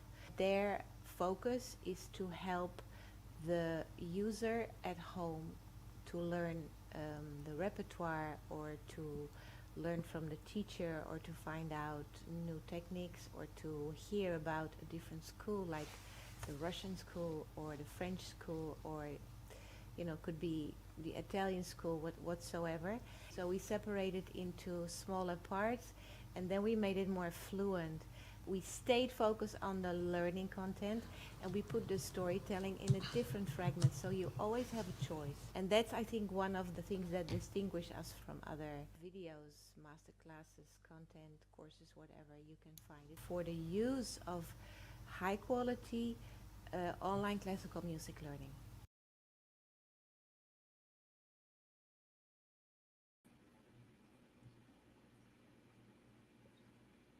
Well, another round of thanks to iClassical Academy for their prize and the recognition awards. And we're really pleased to have you as a partner, and we thank you for your collaboration.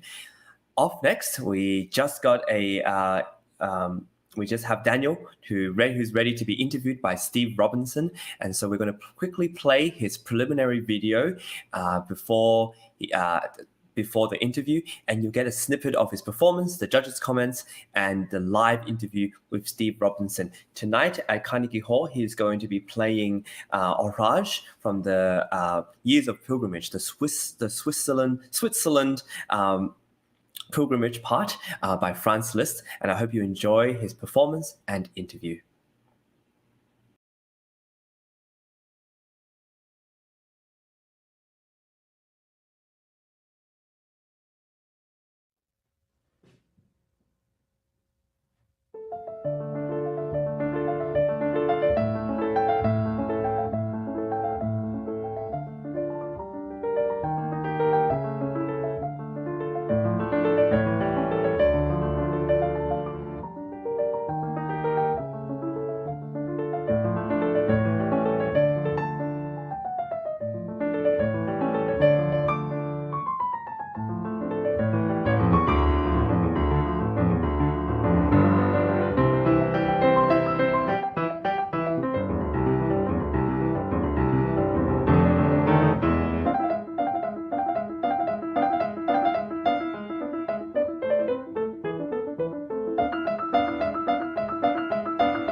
It's one of my favorite movements of the Beethoven, all in all.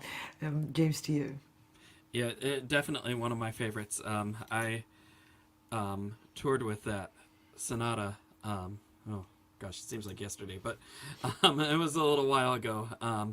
And I got to play that all through France and Europe, and it was a really fun experience learning that. And it was when I had played it, it was actually my first mid-Beethoven style sonata that I had played, and it was just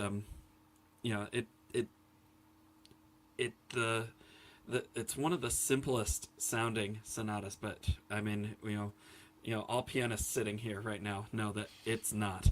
And all those repeated motives, and where it sounds like it's starting over and over again, can get really tough on the memory sometimes. You just have one wrong note and you're a completely different key. I'll tell you a funny story quick. I had a friend in college who played Beethoven 81A, and he started the opening, and when it went into the B section, he accidentally put down a wrong note and went straight to the coda without even stopping. thing, Yeah. the The thing was slight done. turn. It was done in like 3 minutes. It's very easy to do, but you didn't do that. You got through it, memorized and well, and kudos to you.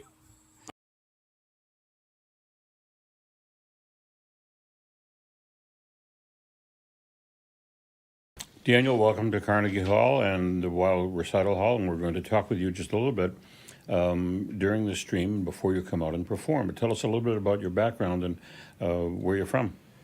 Well, yeah, so my name's Daniel Kazahara. I started when I was 5 years old. I've studied under various different teachers in the Madison area, Karen Hill, Julie Chang.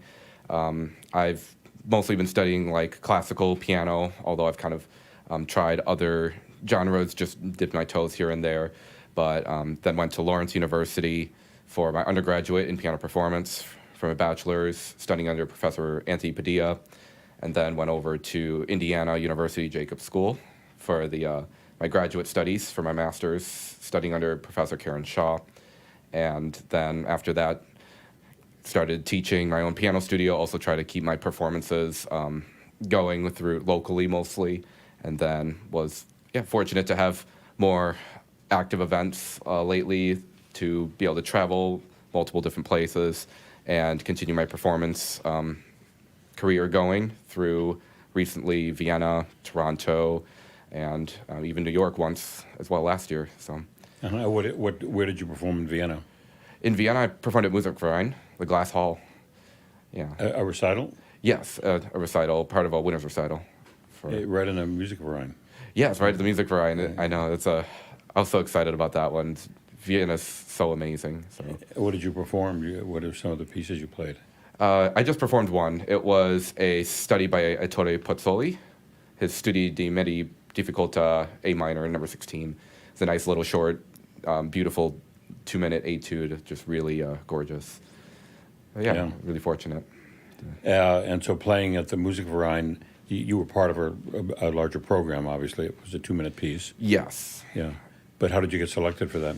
It was part of a different event that I was selected in a competition that I had entered. So I've been doing a lot of that recently and trying to just get more exposure, get my name out there, get as much experience as I can. And I've been very fortunate with various events like that one, and including this one here, which I feel very fortunate for. I'm really excited for tonight as well. And what are your favorite parts of the repertoire? I mean, the piano is so vast, going from pre-Baroque and Bach through contemporary music. What parts of the repertoire do you favor, or do you specialize in, if any?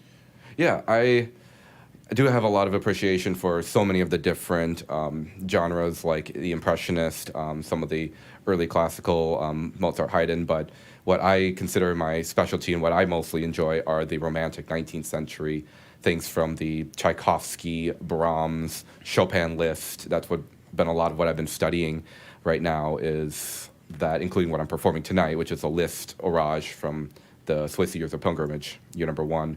And there's just something about it, the great dramatic effects and the big contrast in the emotions evoked and the different colors and touch required. It's just, to me, so exciting to, kind of try to bring that to life, and just really, it's very mesmerizing. It has a lot of that wow factor too, for myself, and maybe hopefully for the audience as well. Yeah. But it's just so much fun.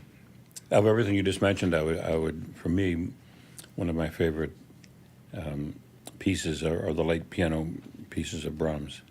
Oh yes, definitely.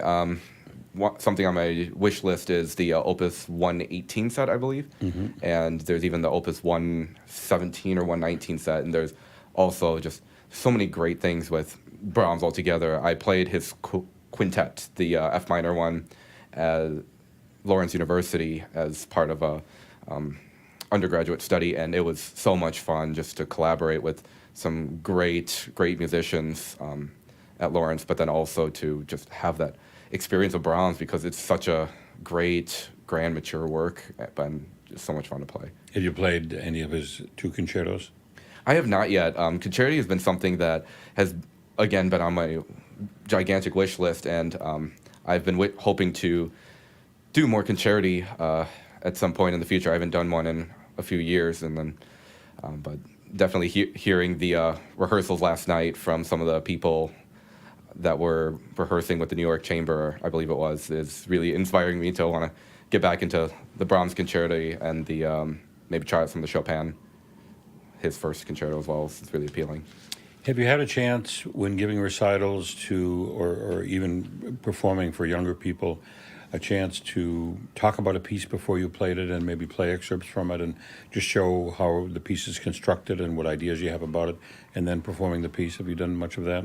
I've done some of that, not necessarily in the formal setting. Sometimes it is on the more informal setting, or if it is for students, or just like I have studio recitals, and sometimes I will talk about my piece just a little bit. So it's the recital for my students, but then I also like to play, and sometimes I'll talk about the piece if it calls for it. And I especially, I do really enjoy playing for my students, and just for children, especially when they have that like appreciation and curiosity for, music still, and kind of still learning how vast and diverse music can be.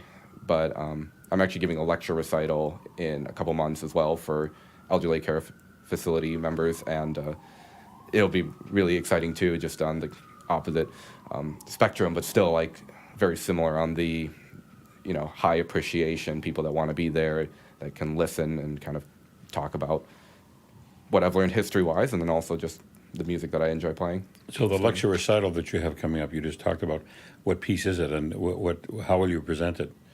It'll be similar to the way the doctoral candidates would have to do their lecture recitals, in the form of a 50-minute presentation, 25 minutes of talking about various composers. So I'll be doing various composers, probably Mozart, Beethoven, and Chopin are the ones that I'll be talking about, and just some of the better-known classical composers, as some of the people I'll be presenting towards might have more of an in-depth knowledge, and some may just have a more enthusiasm level, but a less depth in knowledge for that.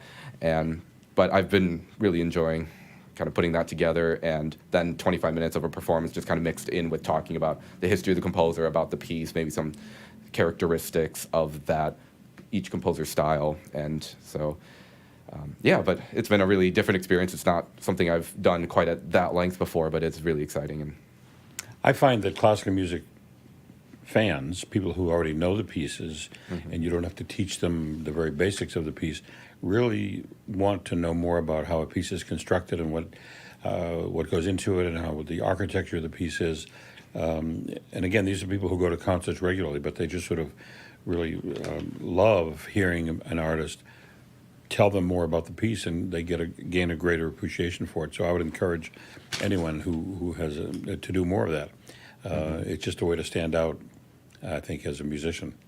Oh, I completely agree. It's, especially with more and more music being out there outside the classical world, that part of what I strive to do is just to show that classical music is still relevant. It still has its place in our society, and there's definitely something to be appreciated here, even though it is music from a long time ago in comparison to everything else that's out there right now. It's really something to be appreciated, and we should try to get as many people to kind of understand but also appreciate classical music as a whole, and maybe try to go after some of the misconceptions and help people understand. And that's part of what I try to do for my students and for anybody that I come across.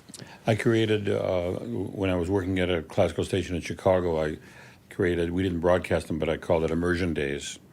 And we would have 30 or 40 or 50 people pay to come to a big studio, and we did one topic for 7 or 8 hours, and one of them was the history of the keyboard. And I got a very gifted pianist from Chicago, we set up 5 pianos, from a forte piano to a Steinway Grand, and he ran through the whole history of the development of the keyboard, and people really were hanging on every word. I remember he started his lecture with a little talk, and then he kept talking, and he had this way of, and about 20 minutes go by, and I'm in the back sort of pacing, and 25, he hadn't played a note, and I didn't know what to do, until I realized that everybody was hanging on every word he was saying. I let him go, so he went for 45 minutes, and then started playing some Couperin, and he was off. So, but people just have a thirst to know more about music. So I encourage you to do more of that. Yes. And again, the piece you're playing tonight? It is called Orage, which translates to The Storm, by Franz Liszt from the Swiss Years of Pilgrimage. Right. Well, I'm looking forward to that. Can't wait to hear you play it. And I wish you the best as you keep your career going. Yes, thank you so much. Thank you for your time. Thank you, Daniel.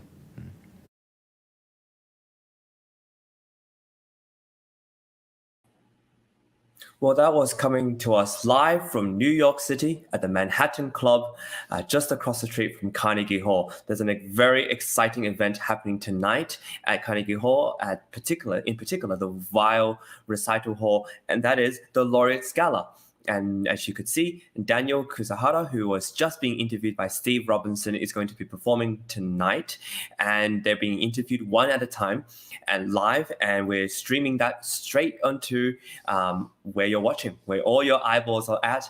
And we're really pleased to be able to do this because it's really important, not only for people to hear music, but also to hear the musician behind the music, speak about the music. And Steve is great at interviewing them and asking them questions about their past, their background, why they do music, whether they're going to continue doing music in the future. And we really look forward to being able to show you this because it's part of the process. And the more you're able to understand the process behind the musicians, I think there's an appreciation that you have for the artists themselves. And so with that, I want to pivot to understanding more about competitions. Sound Espressivo competition now has been running for 2 years, and we're going to the 2023 one very, very soon. This is a amazing competition which is now partnering up with progressive musicians and to present competitions in a way that are fulfilling, but also offer opportunities for a lot of people. I remember the first time when I did Sound Espressivo competition, there were so many different prizes of all sorts. And it's amazing that musicians are able to be given these prizes because I think if you just go to music conservatory, I don't think there's as many of these prizes being handed out regularly. It's up to the internet, up to people connecting one another, connecting musicians, and the great work of people like Dr. Osmanskaya, who is one of the co-founders of Sound Espressivo competition, to come up with these things to link more people together and put musicians in touch with professionals who want to give opportunities to those who deserve them. And speaking of competitions and prizes, I think competitions are necessary because we need to sort out some people who may be playing at a higher level from the people who need to improve and work on certain aspects of their technique or musicality or their understanding of the music. And those people who are ready for a stage, ready to perform, ready with a lot of repertoire, or to be given opportunities that can help them. And those who need help improving, we have resources for them as well. So different prizes for different people. And one of the prizes that we're able to offer is the Classical Academy Recognition Award, which we talked about a little bit earlier. And the big prize that we're actually offering tonight is the Laureate Gala, the opportunity to perform in the Weill Recital Hall in Carnegie Hall in New York City, one of the epicenters of music making. Steve Robinson likes to talk about how the Carnegie Hall was opened by a performance conducted by Tchaikovsky himself. And so New York City has a big and long history of amazing musicians who have lived there, breathed the city, and have conducted orchestras. And to be a part of that, for musicians to be a part of that hall, to breathe in the same air and play the same, be on the same stage is a really mighty cause. And I commend Sound Espressivo competition as well as progressive musicians for making this all happen. Competitions are also quite controversial sometimes because, especially the big ones, you get the sense that it is not just about the music. There's something kind of not just competitive about it, but it becomes a kind of a contest to see who can play the fastest, who can play the most accurate, who can play the most loudest pieces of music or the most difficult pieces of music. And people liken it to sort of horse racing. It doesn't become something about music. And this is something that I debated with Dr. Anna, not out of spite for competition, but because we received a comment from someone on Facebook which downplayed the role of competitions and said that, oh, it's just like horse racing, and musicians aren't horses. Musicians are artists and should benefit from different opportunities. And so I would love for your opinion, if you could write a comment below to express what your thoughts are on competitions and whether they're a force of good or a force of not so good, maybe evil even, where musicians are pitted against one another and not encouraged to make music, but forced in a way to just think about something else, something technical, something that doesn't elicit a sort of creativity or kind of illumination of the imagination. And that is really part of what music really is. So we're going to play one video where Dr. Anna herself highlights the positive side of competitions. She believes fervently that competitions are important to develop a musician. And so we're going to have one video now to see what she says.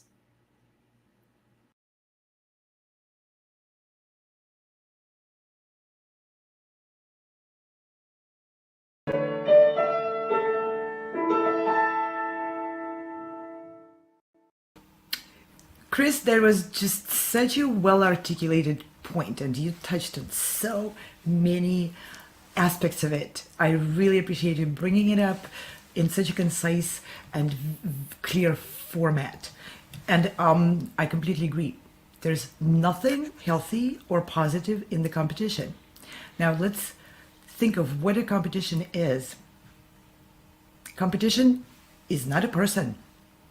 Competition is an event, right? So I think what creates this toxic environment in the competition is a mindset of people who participate in the event. And we can change that, and a lot of people did. So I'm going to throw it back to you, and I'll give you a little bit of time while I'm talking to form your answer. Is there something, well, list 3 things which are positive and healthy about Coca-Cola. Okay? And I want to challenge my audience too. Please, in the comments, list 3 things which are positive and healthy about Coca-Cola. And I'm going to tell you a story. Because my answer, my personal answer, there's absolutely nothing. It's caffeine, it's sugar, it's, it's all those things which are basically toxic for our bodies. Now here is a story, my own personal story, in which I praise Coca-Cola for saving me from a lot of trouble and potentially even playing a life-saving tool in one event. We talked already about my trekking habit and my trekking hobby. So on one of the tracks, me and my partner on the track arrived in the refuge. And for those who don't know what refuge is, it's a small hut glued to the side of the cliffs and mountains, and you arrive there completely exhausted. It's really challenging terrain, and it's just a small place where you can get some food or cook some food. So they provide you basic opportunity to just settle and pitch your tent. So we arrived in there late, exhausted, in a windy, cold conditions, was not really comfortable to continue walking around. In that particular place, which is in Corsica, there is a strong recommendation for everyone who treks those terrains to only drink the water from marked sources, which are marked drinking water. Okay, those sources sometimes are not very conveniently located, and at that particular refuge, one had to climb over rocks another 100 yards down to just get that water and climb it back. Now, when you did your trek for 10 hours already, and all you want is to get some food, get some drink, and just sleep. You don't want to make that trek. So, long story short, me and my trekking partner made opposite choices. There was a source of water in the hut, and it was really dark. There's no electricity in there, of course, not on a cliff. And the source of that water in the dark, you couldn't see really the signs, and the signs are in French, and we're not fluent with French, so it was kind of confusing. So most of the huts do have clean drinking water source in the hut. This one, I couldn't read the sign, and she couldn't. So we both couldn't read the sign. So she said, you know what? We've been to 7 refuges by now, and everyone had drinking water in that source in the hut. I'm not going another 100 yards down and back up. I'm just going to drink this water. And said, well, it's not clearly marked. I know we can assume that it's clean and drinking, but we don't know it for sure. I don't understand the sign. Even with a little flashlight, it's the conditions were against us. Let's put it this way. And there were, options. And I said, okay, I'm just going to put another layer and just walk down there and get the drinking water from there. And she said, well, I'm not going with you. Go.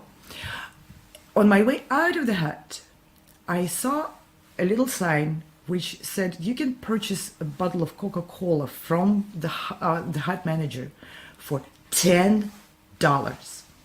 Now, mind you, where I am right now, you can purchase a 2-liter Coca-Cola for under $1.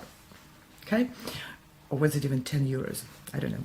Don't remember. But it was really expensive. Well, I understand they have to bring a helicopter. And it's a small bottle. And so I stopped in there and I was weighing my options. And I was thinking about it. Is my trip down there worth $10 of my energy or not? Or should I just trust that the water in the hut is going to be drinking water or not? So lots of options. Just like when you enter a competition, you have lots of things to think about, right? So, and I made a decision, okay, this time I'm just going to buy the Coca-Cola bottle. And that's it. And I did. So my trekking partner drank from the source, which was pretty predictable to be reliable, right? And I didn't exhaust myself going down and up for the clean water, which was marked down there, and climbing in the dark through all those rocks. So I didn't put myself in danger of being exhausted in the dangerous conditions.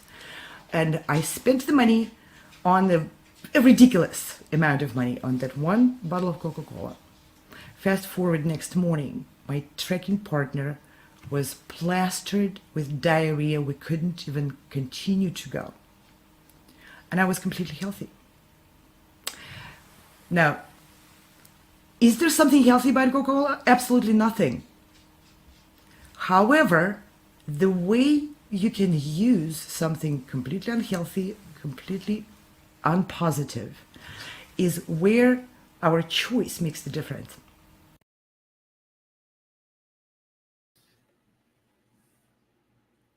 That's a really good perspective of why competitions can be really good. And now we're going to play a second clip where Dr. Anna also continues on to talk about why she thinks competitions can be used for good and what it is that can be a driving force for inspiration and also a way for musicians to prepare best for competitions. Let's listen to that now.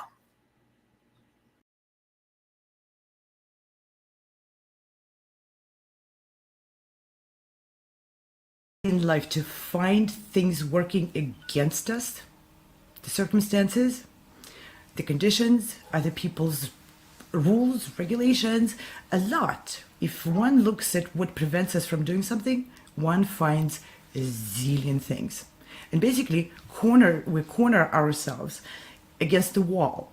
There's nothing we can do about it because we can't change the circumstances. But if we look at the competition, any competition, with the perspective of a tool, we can change how that competition will work for us instead of against us. And I'm going to go point by point of what you brought up. Repertoire. Recycling the repertoire. Are there solutions to that? There are individual solutions, and Gary Graffman mentions that, right? Every artist can find a temporary incremental solution to the repertoire problem, right? We can recycle our repertoire. We can re-record, send the same recording to different competitions, right? We don't need to turn out other opportunities which provide us with growth. For instance, chamber music is an extraordinary opportunity to grow as a musician because you collaborate, you learn from each other, and you create something other than your own solo, then you take those new skills and you apply to your solo performance. Your solo performance gets enriched by chamber music experience, and instead of playing one playing, two playing, you see a lot more polyphonic content in pieces where you didn't see it. Okay, great, immerse in that. There are plenty of chamber music competitions. While you're working on your chamber music, why not record it? Why not send it out? That's just one example. Next example, spend time learning what the competition does and what it provides to you.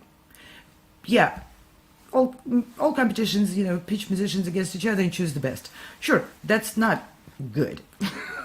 But who are you going to meet in the process? Who are you going to make connections with? What is the level of other contestants? Look at the previous years of that competition.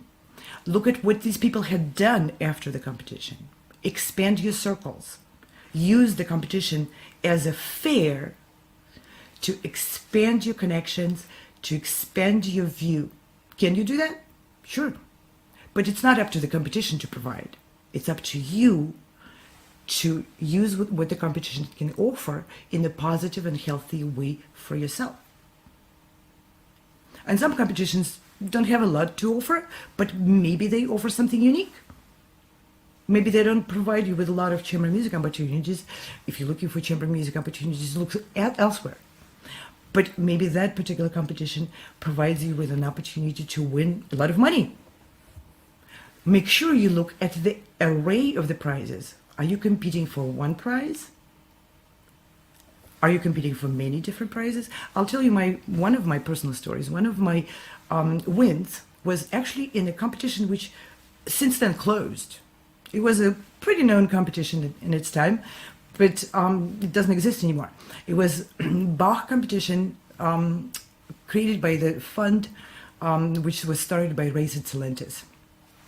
Most people don't even know that competition anymore. But that competition was focused on Bach's music only. At that time, I was very interested in Bach's music and performing Bach's music. And I was learning the entire World Tempo Clavier, the Goldberg variations, and all, a lot of Bach's music. Other competitions didn't really invite that repertoire in such a huge amount, right? But that particular competition did. So I went to that competition, I won second place in there, and in the process, I met like-minded people who were really interested in Bach's legacy, who knew a lot about Bach, which I didn't know, information, his life. So I was able to make connection with like-minded people, and those connections stayed with me for the entire life. And further down, you were talking about long-term. You need to plan long-term. Long-term, these people became my collaborators in many future projects, multitude. When you're planning long-term and setting your goals beyond winning this one particular competition, then your entire attitude towards people involved and towards the events which are happening in there changes. Instead of hoping for that one lucky moment when someone else will discover you and make you the star. That's unrealistic, right? Instead of coming into the competition with that attitude, you come into competition as the owner of your own future. And you approach people and events with that attitude, and you offer your value to those people who are involved. And you seek them to share their value with you and form life-lasting collaborations for future projects which you don't even know what they are. We need to be open-minded that the life of a musician is long, and that process requires us to constantly keep acquiring more and more opportunities. Opportunities are not objects. Opportunities are done and created by people, so people are the center of it. If we come to competition with the attitude that's a fair, where people are congregating, and they all congregating with a like-minded purpose, which is to share themselves, to find others who are willing to share, to form collaborations, and to create something which has not been done before. which only I, as a unique musician, can create. That attitude changes every step of the way what we do in the process. It changes our approach to choosing the competitions which are suitable for us at the moment. Today, well, not today, in 1991, when I went to the Bach competition, that particular competition suited my development stage at that time perfectly. So I went and won. And it was the most fruitful event for me. One of the most of them. And so the choice of the competition needs to suit me as an artist in the time when I'm making that choice. And tomorrow I'm going to choose the other one. Look at what the competition had done. Who are the people who are part of it, who were attracted to that competition, who I'm likely to meet in there. Invest your money wisely. Invest your time wisely. You don't have to win. You go to a different country. You go to this performance. You don't make it second round. But you are in this professional fair with managers, with judges, with other contestants, with their teachers, with their parents, with their collaborators, with their supporters. That's a fantastic source of your base for your future project, for your entire life as an artist.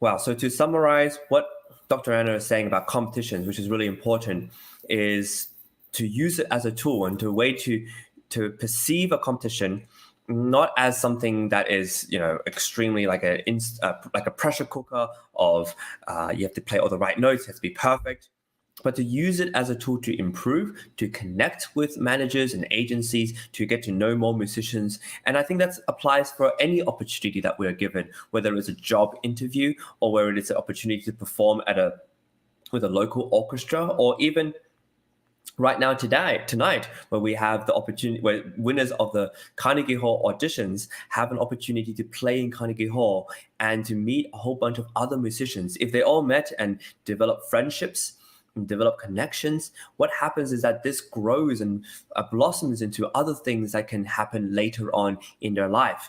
I think that what happens when musicians get together, and any opportunity for musicians and agencies and productions and production teams and companies to get together, especially at festivals, is that it produces a lot of connections, it produces a lot of ideas, and what ends up with those ideas, no one can really tell. It's kind of like a festering of amazing different thought bubbles that will one day come into fruition and make something beautiful happen within our music industry.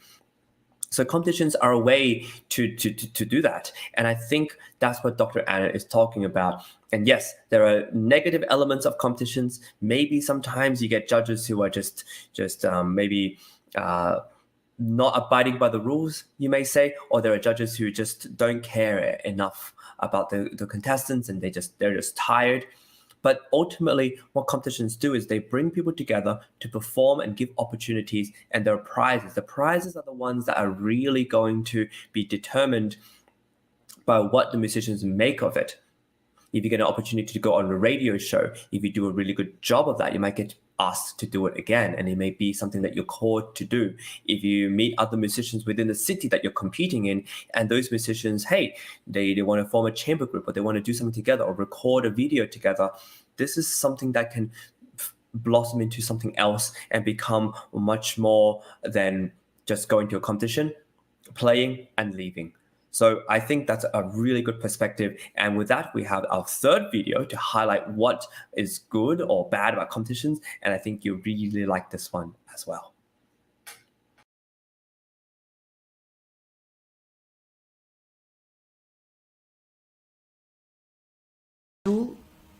And it will be what we make out of it. So that was my point. I love it. Yeah, and I love like what you said. You are your owner of your own future. That you go in with that you offer your own value, and that you use this opportunity. And I really believe that, because a lot of people lament that the pandemic, or this happened, and look, in Sydney we're in lockdown again. But my perspective is always, why can't you make the best of the situation, the circumstance that you're in? Why can't you make the best of it? And sometimes you might be called to,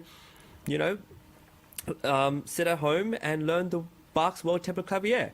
You know, that if you're in lockdown for 8 weeks, it's a great time to sit down and do something different, or learn something you haven't had the time to do. I was talking to my piano technician. He said, I finally have time to go to my workshop and work on the projects I've never had time to do otherwise. So I love this idea of using the opportunity, using the circumstance, and being the owner of your destiny and your fate and what you do. And in that way, you don't feel like you're being controlled. You don't feel like you're at the whim of the world. You feel like you have a place and you're in control. Exactly. And what you mentioned about Gary Graffman, he was absolutely right.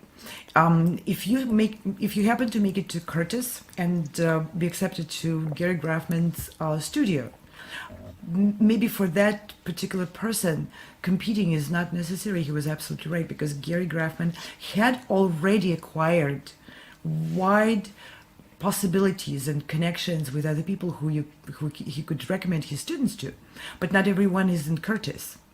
So we're talking about vast majority of young musicians who are not in Curtis. Curtis only accepts maybe one pianist, and not even every other year.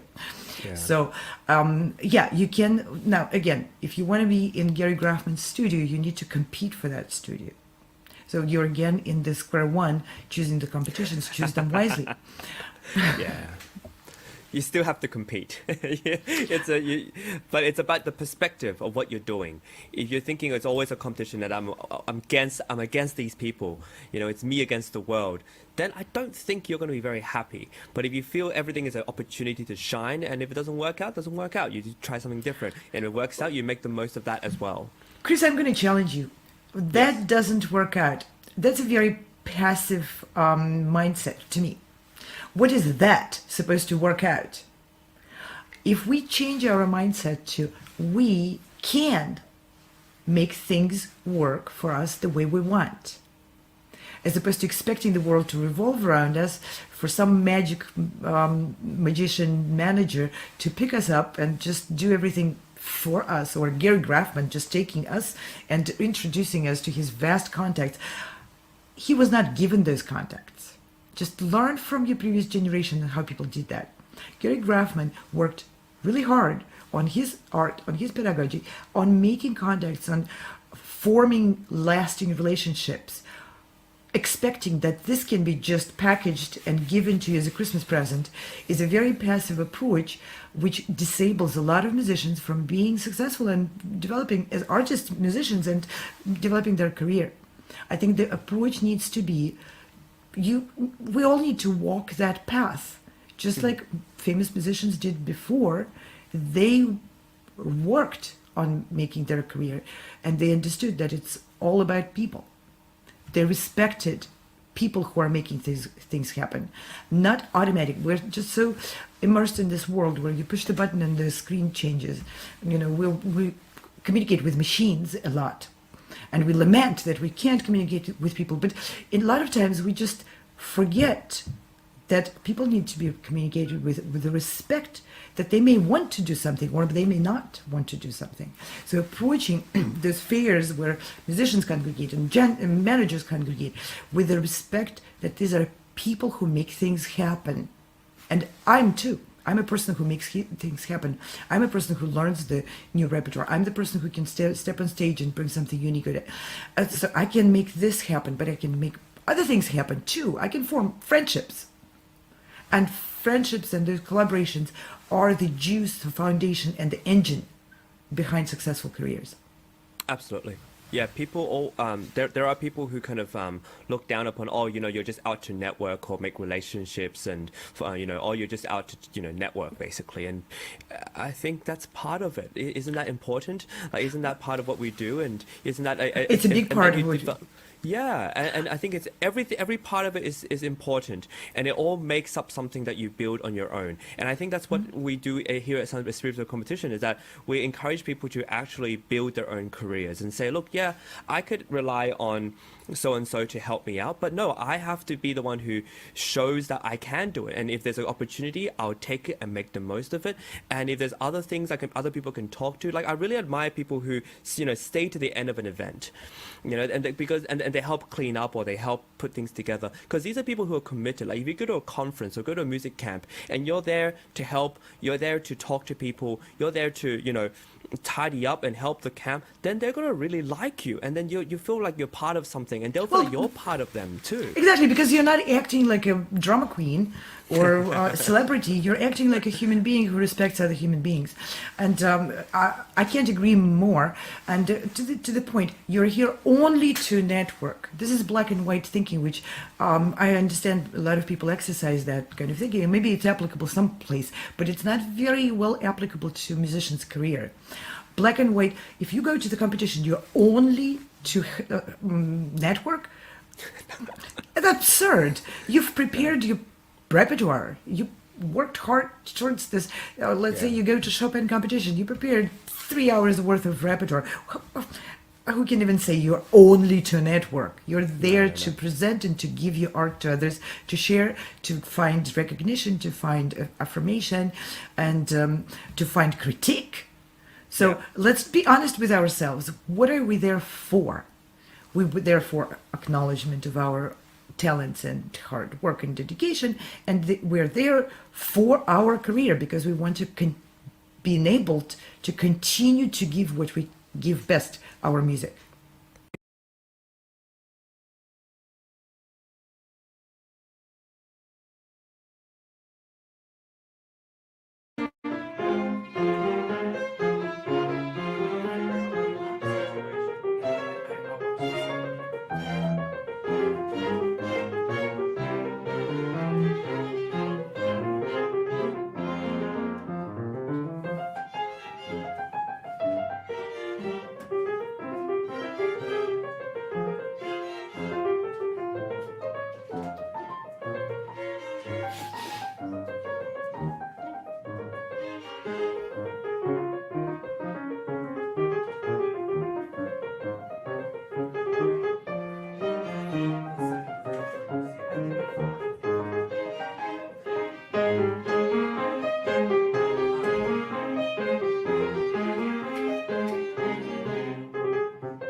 Adagio one more time, please. Thank you.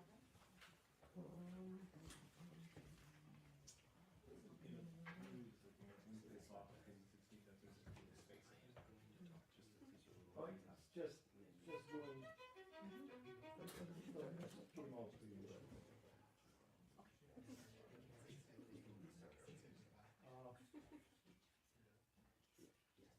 From 104 again?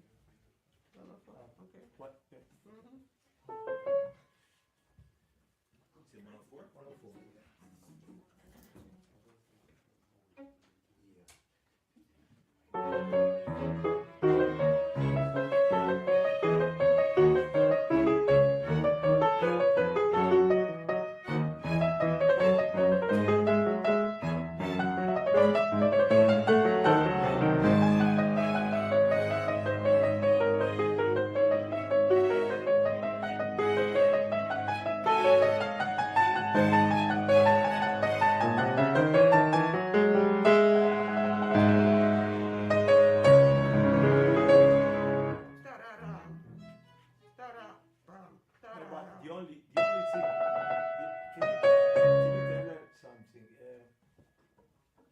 Thing that I can do here is a bass. Yeah. Yeah. That's the only one. Yeah. And then if you can tell that this D sharp, C sharp, instead of parara, ta da da, a little bit slower. Right, better that way. Просто немножко помедленнее просит. She was asking not to wait before the downbeat. What? Not to wait before the downbeat. But yeah, but yeah, it's like that. It's more understandable. That pa ba ba. Нормально, да? Помедленнее. Хорошо. Вы хотите еще раз? Давай, еще раз. Can we do one more? She wants to do it again? Yeah, just no, that one spot. No, walking up.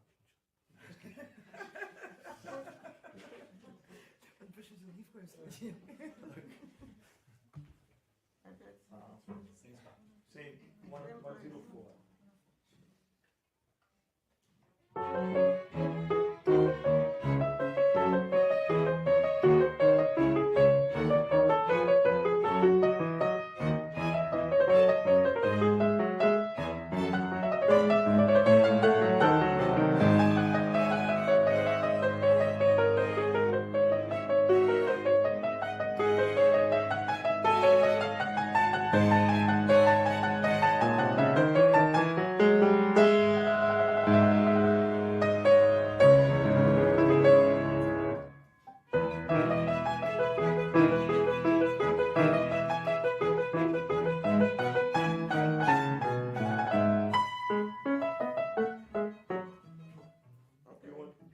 Descending again? Okay. Yeah. Okay, so let's just do descending again until the end. From 104 again. And then 104? we finish.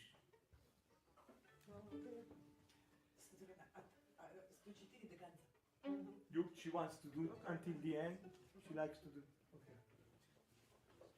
Okay, 104 again.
Well, that was a wonderful performance by Susanna Kolka, who is a featured guest artist of the Carnegie Hall Auditions performance Laureate Gala tonight.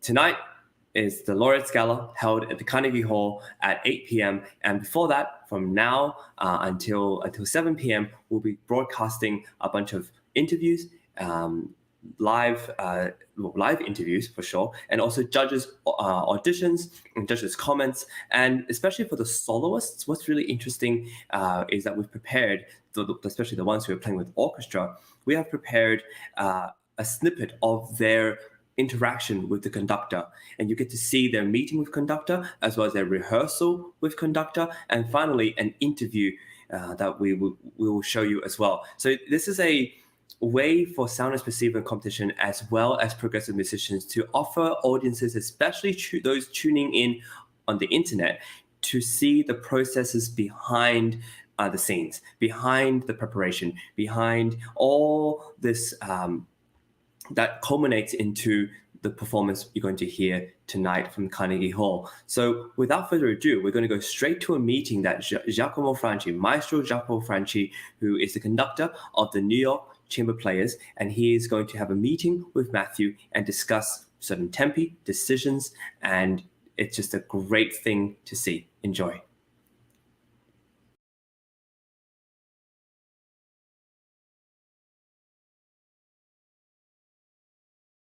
Hello.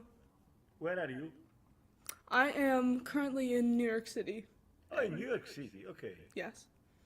Where you are? In a studio? Oh, I am at my house, actually. Oh, I didn't know you were in New York, okay. Yeah. Good, great. Okay, so if you can start the beginning so I understand your tempi. Yeah, of course. So I'll just give you a general metronome mark range as well. So I think a safe zone, I guess, is from anywhere between 132 and 138. Yeah, I beat it in 2. Okay. Pa, pa, da, ba, pa, pa, pa, pa. Yeah.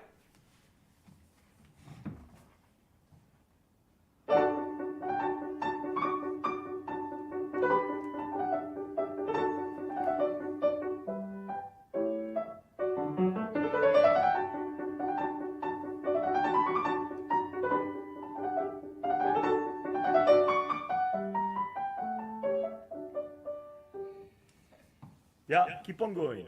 Oh, keep on. Should I just Very play good. till the end? What? Should I play the entire piece, or should I just play? If you want to. Okay, yeah, I guess it'll help. Yeah, I'm gonna start over and play the whole piece. Yeah.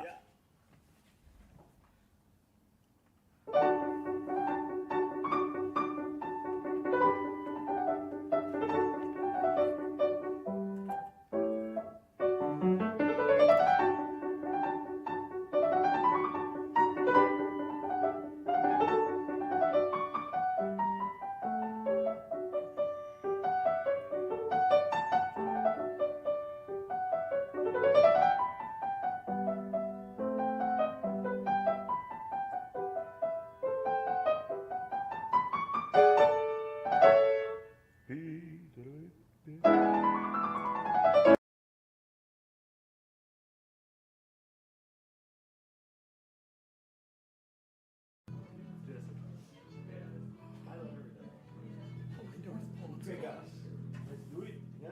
Okay, do it. Great. Procedimental.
Matthew, welcome to Yes. Carnegie Hall, and you'll be performing tonight at the Weill Recital Hall, which is right in Carnegie Hall. You excited?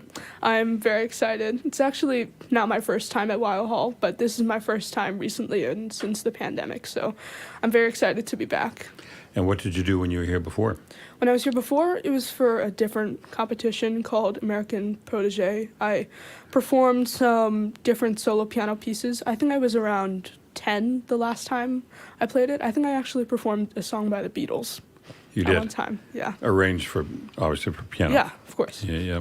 And what other pieces did you, was that the only piece you played at that time? I played a bunch of different pieces. I played another piece by Haydn. I'm playing the Haydn Concerto in D major, the first movement today, but I believe that performance, I played another Haydn sonata in E major, but I can't clearly remember what see. exactly I played.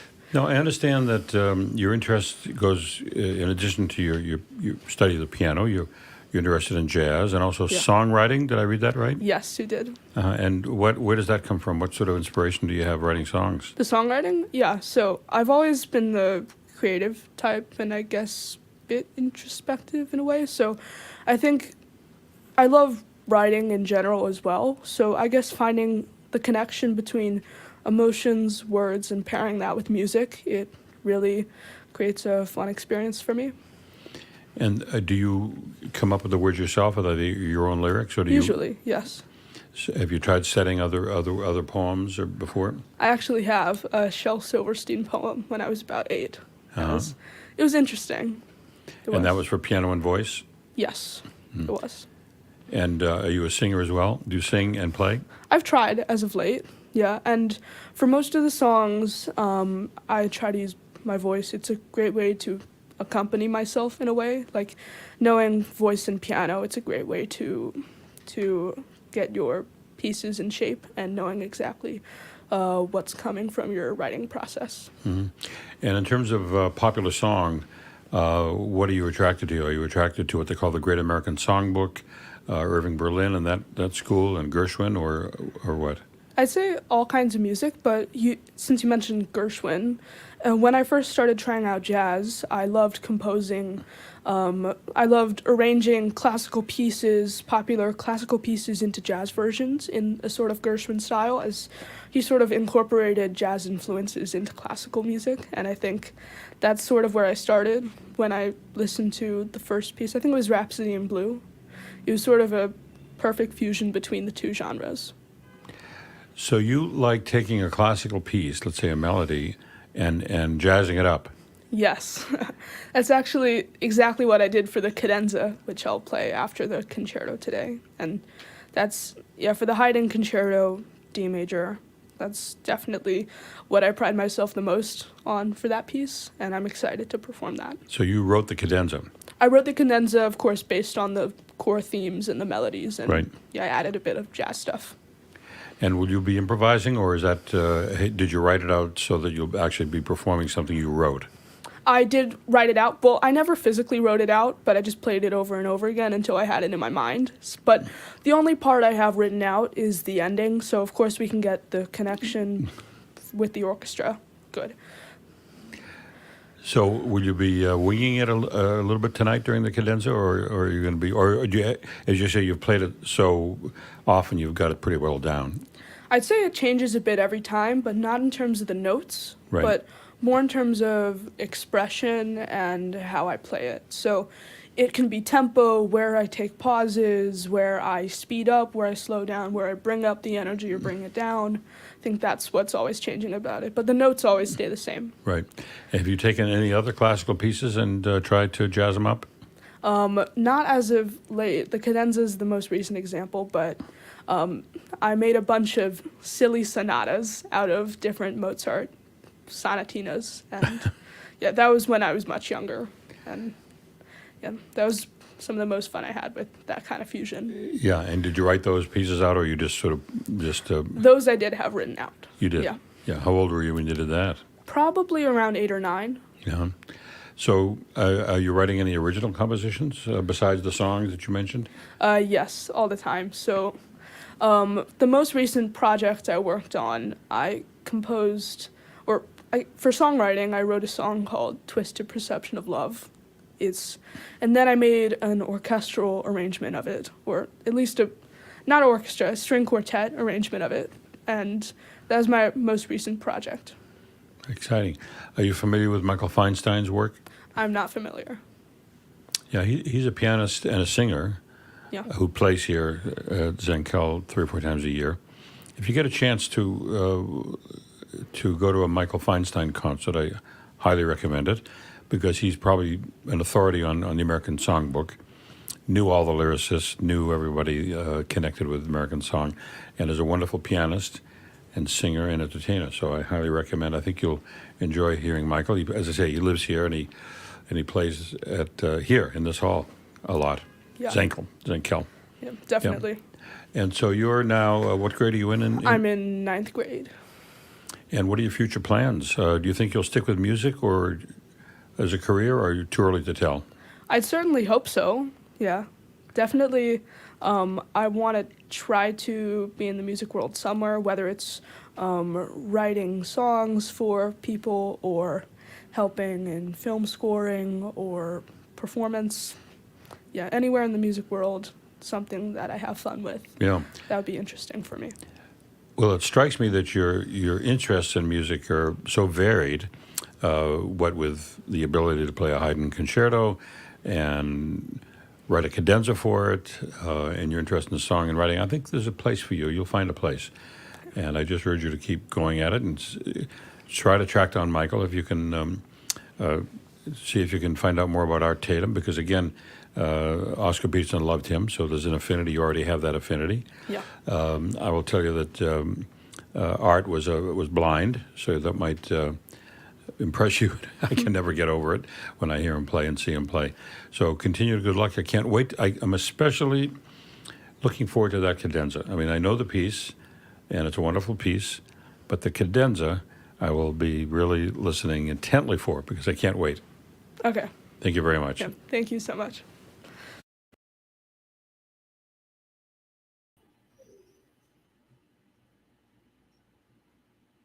I love the way that Steve Robinson's able to make the guests, no matter how old or young, feel very comfortable and ask him very relevant questions depending on the kind of music that they play. We just heard from Matthew Brand, who's going to be playing with the New York Chamber Players, conducted by Maestro Giacomo Franchi. And he's going to be playing Haydn's Piano Concerto in D major, the first movement. And as you have just heard, he composed his own cadenza. How impressive is that? And he's incorporated jazz influences into the cadenza. And I can't wait, absolutely cannot wait to hear it. Next up, we're going to hear from Anthea Diaz, who is one of our winners. And she's actually going to be performing the Brook violin concerto, just the first movement, accompanied by James Welch at Carnegie Hall tonight. And we have an exclusive interview from Steve Robinson, just in, fresh and hot.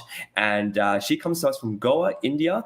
And we're really pleased to be able to have her in New York. She's played with many different orchestras, and she's even done a TED Talk in Mumbai.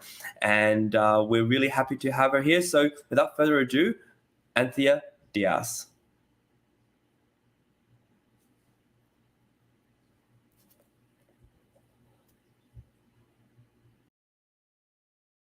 Anthea. Hi. Hi. Welcome to New York and to Carnegie Hall. Thank as you. You're getting ready to perform tonight in the Weill Recital Hall, which is part of Carnegie Hall. Yes. And we're very excited to have you here. You came from India for this performance. Yes. Your first time in New York? Yes, it's my first time. And I'm really excited to perform at the concert today. And what city are you from in India? I'm from Goa. It's a very, very tiny state. It's at the west coast. Yeah. And so have you had a chance to look around New York since you've been here? You've been here a day or two? Yes, I've been here for a week. A week? Yes, because we had to recover from the jet lag and the time difference. But not really. I haven't really visited much because I plan to do it after the concert. And moreover, it's really cold, so I hope I don't freeze before I perform. Yeah. And so what are your impressions of New York so far? It's very beautiful. Very beautiful. It's such a fast-moving city, and there's so much to see, and there's a lot of people. Yeah. Have you been to any concerts yet here? Yes, I visited. I attended a concert by the New York Chamber Orchestra. No.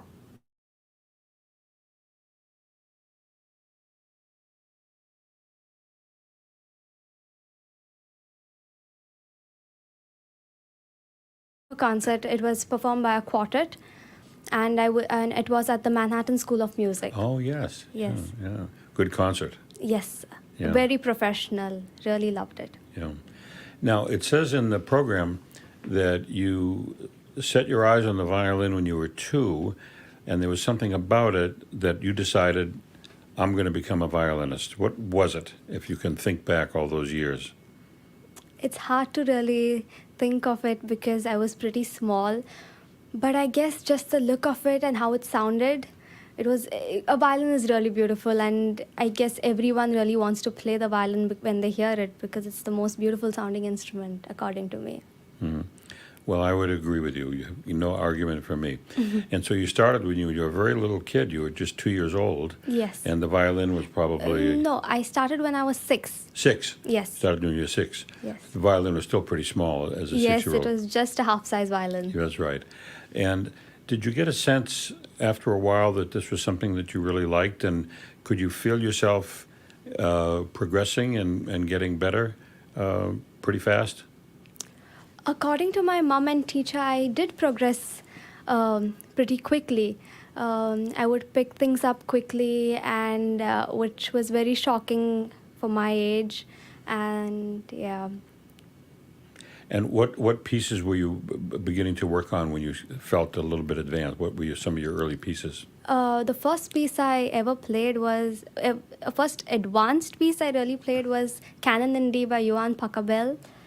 And then I progressed to learn the Saraband and Allegro Brilliant. Those were one of my first difficult pieces of when I was just a kid.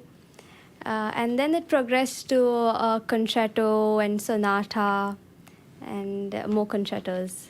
What kind of concertos were you playing? I played the concerto in G major by Mozart, and I played a concerto by Haydn, and I also played a sonata by Beethoven. Oh, which one? I think he wrote 5, if I'm not mistaken. 5 violin sonatas. I think 8. Yeah. And I played the number 4. I see. Yes. Yeah. Well, that's pretty advanced. But you've looked at the scores from other concertos that are bigger concertos like the Beethoven. Of course, yes. Yeah, and you think one day you'll be able to tackle that? Yes, it's very difficult scores, and it's very hard to interpret Mozart and Beethoven, especially Bach.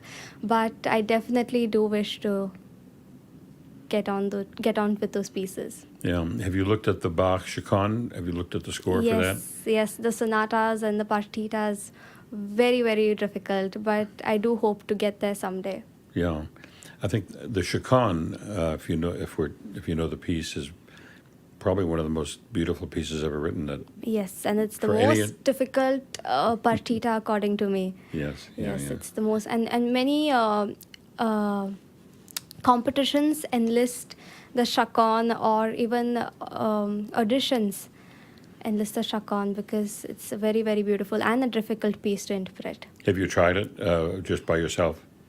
I think I did it once, but I think I stopped after a couple of bars because it got too tricky for me at that point. Well, you'll get it. Now, I noticed in the program it says something very unusual, that you give TED Talks. It says it right here that you give some TED presentations. Yes. Could you tell us a little bit about that? Yes, it was in 2019. It was in April. We got the message from one of the organizer, and it was from TEDx ICT Mumbai. It was what? A TEDx ICT Mumbai. From TEDx ICT Mumbai. Right. And one of the organizers got in touch with us and asked if I could give a talk to encourage young children to take up what they like and follow their passion. Well, what was that talk like? What did you tell the kid? Did you perform at all? Yes, I performed 3 pieces, and I spoke on the pieces as well as how kids should follow their passion, and nothing is impossible as long as you practice and follow your goal. Wow. Yeah. I'd love to see that. Is that available? Can I watch that? Yes, it's available on YouTube. Yeah. If you just search it out, it will be available. Did you do it in your native language or in English? In English. You did? Yes. Yeah. And where did you learn to speak English so well? We actually speak English at home. I see. Since we are Goans, we weren't a part of India until I see. 1961. So we have more of the Portuguese and the English I see. culture. I see. Yes. Yeah. Well, tell me a little bit more about the TED Talk. Were you nervous when you got up on the stage and you saw the people there? Or I'm guessing you weren't nervous because you seem to have a lot of poise and confidence. I actually don't quite remember because I was hardly 13, but I'm definitely nervous. Even right now, I'm kind of nervous, but I don't know how I'm pulling it through. But I think once I am on stage and once I get comfortable with the environment and the people, I tend to not fumble so much, and it helps me cool down. Right. Yeah. And tell me again what piece you're playing tonight? I'll be playing the Max Bruch Violin Concerto No. 1 in G minor, but just the third movement. The Brook. Yes. Third movement. Yes. Such a beautiful piece. Yes, it quite is. Tell us a little bit about that piece and how you feel about it. It's a very beautiful piece. It is composed by a German composer, Max Bruch. He was born in the 19th century, and hence he's a romantic composer. And to me, this piece is the third movement. I would specifically speak. It's like a dance. It's a nice little dance you have, and it's very upbeat. And even though it has some soft spots and a very melodious tune in the middle, but it gets that rhythm and makes everyone get up on their toes, according to me. Have you prepared at all by listening to recordings of it by other violinists? Yes, I watch other violinists very frequently because it helps give me an idea, helps give me a better idea, and yeah. Do you remember any violinists that are your favorites? It actually depends on the piece, because I look at how each person interprets it more than my favorite artist. But this piece is quite well interpreted by Maxim Wengroff, and even Hilary Hahn does it quite well, and I look at those videos quite often. Now, Anthea, what lies ahead for you? Do you think you'll keep pursuing music? Do you think you'll make a career of music, or do you have other interests that you think you might get involved with instead? No, I feel and I know that I will definitely pursue violin as a career, for which I have to study. So I'm looking at going abroad and pursuing my career and learning it first. So I would want to study more and get in touch with a couple of universities so that I can do it. Yeah. Well, I predict great things for you, and I'm looking forward to the Brook tonight. Thanks for coming by, and good luck tonight. Thank you for having me. It's a pleasure.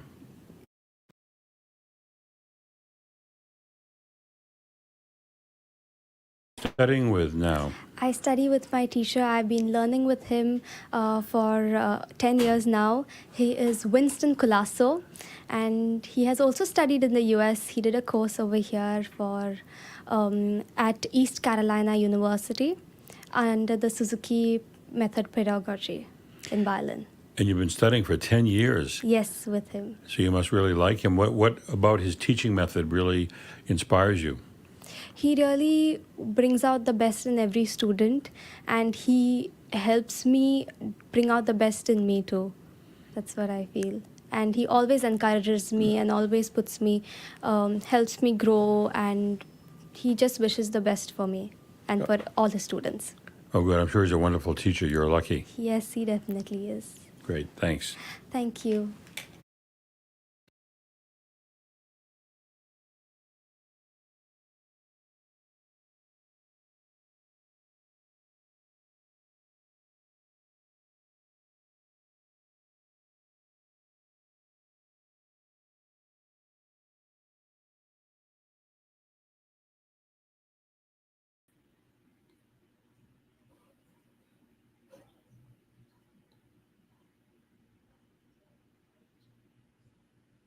Well, it's really wonderful to hear straight from the mouth of Anthea her origins, what her ambition is here is to be here in New York, and to just hear her talk about her music. She comes to us from Goa, India, a small town, and a small town girl in this huge city of New York. Must be really, really amazing. So we're really pleased to have her.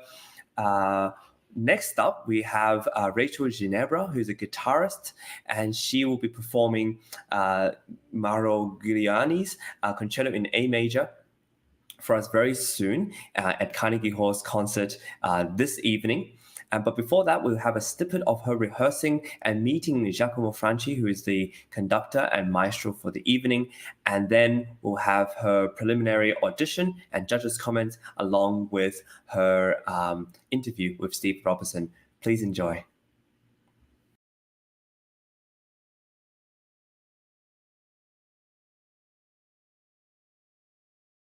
How are you?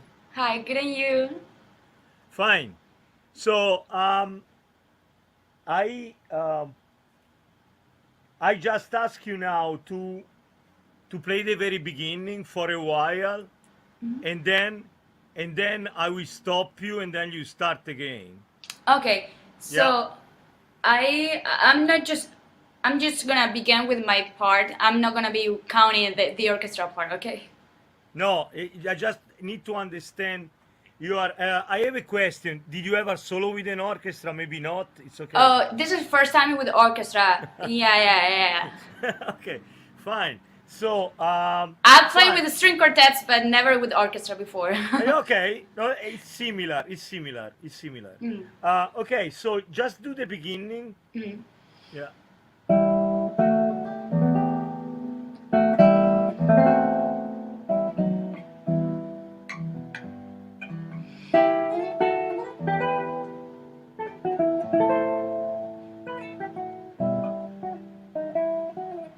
Okay, I got it.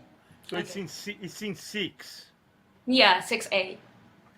No, I mean this could be Siciliana a little faster, and the orchestra will go in 2, but in this case it's going in 6. So it's all in 6, and of course when we are doing the intro, you don't want us to go faster, otherwise, yeah.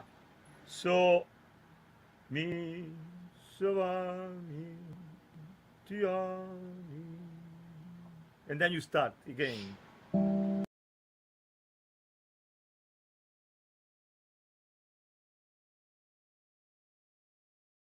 Everyone, my name is Rachelle Ginebra. I'm a classical guitarist, originally from Cuba.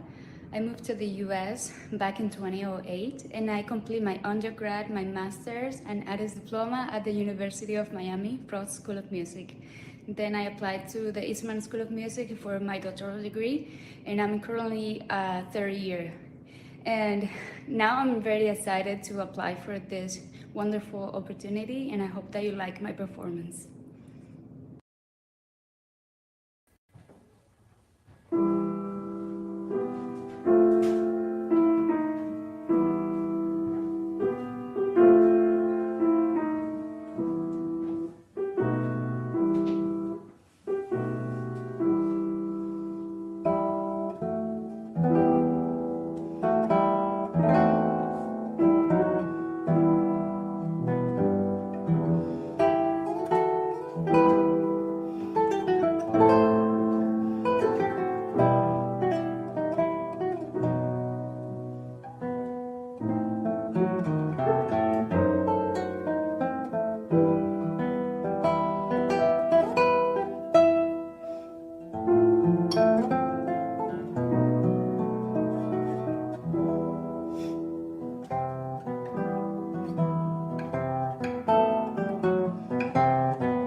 Welcome to Carnegie Hall. It's a great pleasure to have you here. It's just a huge honor for me to be here. Thank you. You've been to New York before.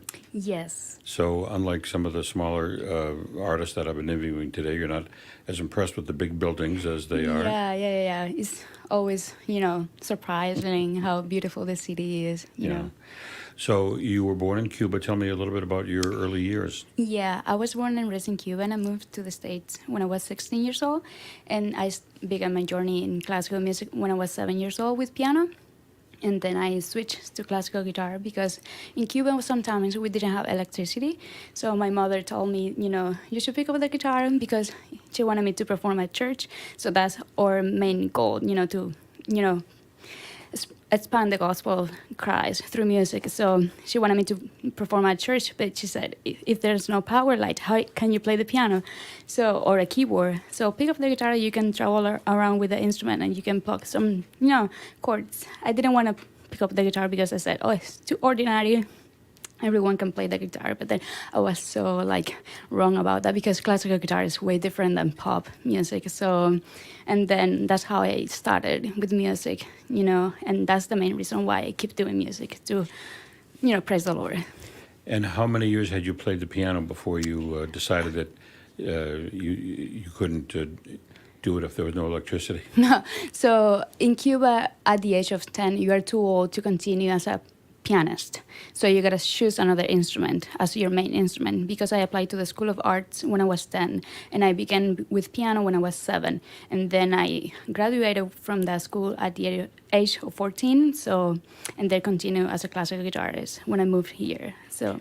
And why did you pick guitar? Was that your choice or? It was my mother's choice. Yeah, she's the reason why I pick up the guitar and then I fall in love with the instrument. So I'm very grateful that she did it for me. I was going to say it might have been your mom's choice, but it seems like she knew what she was doing. Yeah, she knew, yeah. Because you developed an affinity for it and but it's such a difficult instrument. It is. It's very difficult to master the guitar. So that's why there's very few good guitarists because it sounds easy, but you gotta just like the piano, you gotta play with the harmony and melody at the same time. And then the fretboard is very hard to sight read sometimes because you have so many options in the fretboard. So you don't know which G or which F you're gonna pick up, right at the moment. So you gotta kind of go through the process of learning the music before. Well, I'm not a musician, but I studied music enough to learn that in music, nothing is easy. Mm.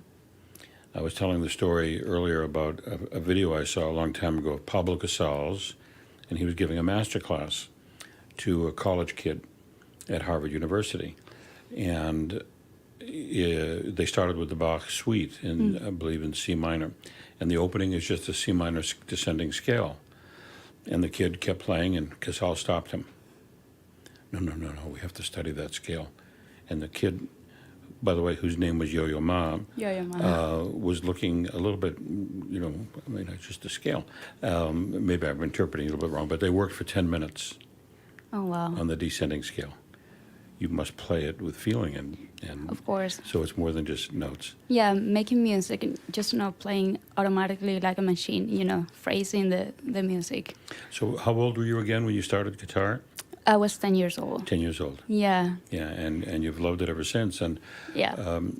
The beginning, when you're beginning the guitar or any instrument, it's so difficult. What kept you going? Especially when you're a kid. All you want to do is play outside, especially in Cuba that we go around in the neighborhood and we play.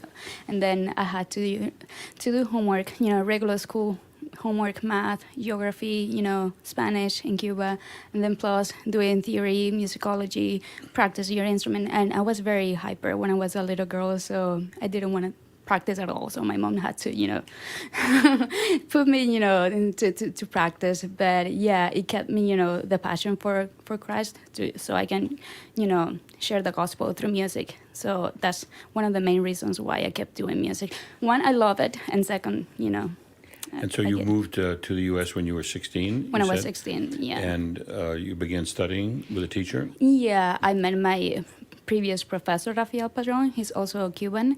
I met him when recently moved from Cuba, I went to a conservatory where he was, teaching, and then he was my professor for 11 years. And then I went to the University of Miami. I did my bachelor's, master, and artist diploma with him. And then I was blessed enough to apply at Eastman with Dr. Nicholas Goulousis, which is one of the greatest blessings that I have. So he's my current professor at Eastman.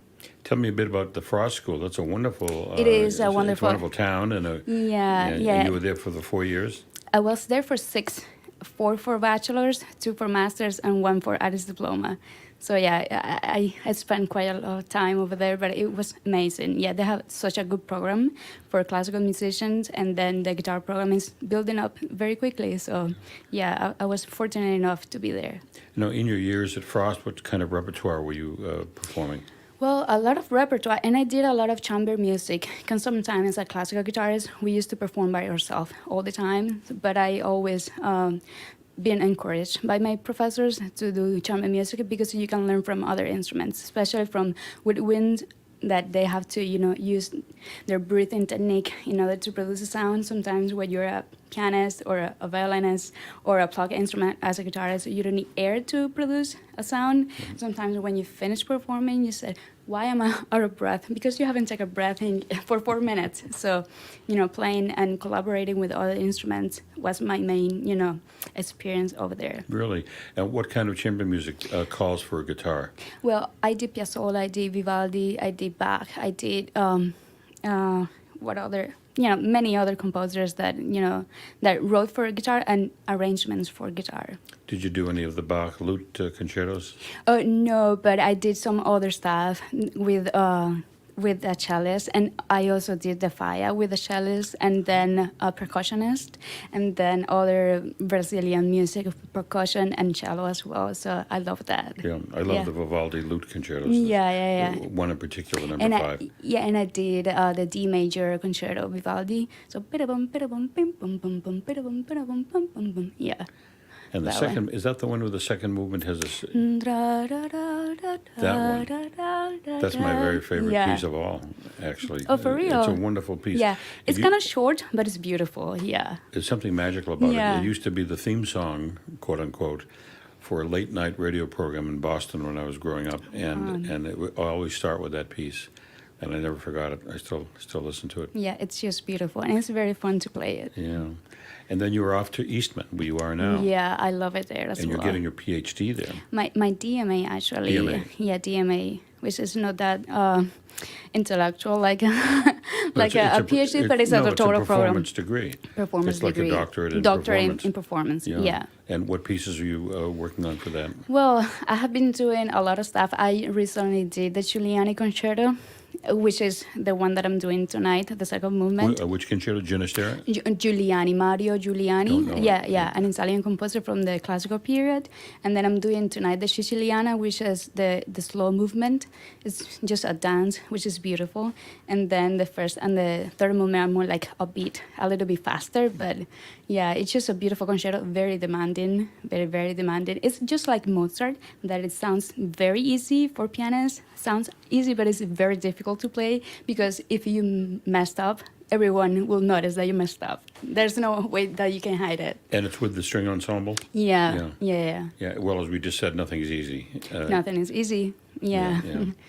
And so you'll soon get your degree.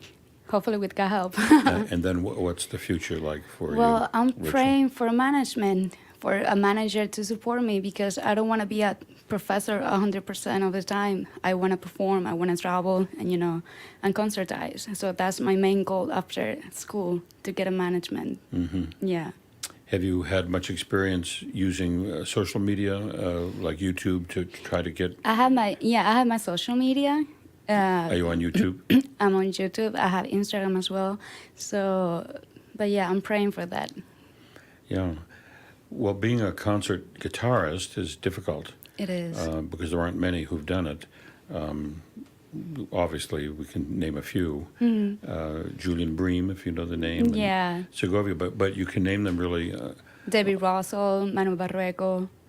Yeah. So it's a challenge. It is. But I haven't heard you play, but there's something about you which makes me think that you're going to achieve it. And of course, you're in the city with managers. There's a manager on every block here, so maybe you'll find one. Who knows? I'm knocking on every door and let's see which one is the one for me. Mm-hmm. Have you been speaking to managers? Have anybody expressed a little bit of interest? Yeah, Robert Berreta, Opus 3 management. Mm-hmm. So What's the name? Robert Berreta, I think. Uh-huh. I'm not 100% sure if I'm pronouncing the. But you're still talking with him? I just spoke to him this weekend because, I didn't have the chance to talk to him before. But yeah, at the moment there's nothing available, but I don't lose hope because, I always strive for, the impossible because I have the God of impossible things. So he can open the door for me if he wants to. Have you put together in your own mind recital programs that you would do? Yeah, I've been... If someone said to you, well, you're on in Detroit tomorrow night for a full-length recital, do you know what you would do? Yeah, I just did my last DMA recital at Eastman, October 21st, and I did some Spanish music, plus the concerto, the full Giuliani concerto, and I did a hymn with a wonderful singer as well. So, yeah, I'm ready. I think I'm ready. So, whether I'm not, who knows? But yeah, I believe that I'm ready to do that. Good. Well, you have a spark, and I think you'll find somebody to ignite it. And I wish you the best of luck. And I can't wait to see you tonight. Thank you. Thank you so much for your time. It's been a pleasure being here and meeting you. Thank you very much. I think the pleasure was all mine. Thank you.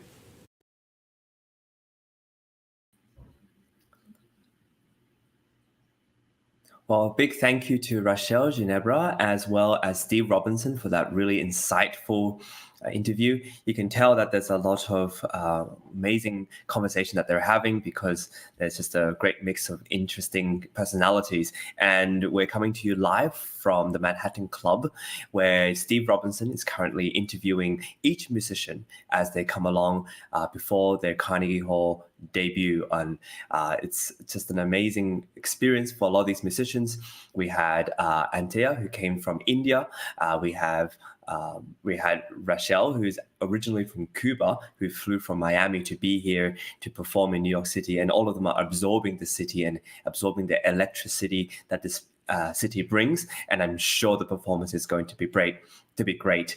If you're joining us now, we are live on internet TV to provide you a lot of the behind the scenes, as well as the interviews and bit of the performances and the judges' comments from the Carnegie Hall auditions that we've been having for the past couple of months now. And this is the culmination of a lot of teamwork, a lot of effort to put all these concerts together. And finally, we're able to have an in-person live performance at the Laureate Gala in Carnegie Hall tonight at 8 p.m. So meanwhile, we as on the internet are making sure everything is going smoothly. We also are really hoping that you'll tune in for more performances that we have coming up. Don't forget that we have the Choral Orchestra auditions in December. And if you want to tune into those are happening. There's like 3 or 4 days of those and a lot of hours of music as piano soloists, violin soloists, and other soloists are getting ready to perform and to audition to perform with orchestra. So choral orchestra auditions are coming up. Make sure you check us out during that time. And we also have in June the second part of our Laureates Gala, and that will be really exciting for you to tune in as well. And we will have interviews, we'll have a lot of things ready to present to you. Now, for our next little segment, we have Kate Lee. Kate Lee is a fantastic pianist who has garnered many awards, one of which including that she's going to be performing with the New York Chamber Players, conducted by Maestro Giacomo Franchi. And she'll be performing Piano Concertino in A minor by Yuri Polunin. And this is a great piece. I witnessed her rehearsal with orchestra yesterday, and they sounded amazing. And so here is a snippet of her audition, as well as the judge's comment, and also her meeting with the conductor Giacomo Franchi for the first time, and getting to know each other, the tempi, the way it all sounds, and how we all put it together. So please enjoy.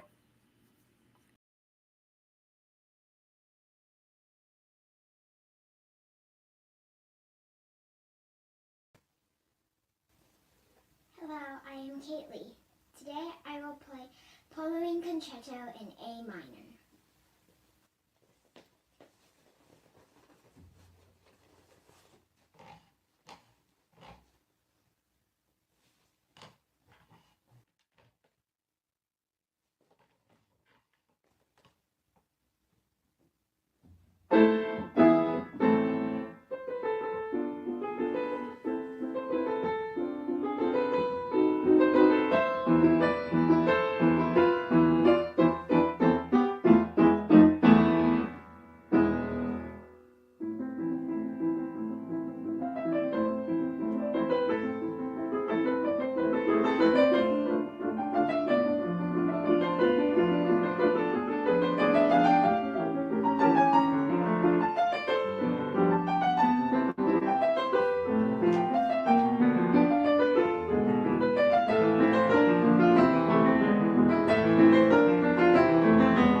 solid performance. So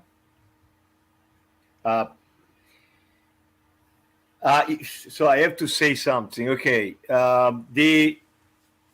sometimes the passages they were not completely clean, but I love. I'm quite honestly, I'm not very familiar with this concerto, but I can feel that you have a good range of dynamics. You have nice fire to it.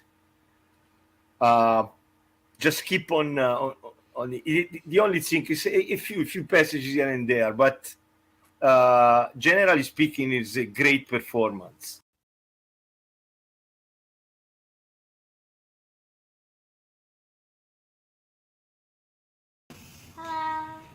If you can just do the beginning, so in order to understand the tempi, yeah.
Okay. When you are doing the triplets,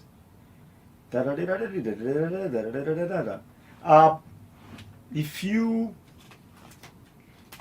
give just a little accent to each triplet, that's probably better. I don't know if you want to start right there or you want to. Do you have measure number?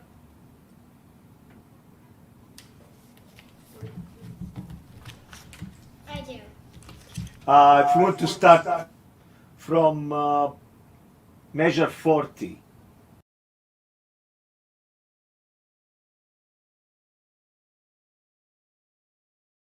Have you here at Carnegie Hall? You'll be playing tonight at the Weill Recital Hall.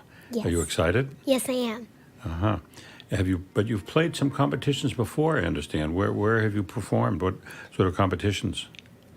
I have done the American Fine Arts Festival, Huh? and I've played for I've come to the Carnegie that time too. So you played at Zenkel, I think, Yes, I have. Recital Hall, and you did pretty well. What piece did you play? I played Chopin. Concerto? No, I played just Chopin, but I don't remember the name of the piece. Right, so you played a solo piano piece by Chopin. Yes. Wow, Chopin is a very beautiful, wonderful composer, as I don't have to tell you, but difficult music. Yes, very. Yeah. And how long have you been playing the piano? I've been playing. I started when I was about 4 years old, and I'm 10 right now, so about 6 years. I see. And so when you started playing at 4, you're sitting at the piano for the very first time. For you, it was a long time ago in your life. Do you remember at all your feelings about playing, and what made you want to keep playing the piano? Because it's a very hard instrument. Yes, it is, but I love listening to people play it, and I love how pressing the keys, and I love the noise to it. It's a very beautiful instrument. Yeah. Now, you say you listen to other people playing. I mean, recordings? Yes. Do you have any particular recordings that really inspired you? Any pianists? Yes, I like Martha Argerich. Martha Argerich. Martha Argerich? Oh, really? Yeah, she's phenomenal. Any other pianists that I also like Vladimir Horowitz. he lived right up the street. Oh, really? Yes, he lived in New York, I think for the whole last part of his life, and he played at Carnegie Hall, where you'll be playing. He played in the bigger hall. I'm not sure he played too much in ours hall, but it's still Carnegie Hall. Yeah, and what about Horowitz? So you've heard his recordings. Yeah. Yeah, and what about Horowitz's playing attracts you? I love his dynamics. Oh. Have you seen him play on tape concertos? Yes, I've seen him play my concerto. Not this one, but other of my concertos. And which concerto? Mozart concerto in A major. Oh, is that 21 or 23? Yeah. Whatever. So you liked him in a piano concerto by Mozart, and you play it. Yes, I do. I see. And what piece are you playing tonight? I'm playing Poland concerto in A minor. Which concerto? Poland concerto in A minor. I see. Yeah, that's exciting. And how long have you been practicing that piece? For about 3. So I played this piece last December for the Sound Espressivo, and then now I have to play it again. So I've been practicing for about 3 weeks. Wow. And what other concertos do you know? You know the Mozart you mentioned. Yes. The A major. Yeah, and I've also played the Haydn concerto in D major. Wow, that's also a beautiful concerto. Yes. Yeah, and what concertos would you like to play that maybe you don't quite know how to play yet? Do you have any favorites that you'd like to someday play? Maybe you've heard a recording? I've only really never... I like the... I'm not really sure that... I like the Ravel concerto. Oh, yeah. That's a beautiful piece, too. Yeah. You know that he also wrote a piece for one hand. Really? Yes, he wrote it for a friend who lost an arm in the war, and so he wrote a piece for the concerto for left hand. Yeah, and if I played it for you, you never would have guessed because he was such a genius composer. I'm glad you like Ravel. But the concerto you mentioned, that's also a beautiful piece too. Yeah, and so now I know you're only 10 years old, so you don't know about the future. But would you like to keep playing the piano and maybe you think someday have a career? I would love to. Yeah, and what other interests do you have besides piano? I also do fencing. Fencing? Yes, I do. Fencing? Yes. What's that like? So you basically try to hit the other opponents with a sword. Wow, and what attracted you to that?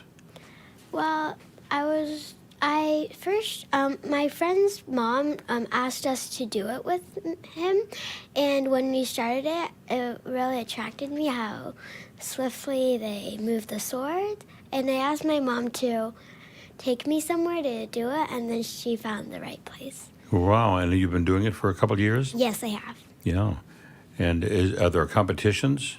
Yes, I've been to competition. Yeah, and you have to wear that helmet, right? Yes, I do. So you protect yourself. Mm-hmm. Yeah. What other interests do you have besides fencing? I don't know. I usually stick with piano and fencing. Piano and fencing. Well, that's enough to keep any 9-year-old busy, I think. Yeah. So, and not to mention, you have school, and you have to practice every day. I'm sure you practice 10 to 15 minutes a day. No. No. I practice a little more than that. How much? For about maybe 2 or 3 hours. What? 2 or 3 hours, really? Yeah. Yeah, you're a serious young lady. And the fencing, I'm sure you have to do a little practice with that. Yeah. You're a busy young lady. And what grade are you in? I'm in 4th grade. First grade? No, 4th. Oh, 4th. Yeah. And so do they give you homework? Yeah, a lot of homework. A lot? So you have to go home, you have to do the homework, you have to practice the fencing, and you're practicing the piano. Oh, my goodness, such a busy young lady. Well, I wish you the best of luck. I can't wait to hear you tonight. Thank you. And thank you for coming by, and we wish you the best of luck. Keep it up. Thanks.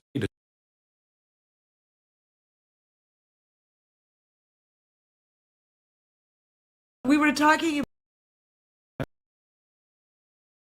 for the modern artists and developing young musicians not to burn out, not to quit before they actually reach the success. And it takes more than 2 aspects, but we are focusing on 2: developing as an artist, developing your own unique voice as an artist and the experiences which musicians need for that.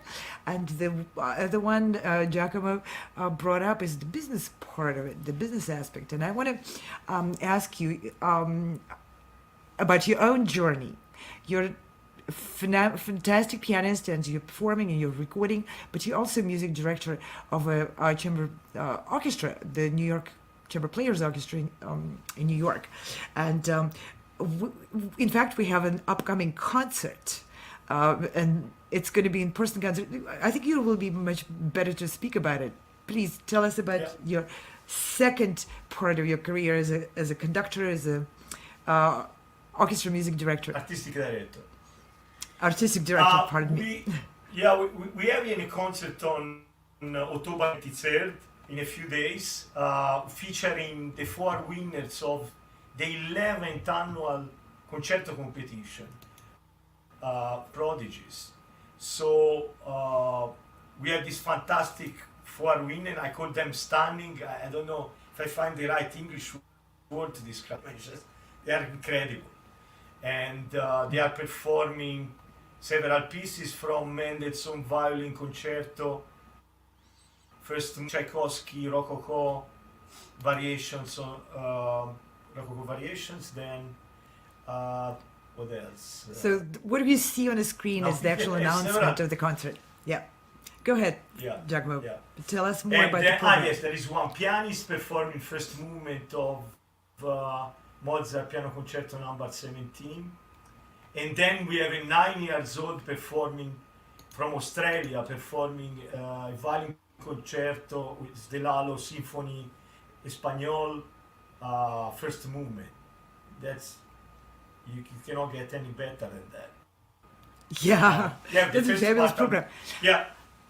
And you're going to have a live audience in there, is that right? I'm both going to have live audience, and then also there will be live streaming, so people. That's can right. attend, live streaming. So you're pioneering the hybrid production of your concert. There's not a lot of orchestras which are doing it currently, but it's moving in that direction. So you're able to provide this fabulous concert for those people who are able to attend in person, and for a much larger audience of those who can watch it in real time online. And later, are you offering also replays for people to watch the concert after it's done? Yes, we'll keep the link on YouTube, and so people can watch it also later. Yeah. Fabulous. And from your experience, do you think are you reaching more with the hybrid production when you have live audience? And of course, a lot more. And I was surprised that I did that in a previous concert, because my philosophy is always to try to turn a negative experience into a positive. So what happened was COVID, and so COVID say, what we do now? So and then we started doing live streaming concerts, and I was very surprised to see that we were getting so many clicks on the video. Say, whoa, let's do that again. So now we will do that again. So, that's incredible. So that's the positive part about the COVID. Well, that's new way. That's not so much a positive part of the COVID itself as that's you applying your attitude towards, okay, what do we do with it? How can we turn it into something positive? Let's find a direction where we can move the situation and make open new horizons, new opportunities, because that situation makes it available to us now.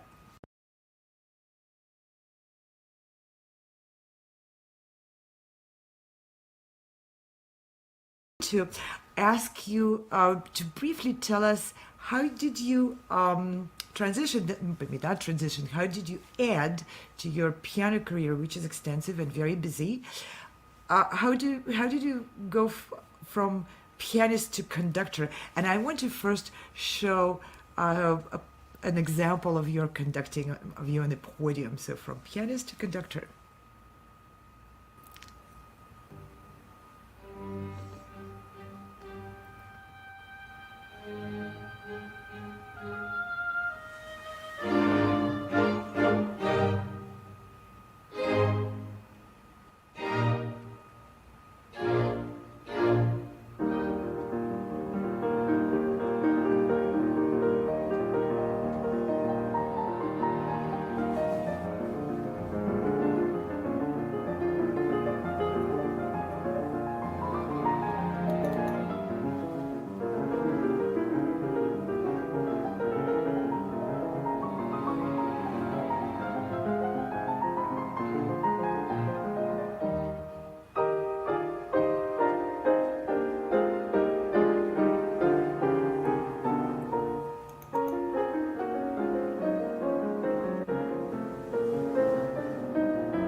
Hey, so that must have been a conductorless performance. You were conducting from the piano, right?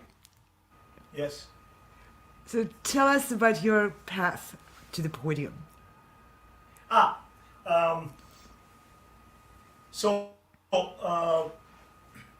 Myself, I built my career through recordings. My career is not coming from competitions. So now I'm a judge of competition, and I'm glad. So I'm not the only one, by the way. There are very illustrious names that they didn't win half a competition. So anyway, I studied conducting by accident, I would say. I was in Italy and I was not doing much there when I was younger and when I was in my 20s. So I say, let's study conducting. And then I had this desire, of course, to soloing with orchestras. And I contacted the conductor. I said, why you don't form an orchestra? So can solo with this. Actually, I wanted to solo with the same piano concerto that we just, the Beethoven first piano concerto. And his conductor say, no, it's too much work, I don't want to do it. So then I say, okay, why I don't do it then? Because I studied conducting, so I will do it. So that's how we started the story. So then I formed the New York Chamber Players. That's how. Amazing. Amazing. That's how it was in 2004. Yes. So being and then we got open-minded the and asking yourself a question: why not do it? Why I have my expertise, I have my time. I'm going to do something good with it. That's very Right, encouraging. that's what I was Your signature. Yeah, I thought to do it, and actually I was very intimidated in the beginning because sometimes you get to play in duo, and there are some things you don't agree with, and say, well, how can I do that? And I got some people around that they encouraged me to do it. So it was not all me. I got some signs from some kind of energy signs from people that say, why you don't do that? I say, okay, I'll do it. So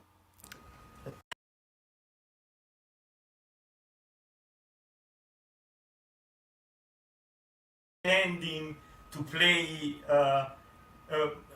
the Beethoven Fifth Symphony better than the New York Philharmonic. I mean, we want to show how a chamber orchestra in New York of young musicians what can do.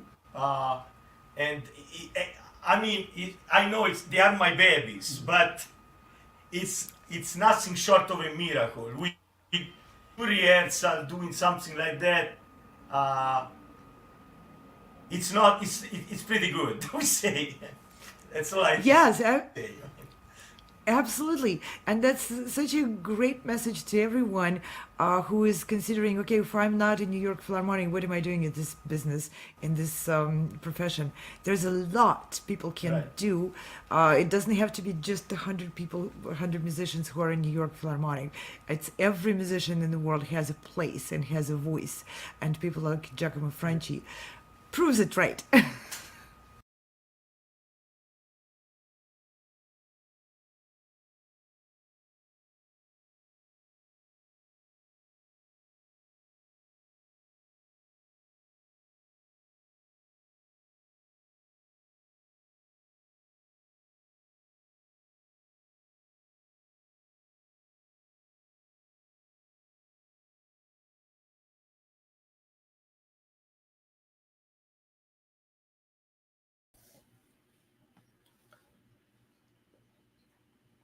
Well, that was a really interesting perspective by Giacomo Franchi, the maestro behind the New York Chamber Players, who was, and he co-founded this ensemble that plays music across New York State. And we're really pleased that he's able to conduct soloists and conduct the orchestra to play with the soloists at Carnegie Hall this evening. If you're joining us now, we are partway through the live broadcast of various musicians who are going to be playing at the Laureate Gala this evening. And each musician has the rare opportunity to be interviewed by the legendary Steve Robinson. Steve Robinson has been at the Manhattan Club interviewing each and every single one of these musicians and talking to them about their process, about their background. And a lot of these musicians are flying in from all over the world. And it's very interesting to hear their perspective. We had violinists from Germany. We had a violinist from India. We have later on a castanet player from Spain, and various musicians who have come from all over North America to be able to perform at Carnegie Hall tonight. So it's very exciting. And what could be more exciting than to hear them talk about the music that they're playing and for them to play it later on in Carnegie Hall. It's a very exciting event, and we're really pleased to be able to present this to you. Coming up next, we have Louisa Tang, who is a pianist, and she will be playing the third movement in the Concerto in D major by Haydn. She is a prize winner and part of the laureates, and she'll be performing tonight this Haydn piano concerto.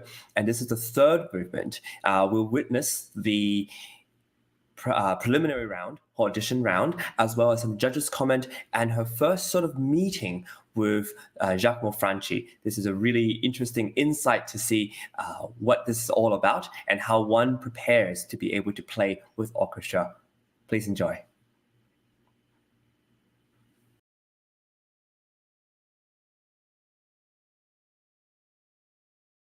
Yes, if you Just start from the beginning, see what kind of tempo you do.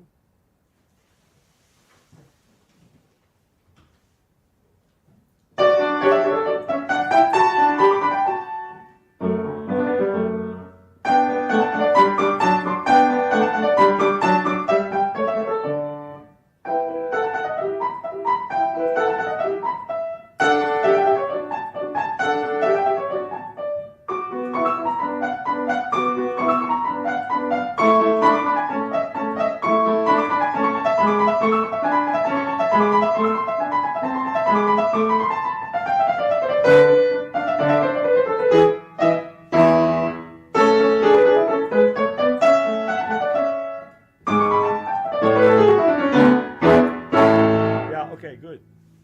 Yeah,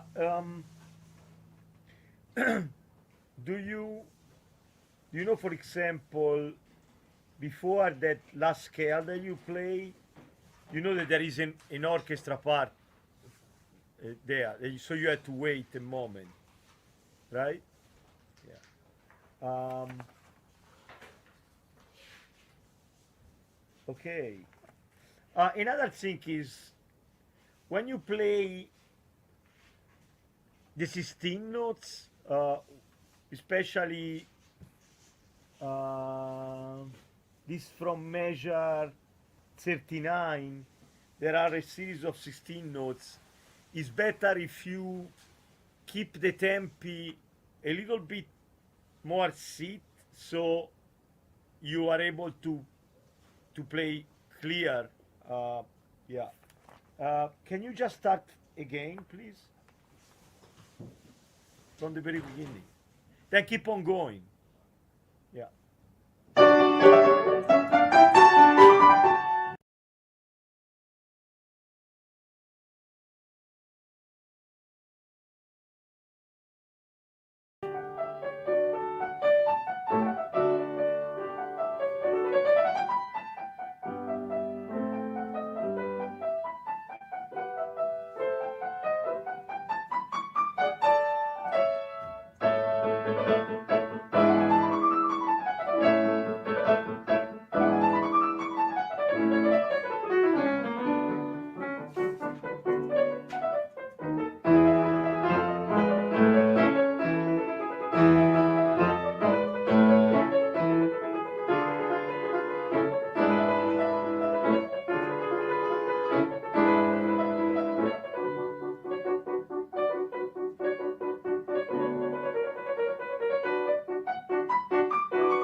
What a lively performance. Wonderful. Thank you for bringing this concerto to us. To the judges now. Bravo. That's a fun concerto. That's also one that I played when I was probably a little bit older than you. Bravo. So, I do remember from my own experience, the memorization issues were difficult for me as well. One wrong note or one wrong finger, and you're in a completely different key in a completely different section, and it happens just before you realize it. So, I sympathize with that little slip that you had there. What I can tell you now, for just going forward, prepping that, is I would spend a lot of time working each transition just a little bit slower. You brought great spirit to the piece, and I look forward to hearing the improvements that you make because I'm sure it's going to be wonderful.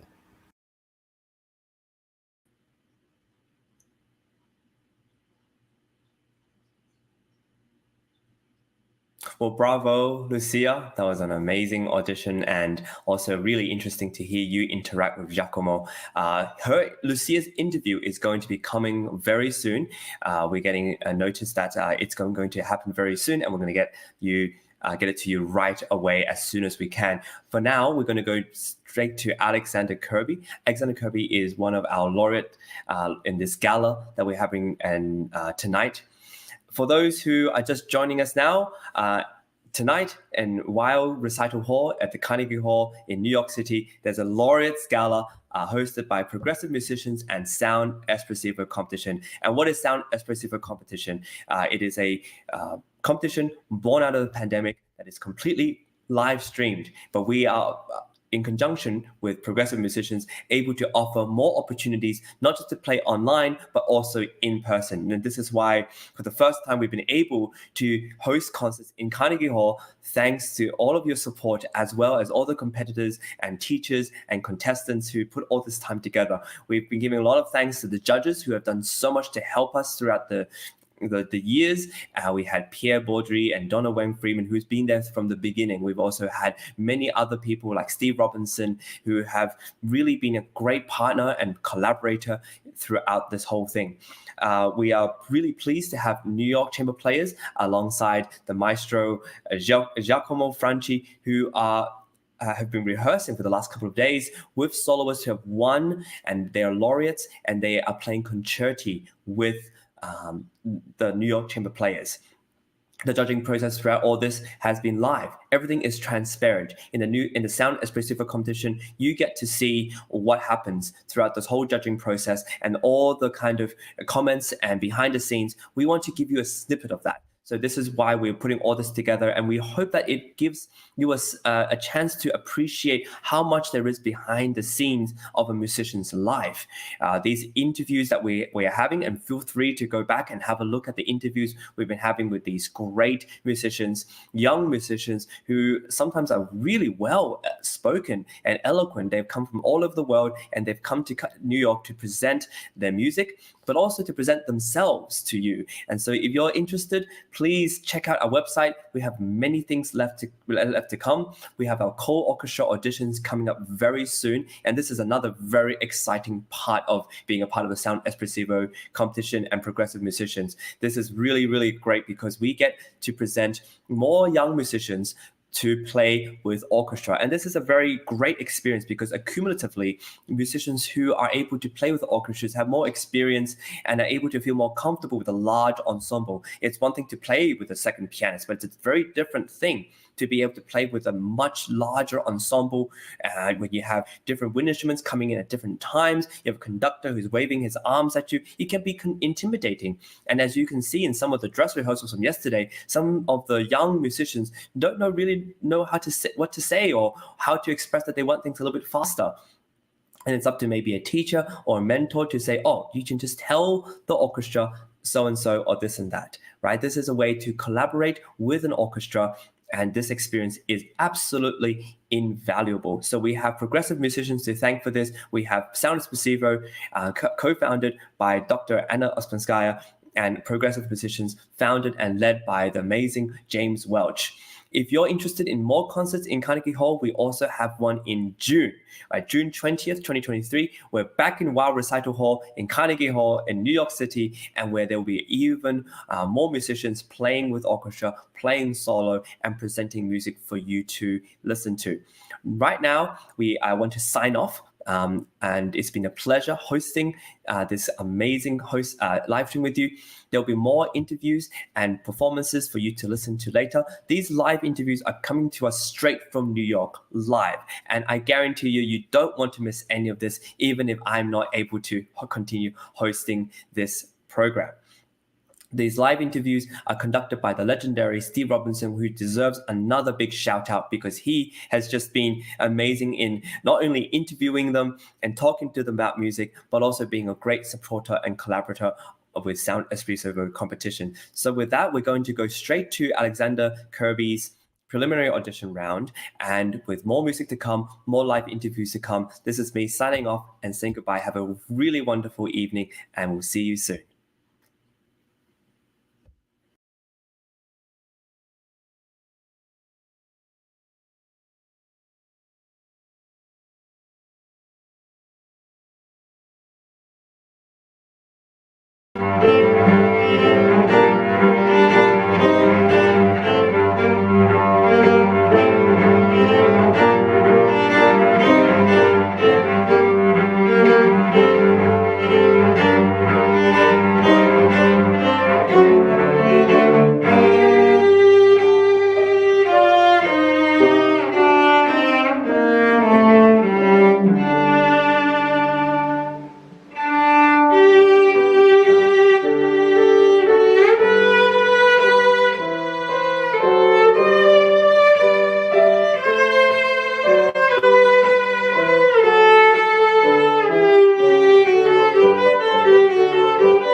Gosh, I haven't heard this concerto in so long. I can't remember. It's probably been close to 20 years. So thanks for bringing it back for me to hear, because I forgot how enjoyable it is. For my taste, I would just like to hear different character points, different dynamic ranges, with different registers and all that. I think you could explore that quite a bit more with just listening to other people play this piece and working with your teacher. You have a great collaboration going on with your pianist there, and I think that all of that could be worked out very easily in maybe one rehearsal. Just where you want to go with the whole leaps and valleys of the phrase shaping itself. You've learned this piece really well, and you've memorized it, and we just need to go further with it. I mean, I say this all the time. I probably I don't know, many more times than I can count on this broadcast now. But go further with it. Go further with it, because what you're doing is great, but we just need to hear more of that and be a whole part of your world. Yeah. I look forward to hearing you in the second tier.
I mean, this is where chamber music is such an essential part of an overall music education. And my hat's off to John Guboff. The single biggest skill across all levels of playing a musical instrument is the skill of listening. And kids constantly think, well, I listen all the time. You know, I hear car horns and, you know, no, you hear things, but you don't really listen. Any more than, you know, if I ask you how many steps there are leading up to your house, that you can tell me right off the bat, because you see, but you don't observe, as Sherlock Holmes once said. And when you start playing a musical instrument, you start learning the most basic listening. Okay, that's the right note, that's the wrong note. And then with violin, you get into, okay, that's the right note, but it's out of tune.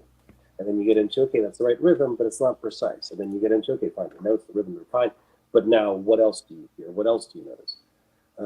And developing that skill by yourself is very difficult, in the same way that me hearing my own voice right now is very difficult. I don't hear my own voice. If I do this, I might hear my own voice. If I hear this playback, I might hear my own voice. But playing in a chamber group, you are forced to listen not only to you, but to listen and react in real time to other lines. You're forced to speak music.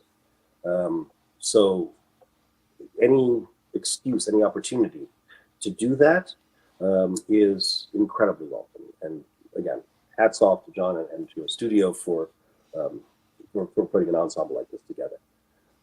I think the selection of pieces is really praiseworthy. Schindler's List is always, you know, hugely effective. I think if it's not written for violin, it's written for cello. And I'm sure John. But both would be written with a piano accompaniment. You got to admit that. Yeah, but you know, I could hear it in so many different ways. That's true. The beauty of where John Williams doesn't just borrow from, you know, the greats, where he is a titan, really, is to get the real flavor of a thing and then to turn that into sound. The flavor of this could be choir with a soloist. It could be violin with orchestra, string or you know, full. It could be violin and piano. It could be you could do it on piano, but it does seem to need something a little bit more organic in the piano's cleanliness, you know. But I was especially tickled to see the Schindler's List follow the Vivaldi. That's right. So also compliments on the choice of program. I think these pieces actually surprisingly work rather well together. You know. I agree completely, yeah. They work really well together. They bridge across the centuries, but they live in the same realm of very organic and very emotional and very accessible music.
Wonderful concert.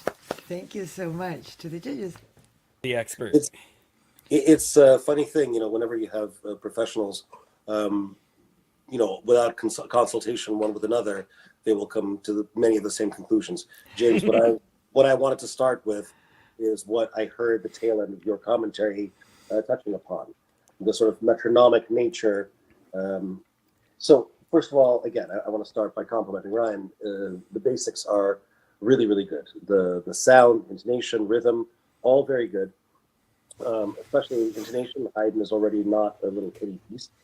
But yeah, I want to start by saying exactly what Master Webb was saying. If you play da dee da da da da da da da da da dee da da da, people might wonder why this piece has been played for 250 years. But if you play dum dee da dee da da dum bum da da da dee dum ba da da dee bum dum ba da dum, it's like 2 or 3 pulses. If you think in terms of phrases as you would in terms of sentences, if someone talks to you like this all the time, you can't listen to them for longer than a few seconds. And if they keep talking like I'm doing right now, you want to punch them in the face. So don't be like that. The other things, there's a thing that we musicians sometimes snarkily refer to as emergency rallentando. Emergency rallentando. So what it means is we're going along nicely in a tempo, and all of a sudden you hit a difficult spot, and oh, look at that! He's decided to make an artistic choice to play slower. It wasn't an artistic choice. So where specifically you need to be careful to not slow down, and the way to do that is to practice everything at one tempo, perhaps slower, but you are more than capable of playing everything at your starting tempo. The first time you hit 16th notes, not triplets, or 30 seconds, I forget, but the first time it's quadruplets, it was noticeably slower. Fortunately, your wonderful pianist followed you no matter what you did, so that was great. But in any kind of a competition setting, it makes it seem like things are difficult for you that I happen to know are not difficult for you at all. Other things, anytime that you have, one final thing, anytime that you have anything that is sustained a little bit, even a dotted rhythm, bum, ba bum, ba bum, in an orchestra, you want to make sure that you don't go da da da da da, because an entire section like that will sound ragged. But as a soloist, it sounds dry. like a pork chop that's been cooked too long. Da, da, da, da, da, da, da, da, da, da. So you might want to think about the lyricism of Haydn rather than his pork choppiness.